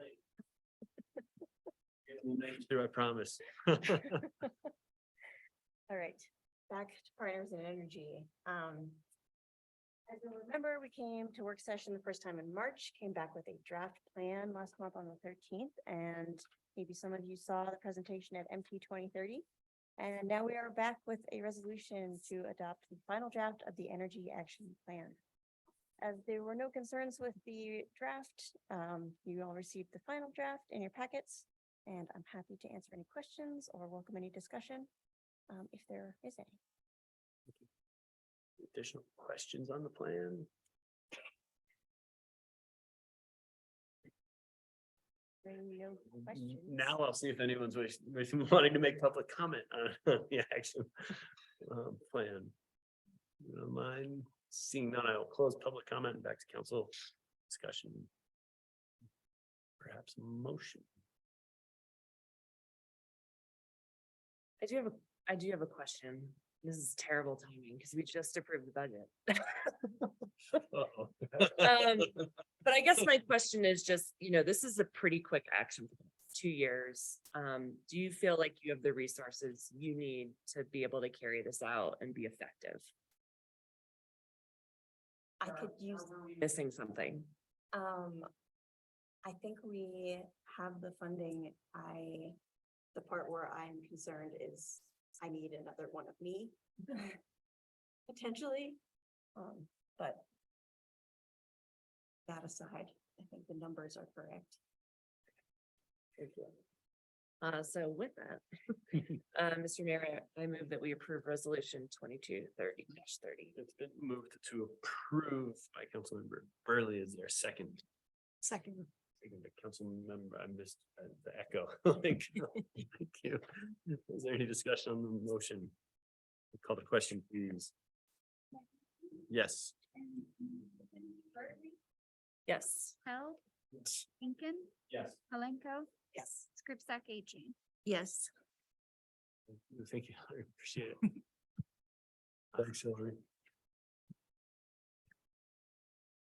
Council, you want to take a 5-minute break before the next two? Maybe. Let's take a 5-minute break and we'll go jump into old business after that.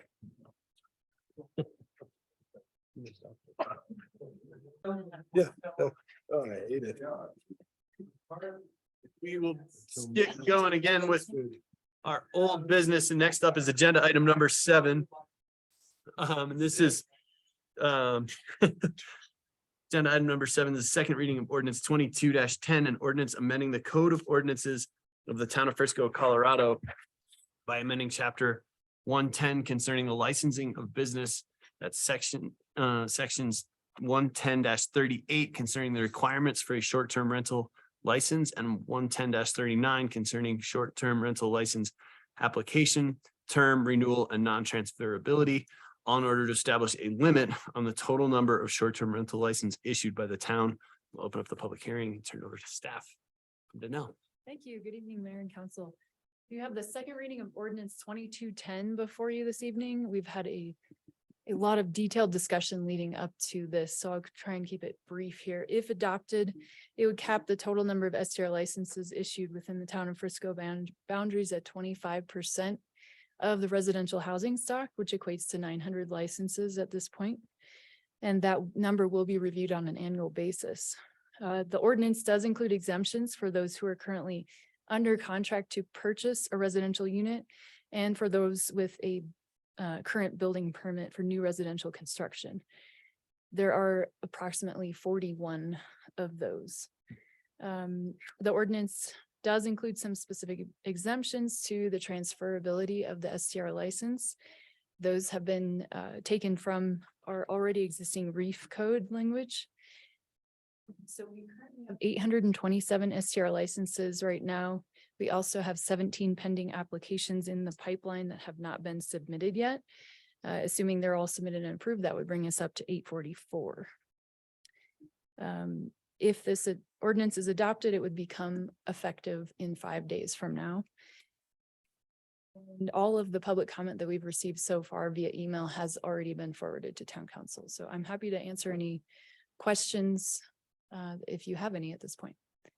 Thank you. I just have one on the date when you need to have your construction permit and or under contract or. Sure, yeah, if you're under contract to purchase property, or if you have a building permit to build new residential construction, you must submit a short-term rental license within 20 days of either closing on the property or receiving your CO. If you don't submit it within that time frame, then you are no longer exempt from that license cap. But if you do submit it within that time frame, you will be exempt from that 900 cap. But they have to, so am I asking wrong? Is it as of today? Yeah. Sorry. That's the question. I'm sorry. Yeah, it's as of today. If you are under contract or have a building permit as of October 11th. And so if I can, how does that, like, so you're not subject to the cap because we're still underneath it, but it's still pushing us to the cap, right? So it's like if we hit, this, the only way this would affect it, I'm gonna answer my own question, is that, is that if we got 110 applications right now, then we're pushing over the cap already. Some of those will not come to fruition until the construction is complete, which could be in a year from now. So I would expect at that point that we are at 900 licenses and that the exemption would be applicable. But you're right, if we get one tomorrow that just closed on a property, then yeah, it's already below, it's still below the 900 It's number. still right, it's Yeah. still below, so it doesn't, It would not cause an additional unit to go beyond the cap yeah. until such time as the cap is reached, and then you have grandfathered units coming online. That's the farthest you could go beyond the cap. Right. Thanks. Questions?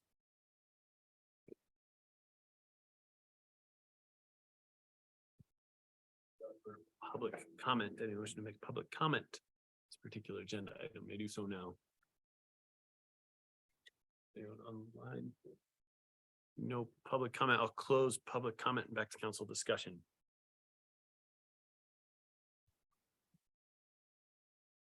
Sure, before you make a motion. Okay, thanks.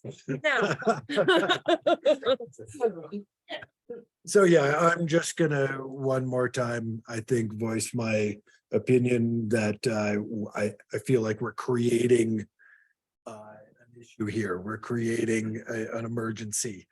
You know, I think the number should probably be closer to 30 some odd %, as that's what the rest of the county is really reflecting.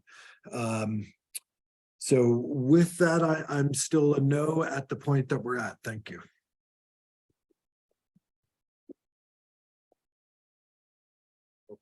I'll just say, so to be on there, since I missed the last conversation around this, on the public side of it, I appreciate all the effort that's gone into this. I think we've given more than due diligence, and I personally was on the other side of it, and he was hoping for a little lower, but I think this is a great middle ground, and I think that's through the work and effort of staff and this council for trying to hear everybody and learn from other lessons made.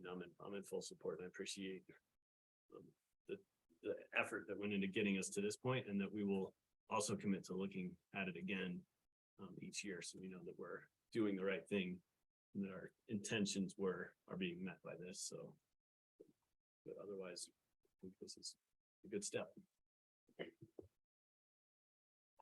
Mr. Mayor, I move that we approve on second reading ordinance 2210-10. Moved to approve by Councilmember Burley. Is there a second? Second by Councilmember Helenko. Further discussion on the motion? Call the question, please. Aronson, absent. Burley. Yes. Hell. No. Incan. Yes. Malenko. Yes. Adrian. Yes. Use me in there somewhere. Yeah, that's all right. I get it. Yes. No worries. It is a long night. Next up this evening is item number 8. And this is the second reading of ordinance 22-11, an ordinance amending the code of ordinances of the town of Frisco, Colorado by amending chapter 13 concerning cemetery management at sections 13-6 concerning records and the issuance of permits, and 13-9 concerning rules and regulations, 13-10 concerning ownership and management, and 13-21 concerning winter burials. I'll open up the public hearing, turn it over to staff. Jeff, good to see you. Sorry. Good to see you, Mayor and Council. This is second reading. At the first reading, it was suggested by some citizens and by council that we loosen up the complete ban on winter burials, and you directed staff to go back with the town attorney and come up with some wording to make that happen. The town attorney did an outstanding job of wordsmithing that and making it basically the same thing, but better, in my opinion, if that makes sense. He's got some adjectives in there and some. That's what I strive for. Some adjectives. You did great, Thad. Thank you. So with that being said, the fact that council understands in this ordinance the difficulty of burials between November 1st and May 15th.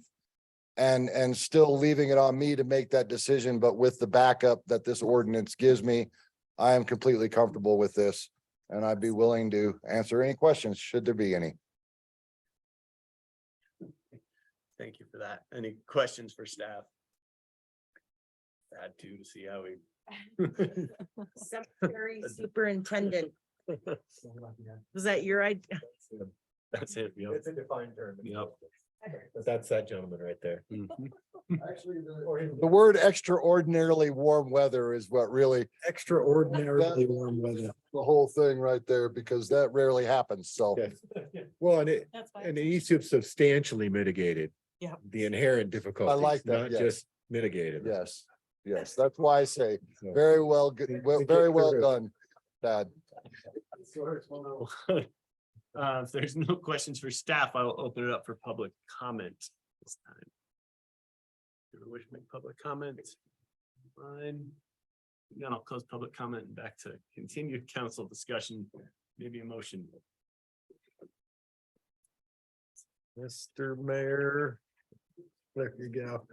I move to approve an ordinance amending the code of ordinances of the town of Frisco, Colorado by amending chapter 13 concerning cemetery management at sections 13-6 concerning records and the issuance of permits, 13-9 concerning rules and regulations, 13-10 concerning ownership and management, and 13-21 concerning winter burials.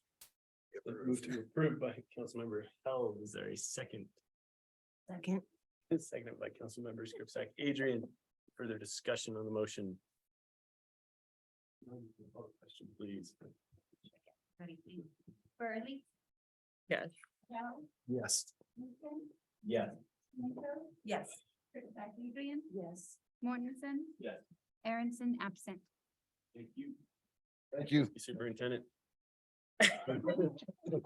Superintendent. Next item on the agenda is to adjourn. Oh. Mayor, move to adjourn. Deb, got you out before 9 o'clock in your last council meeting. Thank you so much.